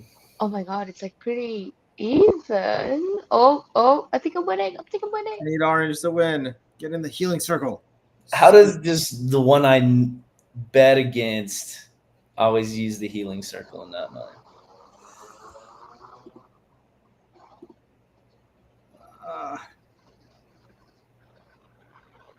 Oh my God, what happened? What just happened? No. Go Blue. Oh my God. No. Guys, I am spent. Blue is killing it. Jeez. I actually have to pop off for just a little bit. My daughter is hungry, and I am just sitting here gambling. So I will. Sounds like a true father right there, you know. Exactly. I'm stuck in the casino. I will be back shortly. Thank God I have a wife, but who's taking care of the baby. But I will be back in a bit, and we'll lose some more money to Cat. All right. Have you soon, Gabe. Yes. See you, Gabe. Guess it's me All and right. Kat battling it out. We're gonna hold down the fort. Should we do the strategy where we're betting against each other, or do we want to win big together? Well, you know, we got to bet against somebody. So who's out there to go against us? Looks like we got Dub betting. The cultured swine.eth is betting. So, you know, let's bet against Blue. There's big money on Blue. You know, I feel like a big payday is about to happen. Sorry who's betting on Blue in the chat, but, you know, you can't beat that 7.65 payout. Oh, it's dropping, but. Oh, what? I spent too long analyzing. Oh, well. Uh-oh. I will rig the game for you. Which one did you bet on against these? I bet on Orange, so we need Orange to win here. No, I'm going to cause some chaos. I'll make it difficult for you to win. Oh, actually, let me use... Oh, you are winning. Gigantic weapon. Come on now. All right, I'm going to use the orbital attack just to cause some chaos.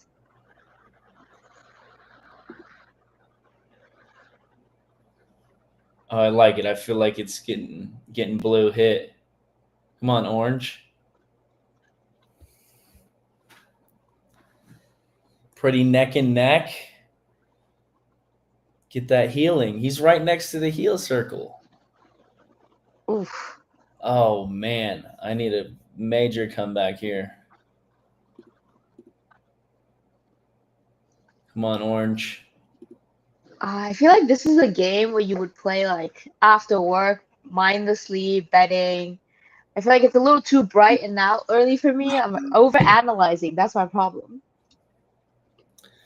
Yeah, I feel like it's still, you know, a game of chance. We throw in, you know, where you can kind of alter the game and it gives you that itch, but in the end, you know. Wow, 1K on Blue. Okay. The cultured swine. The cultured swine is back at it. All right, 1K on Blue. I will go Blue.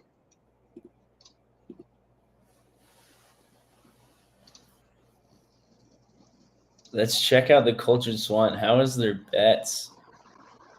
Oh, top Make 5 leaderboard, I think. runs as of late. As of late.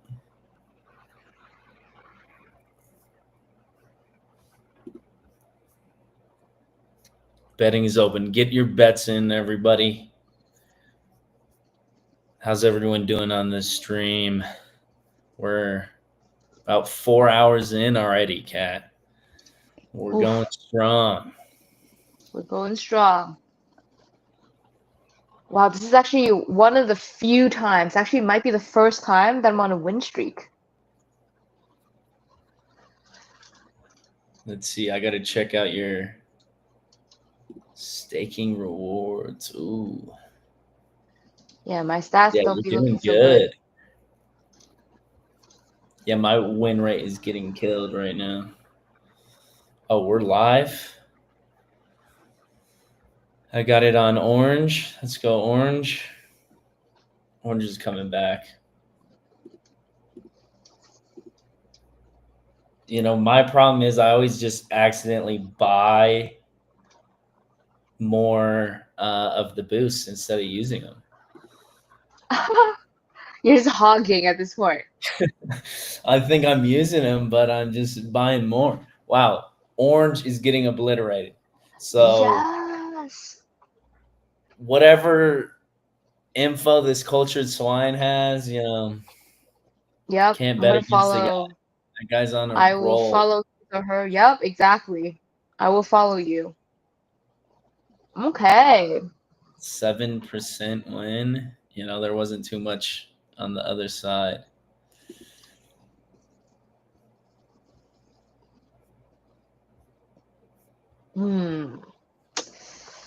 Let's And then do. notice that the bets come up at top, the wins. I don't know Yep. if we've highlighted that, the scrolling wheel there. All right. Kat, what are you betting on? I guess I can't go against you. You're on the hot streak. I'm actually following the culture swine, and he goes blue, or she, so I go blue. We're going blue. We're going blue. Luckily, I'm looking at my hypes like balance, and as much as I've been betting, it's staying kind of around the same amount. So Can't say hopefully that I'm the not same in for a big me. hole, but you know, I got to look at that P&L statement after this. Well, I just went big. I'm actually matching the cultured swine, 1K each. Oh, okay. We got a ton of people going 1K. Let's do it. Steve, you gotta top up your balance and just like add a 0 in there. Shoot. I guess I got to add 900 more in there. Let's go big. I'll get 1,000 in. Hell yeah. Doubling down on blue here. Okay, now I have. If orange wins, looks like Dub. Let's buy some more boosters. Dub is going to have a good time.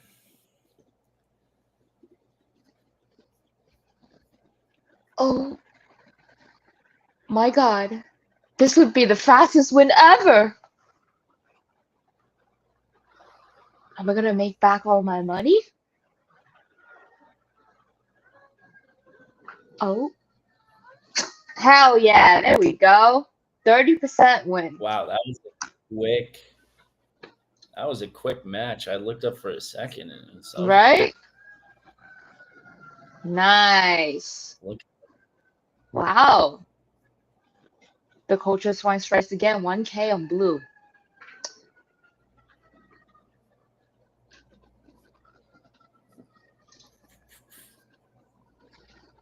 Honestly, I'm going to rebel this time. I'm going to go against this person who has foresight. Okay. It'll be me versus you then. I'll bet on blue here. Trail their bet. At this point, I just wish like there's like deals that they would do on boosters. If I buy a pack of 10, maybe I get one free, you know? Oh, that's a good idea. We got to talk to Alex on that. Okay, let's see. What other boosters do I want to buy? Buy 100, maybe. Yeah, you get a couple extra. Yeah, it feels like I'm on a shopping spree. All right, get your bets in 20 seconds, everyone. Coming down to the wire.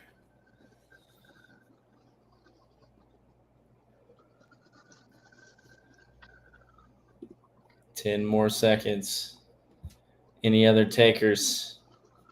We need to get like an AI generated like Bruce Buffer voice to like introduce blue and orange. You know, I don't know if you know like boxing like that, but it's the like boxing announcer to like start the match. You know, when we're in this betting state of like a minute, you know, it cuts the music and it just like intros each.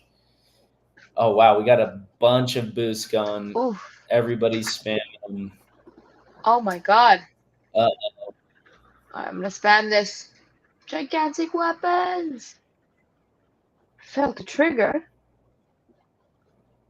Oh my God. No.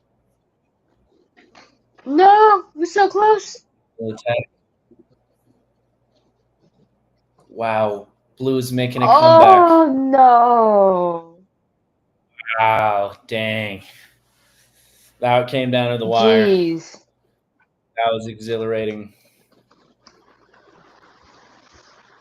All right, should we do this again? I guess I stole your money, Cat. I guess we're just going against each other now. Yeah, I mean, we could go drug racing and then it's like, you know, 5 different options. All right, all right. Let's switch over there. Let's switch it up. See what's going on. Let's analyze. All right, we got Pilkesh said, see you soon. Sweet. Come back to the stream. Love to have you guys back.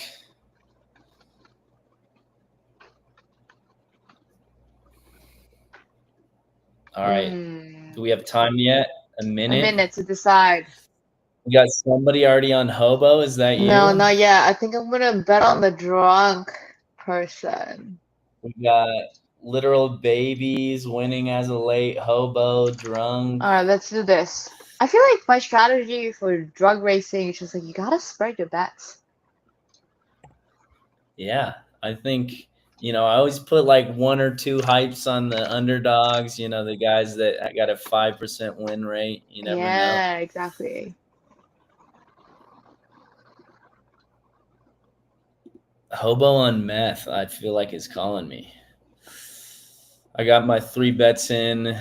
Let's make a big bet on literal baby. Okay.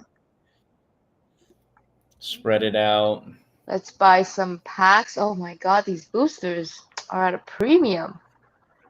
Sweet. We got Dub came over. Got some money on drunk, blind, Hobo on meth. We got money on everybody. So somebody's going to be a winner this time. Oof. Let's see. Betting has closed. I really like, let's see, Drunk's car. I feel like it's got the sick car. That is true.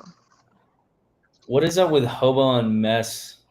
It's just got fire spraying out of its exhaust all the time, or is that a power up, or are we just rocking with it? No, this guy's always on fire. Oh my god, what is happening to this dude? 0 G. Literal baby is in first. Of course. Come on. Let's go, baby. Put an obstacle in their way. All right. Let's go, drunk. Let's go. I never know if drunk is like going forwards, backwards. As long as he's going in any direction. Progress. Oh, I'm second place. All right, let's use. Oh, I can't spam these. JK. Boosts like I can in the other one. Costs a little too much hypes. Right. Got to use them very strategically here.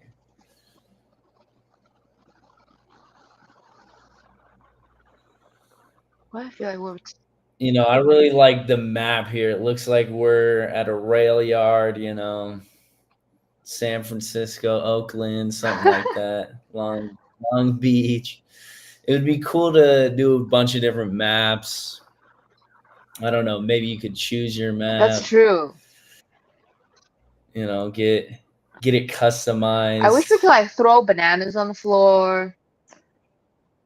Yeah, we like turn this into Mario Kart, throw people shells. That's a good idea. We gotta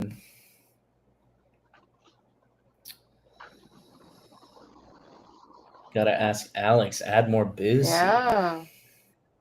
Targeted boosts, maybe, if you spend a bunch of hypes, you can like drop it at a specific point. Right in front of literal baby while he's about to cross the finish line here. Oh no, what happened to the drunk guy? As always. All right, who's the winner? Who bet on literal baby? Oh, luckily last minute I think I bet some on Same. there. Cannot sleep on the baby. You just always gotta bet on the baby. The baby wins half the time. Let's see, what are the stats here? 54% win rate. So,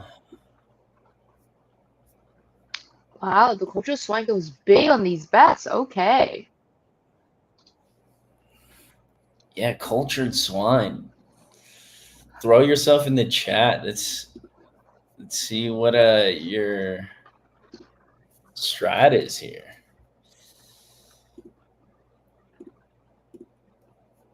I gotta go back to the little baby. Look at that, 104% return, doubling my money. That always feels great. Oh, okay. Time to bet on one of these underdogs. Where's the win rate? You know, All right, blind person it is.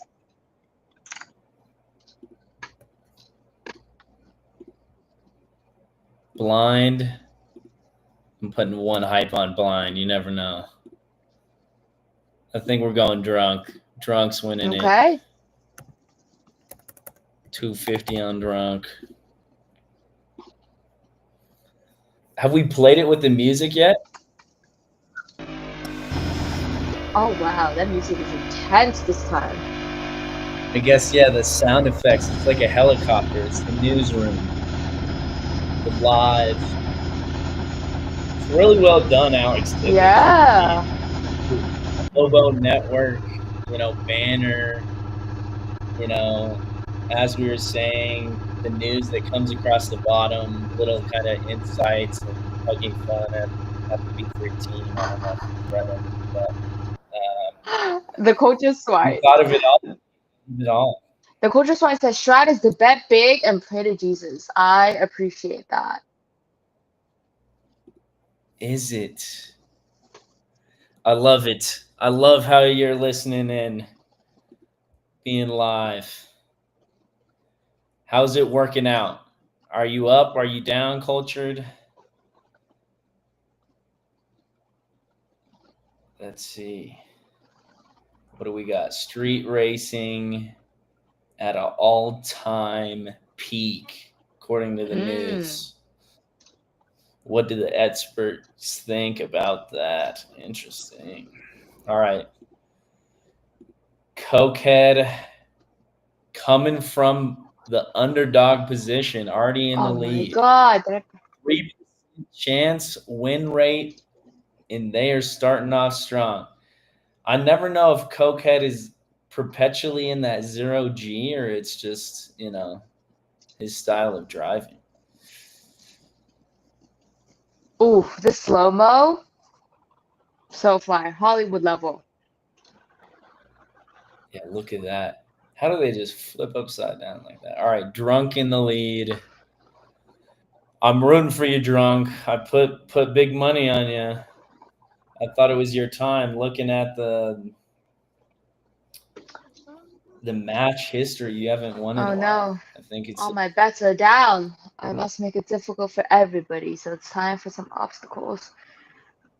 All right, let's time this. I don't have any obstacles Let's left. see. Blind person. All right, let's make you fly. Boom! Oh, Boom! Oh, what? Babies ain't nowhere. Okay. What? That actually worked. Whatever you did. I was timing it for the blind guy, but sure. Well, now it's gonna make me lose. Let's see. All right, how do I get literal baby to stop? You cannot sabotage me. Oh. Are you voting? Did you vote on literal? Yeah. Oh, yes, I actually did. Yes. Baby win once again. Damn it.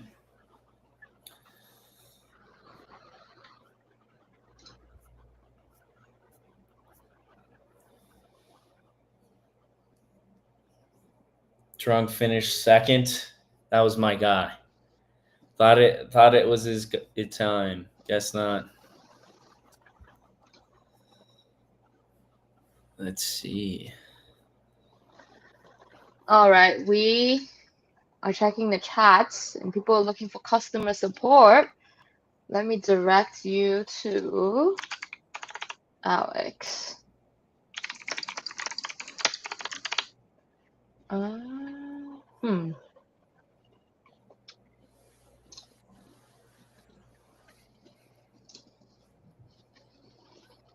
See, which chat are we in? What would be the best way to connect them? Oh, okay. I thought something. Oh, they're Yeah. in the chat within. We got so many chats going on here. Sorry, guys. Is there support anywhere? LOL, we're trolling. I fell for it. You got got us, me. man. You got us. You know, we're out here just trying to make sure you have the best experience possible. And we didn't get the joke.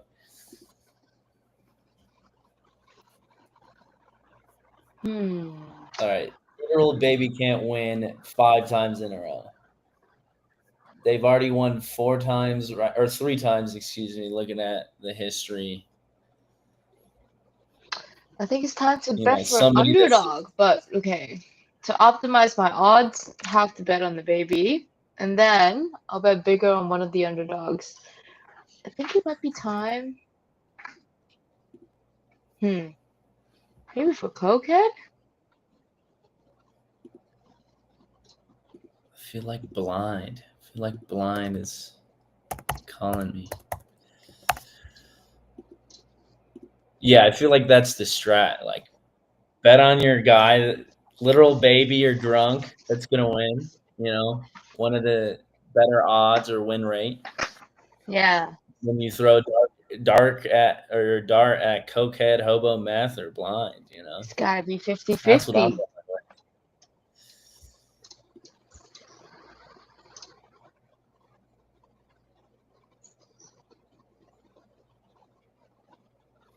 Looks like Cultured Swine and Dub probably know each other. They're joshing us.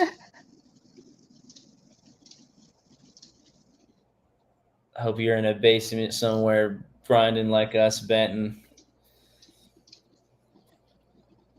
All right, what booster should I buy this time? Actually, no. Let's have the situation first.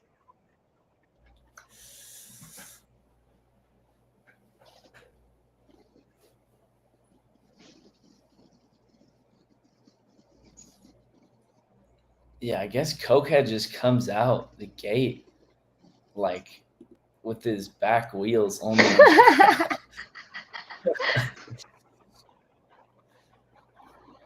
Let's see. GM, another believer in the chat. Welcome. What is that? Juronki?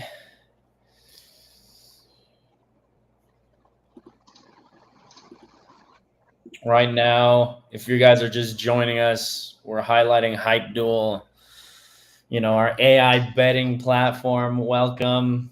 Right now, we're in the game drug racing. Me and Kat are kind of at it. She's going for a little baby. I'm going for drunk. And I've been losing a lot, but I don't know, Steve. I think I'm on a streak here. I have number 1 and 2. you know, I'm not huge on the like odds of betting, but isn't it like you can bet on like who gets second and things like that? I don't know if we can add that to this, but you know, that would add another layer, I feel like, to the dynamic. Oh, for sure. Yes. Give me more payout.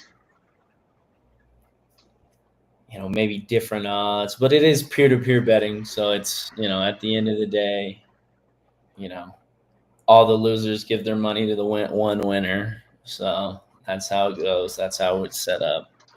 Let's see. I'm a bit late. What token is used on betting? Yeah, good question here. So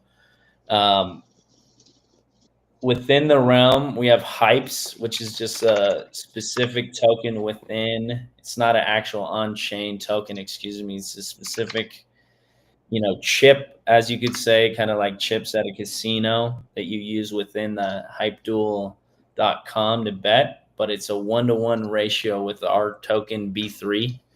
So if you've been to any one of our websites, you know, Basement, any one of our apps, created an account, it's all the same login within here.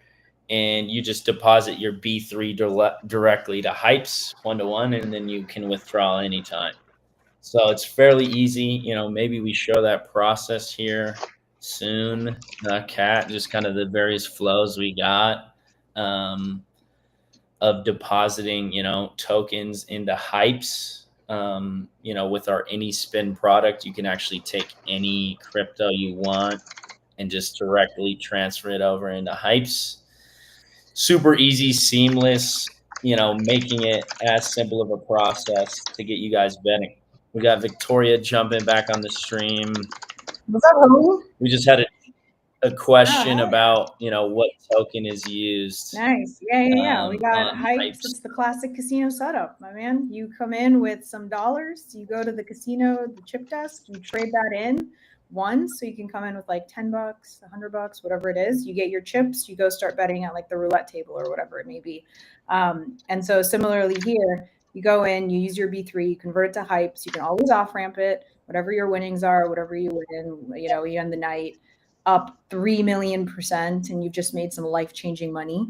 You want to go buy, you know, a car, a house, whatever it may be, and then you're good to go. So, Kat, you wanna top up your Hypes a little bit and show us that process? All right, it's as simple as one click, and then we'll count it down to the seconds.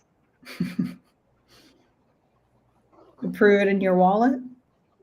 Wow, look at all those B3 tokens you got in your wallet Yeah, already. dude. Ready Kat, to go. are you just a whale over there? She is a believer for Did the sure. B3 team come prepared with some B3 to make sure the live stream is a success and we can keep giving our money away to all the people winning? I love it. I'm also very big on playing our staking casino, so always B3 in my wallet. Nice. Stake to win. It's also pretty dope. Like when you're going through the process and you have your Hypes in your wallet, you can kind of like the whole play is if you like you've gone through the betting flows, but like once you have your Hypes, you're just able to seamlessly and really quickly bet on like this game, the next game. If the game is like taking a bit too long, or you're like, okay, I'm in drug racing, I'm betting on drunk guy, I'm betting on, you know, hobo or whoever it is, and you want to jump back into the queue PvP, you can do that, and you can like simultaneously bet on the 2 games that are live right now. So it's pretty dope, and it's just a 1-to-1 exchange rate. And Kat's topping off a shit ton here, so that's pretty cool. I have horrible news. I've been buying so much of these boosters that I run out of gas. So let me top up real quick and I'll be right back. Oh shit. Yeah. Also, this is all on base. So base ETH for gas for all of those watching. What did you bet on last time? Is Literal Baby still crushing it? Oh yeah. God damn Just it. can't lose. You gotta bet on the little guy, you know? You gotta bet on like hobo, the drunk. I do like betting on drunk a lot. I also love that you both like prefer to play drug racing. When I was on earlier today on the stream, I was pretty much a cube PvP maxi, just betting on blue, betting it all on blue. It kind of feels like roulette, you know, red or black, red, always red. Not financial advice, but always red. Always red. I'm the opposite. It's always black for you? Oh shit. Yeah. First thing you do when you go to the casino, we got our boy Dub, put who's it- topping the leaderboards in here. Thanks for hanging out, Dub. You're crushing it, man. And he says a literal baby is literally the little guy. That is true. He is the little guy in the game, but dude, his outsized winning is outsized. Okay, he's crushing it. We got to give, you know, the blind guy a chance, or maybe Cokehead. You know, when is Cokehead's time to shine? The AI needs to like optimize for it. We need to play a million more of these to get the outcome we want. I think when Alex was on earlier today, he was like, you know, a literal baby's aerodynamic plastic car just puts him far ahead of everyone else. Everyone has like a Porsche or a Mustang, but this little dude in his like plastic little car just keeps crushing. That's true. He's flying right now. He's flying right now. He's having a good time. I love it. We also have we started the live stream at like 10 a.m. Pacific time today. And we've had various people from the team join. In the very beginning, we had Sean Gang, CTO of NPC Labs. We call him the beating heart of B3, actually. He is a mastermind and a genius and allows for us to be able to push out like 11 products in 12 months. And so he was on and he shared some interesting insights as to how this entire like AI versus AI arena came to mind. He watched a documentary on Netflix about AI and how the DeepSeeks of the world and OpenAI initially started out, and it was literally games. It was just games like this where the AI kept learning and kept iterating and kept providing like insightful pieces to then build out the chat GPT that we use now. And so it's really cool. It kind of helps unlock certain things in certain areas. Oh, a literal baby one again. So we'll prop up the really long live stream we've been holding for like 5 hours almost at this point in time, but we'll have some clips of just Sean sharing those insights. Because it's kind of cool to see a lot of the thinking that went behind the scenes of building out HypeDuel, and the various ways that we were like, okay, and we're putting it on chain. It actually makes sense for it to be on chain because you're able to see that it's fair, that there's not one game dev that's just controlling and making sure that Drunk wins or Blue consistently wins, but it's all fair. It all can be tracked on base scan. Betting gets closed off like as the duel starts. So if you see Drunk guy like winning or taking the leaderboard, you can't quickly go in and like put some money on him. Like it's locked, you're done. Whatever you placed your bets on is over. And so it's pretty cool. It's interesting to see. And it's also interesting to see all the little details behind each of them. I think previously we kind of went into like a literal baby and you have, 6 months. 6 months, just a 6-month baby.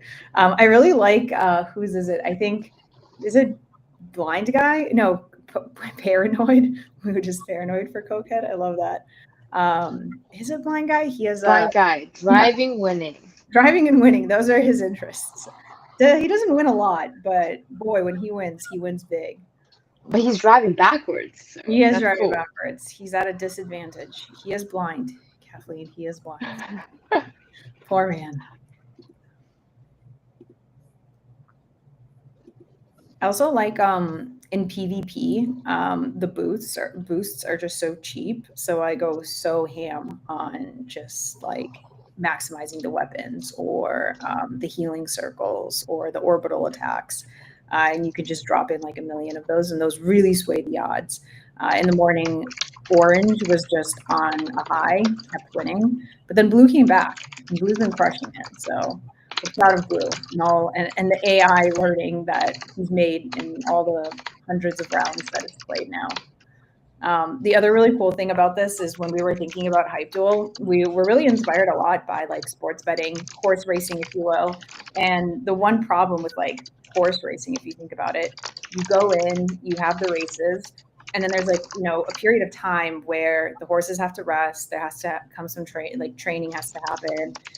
It's not always on, and you have to come at a certain time and you leave at a certain time. But with an AI versus AI duel, it actually, allows for you to consistently be on. If you want to have this in a tab that's just like open and you need a hit of dopamine and you just place a small bet on like blue, you can do that. If you are like in the middle of like waiting in line at the grocery store and you want to bet on hobo on meth, you can do that. And so these models are running perpetually. There is no like Pacific time zone, Eastern time zone, Asia time zone, like European time zone. The site is always live, betting's always open. So 100% fun. Unless you're Gabe, who consistently loses.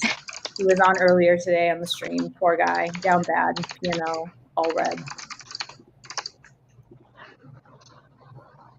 All right, let's see where we at. Should we use the booster?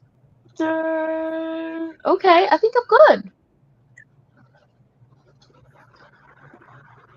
Dope. Babies in first. Babies in first. As always. Something about those plastic cars. Yeah, something about baby in his little bottle. He's crushing. A lot of us are on Drunk right here. We need to We need a I don't know, turnaround. dude. He's number 3 right now. Things are not looking good. It's not good. Baby is just gonna dominate like 9 of the last 12 matches. Oof. Sounds like don't bet against the Don't bet favorite. against, yeah, people love the favorite.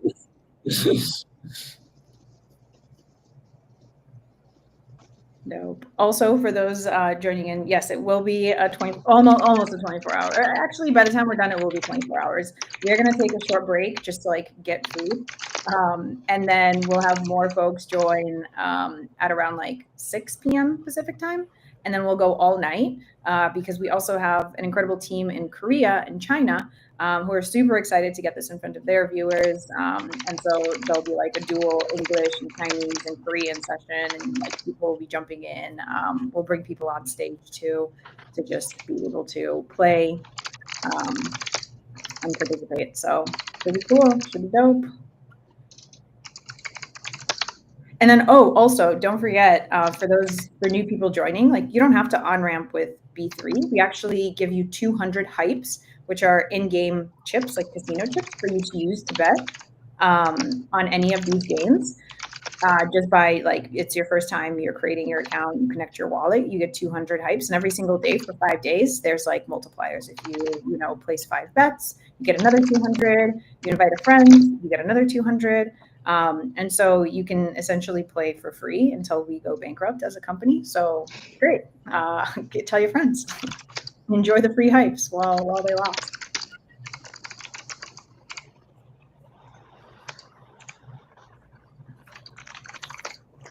Kat, good for you. 217%. Thank you. Yes, it's a bigger honestly learning a lot from some of these big winners here. I'm taking a little bit of a cheat code. I would scroll down and see what other people are betting on. And for people who have really good win rates, that means Lady Luck is on their side. Therefore, I would just copy. Dope. All right, I think I gotta stop betting on the little baby. Maybe let's diversify, go drug for a bit. Nice. Okay, while you place a bet on this, because it's going to be like a minute, you could also go to QPVP, place a little bet there. Yeah. I actually have better win rates here because it's less for me to pick. There you go. There you go. Nice. How much time do I have to decide? 1 minute. Yeah, 1 minute. Bet on the underdog.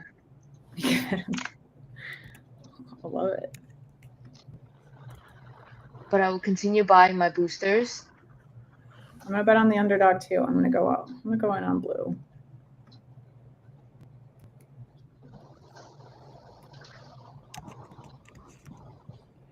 Steve, are you team blue or team orange? I gotta go with blue. Blue today, or this match. Let's throw it on there. Did I get it in time? Right. Blue's been killing it, so like I said, I can't bet against the ones that's consistently winning. Now I don't know what game to watch. I like the graphics of this game, but I feel like it's more entertaining to watch the drug racing. Ooh, I think we had a question here that's like, where's the referral located? Kat, if you go down to the very bottom, yep, there's the referral program. Click that, and so it gives you your own link. So refer a friend and get 1% of their betting profits for the next 90 days, in addition to the 200 hypes that you can get for referring a friend. So that's your unique code. Use it. It's all yours. Let us know if you have any feedback. If you're like, ooh, it'd be much more enticing if it was 10% of their bets, or if this was only open for 10 days versus 90. So let us know.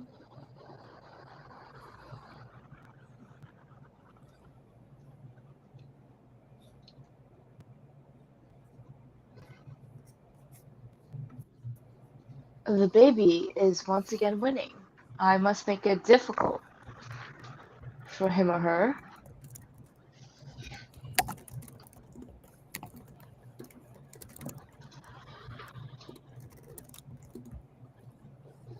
Cal, I'll keep you posted on Cube PvP as I'm still on that screen. And it looks Sound like good. Blue is about to win. No big deal, but Which one did I bet on again? On this duel.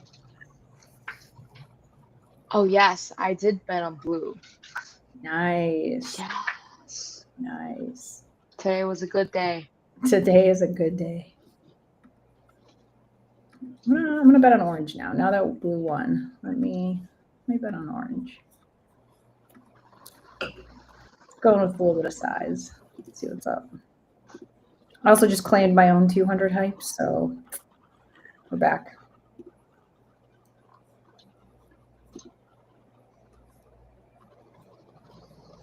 The baby once again won, and then it was Hobo. Oh, nice. Did you bet on Hobo? No. I did not. I bet on the drunk dude. Damn. I think it's time to go all in on the baby. All in on the baby. It's time to go all in on orange for me. Are you going on blue, Cat? Oh my God. Are you serious? I am debating. Going All right, orange. let's do it. Blue. Gotta spice it up a little bit. It's me and Kat versus Victoria on this one.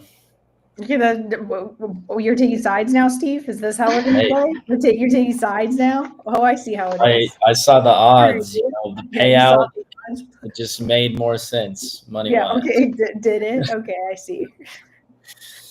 I don't know if I'll be right, but all right. Yeah, we all right. use- Well, you know, gotta let's use get some some things. orbital attacks up in here to just make sure. Oh, looks like we're on a roll, Steve. We got this. Are you? Come on, Phil? blue. Come on, healing circles. Orbital. It's not looking good for you. Don't want to hear that, Steve. Hey, somebody's got to win. Yeah. Apparently not me. Somebody's got to win, and it's not going to be Victoria. That's cool. All right, looks like we got it. It's obliterated. Look at that. Not even close. Healing Not circle, even come on. close. 83% gain. In the money. It's a good day to be Steve. It's a good day. It's to a be good Steve, day. I'd love to see your P&L chart. I feel like you just have a knack for it. Let's see. Let's click at it. Let's see. It's got to be. Oh, I'm up. I lost a lot in drug racing, though. That wasn't my game. That's not your game. For some reason, Cube PvP, though. If I stick to that. PvP. Yeah, if you stick to that, you clearly have a good gut instinct. Yeah, I'm going in on orange again. Okay, I'm just placed my bet. Orange. We have 3 minutes left until we break for lunch. It's perfect. Wow, I might win my last game. I went all in on the little baby, Big money on blue. and it's crushing it. 1,000 on blue. Somebody. Wow. 1,000 on, did you literally the put other side of 1,000 on blue? What? All right, I got to add to my bet. I have 10 Let's seconds go. left. You know, All right, last I want to one. go we're about to- 1,000 on orange. It's a big match, you know. Oh my God. Okay, I'm gonna. It is a big match. Wait, I gotta go a bit more here. Last one before we break, you know. Last one Everybody before get we your break. bets. Oh. Anybody on stream, you know, this is your chance. Yeah, this My is money. You know, take my money. All right, I'm going against you, Steve. Oh, okay. So it's Victoria and Kathleen against me. I'm the odd person out on this one. All right, we just started. Let's see this. Let's buy some healing circles real fast.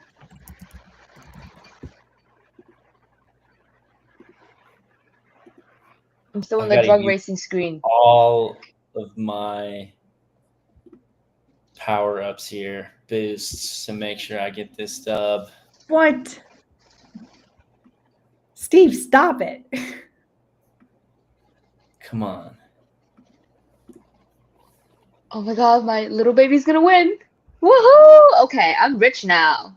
Oh my god. Now you got to parlay that in. Oh, what just happened? Orange came out of nowhere. Cat, we're that- so that bad. was We're ridiculous. so bad. I'm We're pissed. so bad. Oh, that's what you get, Wow. Steve. You gotta bet on the underdog. I don't know what to tell you. I don't know what to tell you, Damn dude. it. Feels good, you know? Well, Feels good. congrats. Feels good. Kat, maybe you're the lucky charm. You know, you went against Orange last time, then you came back. And That's fair. yeah, I you've think won Kat both knows what times. she's doing. She does Okay, not. let's really quickly just do one more. We have 1 minute. That 1 minute. sounds like a true gambler there. Yeah, just one more, guys. Just one more. Just one more. Just one more. I'm up to Leave the table. You know, blue. I'm doing blue. I'm not even gonna tell you what I'm gonna go so hard. I'm gonna go 100% on orange. Wow. 100%, baby. You know, All right. I won big last time. This is it's all or nothing. This is the roulette game, guys. You know, this is going in on red. This is like fucking red for me, baby. 1K on blue. Doubling down on blue. What, Cat? You're against me this time? Oh my God. Yeah, you know, I feel like I've used up my luck today. Or you can buy more boosters because I my will. mom said Well, you gotta actually, spend money to make money. I can't. I just used 100% of my hypes. Okay. Cultured Swine is back. Sweet, Cultured get in this last Swine. game quick. What's up, Holly? Cultured Swine was on earlier today. Oh, yep. They're in. Bet on blue. Yeah. That's a good sign. I feel like Ooh, Cultured Swine never yes. loses. Damn. We I have all of my boosters ready. Yeah, this is Is our. this you spamming them, Cat, or what's going on here? There's like 40 of them in the battle arena right now. Steve, don't complain. Okay, wait, are we on the same side? Are we orange or what? No, we're blue. Victoria, you're losing. Oh my God! So then why are you upset? Why are you upset, dude? Oh, it's not looking good for orange. I should not have gone 100% all in. Oh, honestly, the Culture Swine earlier said you just gotta bet big and pray to Jesus. And Oh God! ever since I Oh, upped my look at bets to that. 1K, it works. God, 51%. No, that hurt. Okay, well, good game, guys. We're going to be back with the stream in a couple of hours. We're going to take a quick break for some lunch, and then you'll have more people from the team joining, losing all their money, maybe winning all their money, like Steven Cat, okay, who clearly crushing it at Cute PvP. But thanks so much for tuning in, and yeah, we'll see you all so soon in a couple of hours here. See you all Thanks, soon. everyone. See you guys.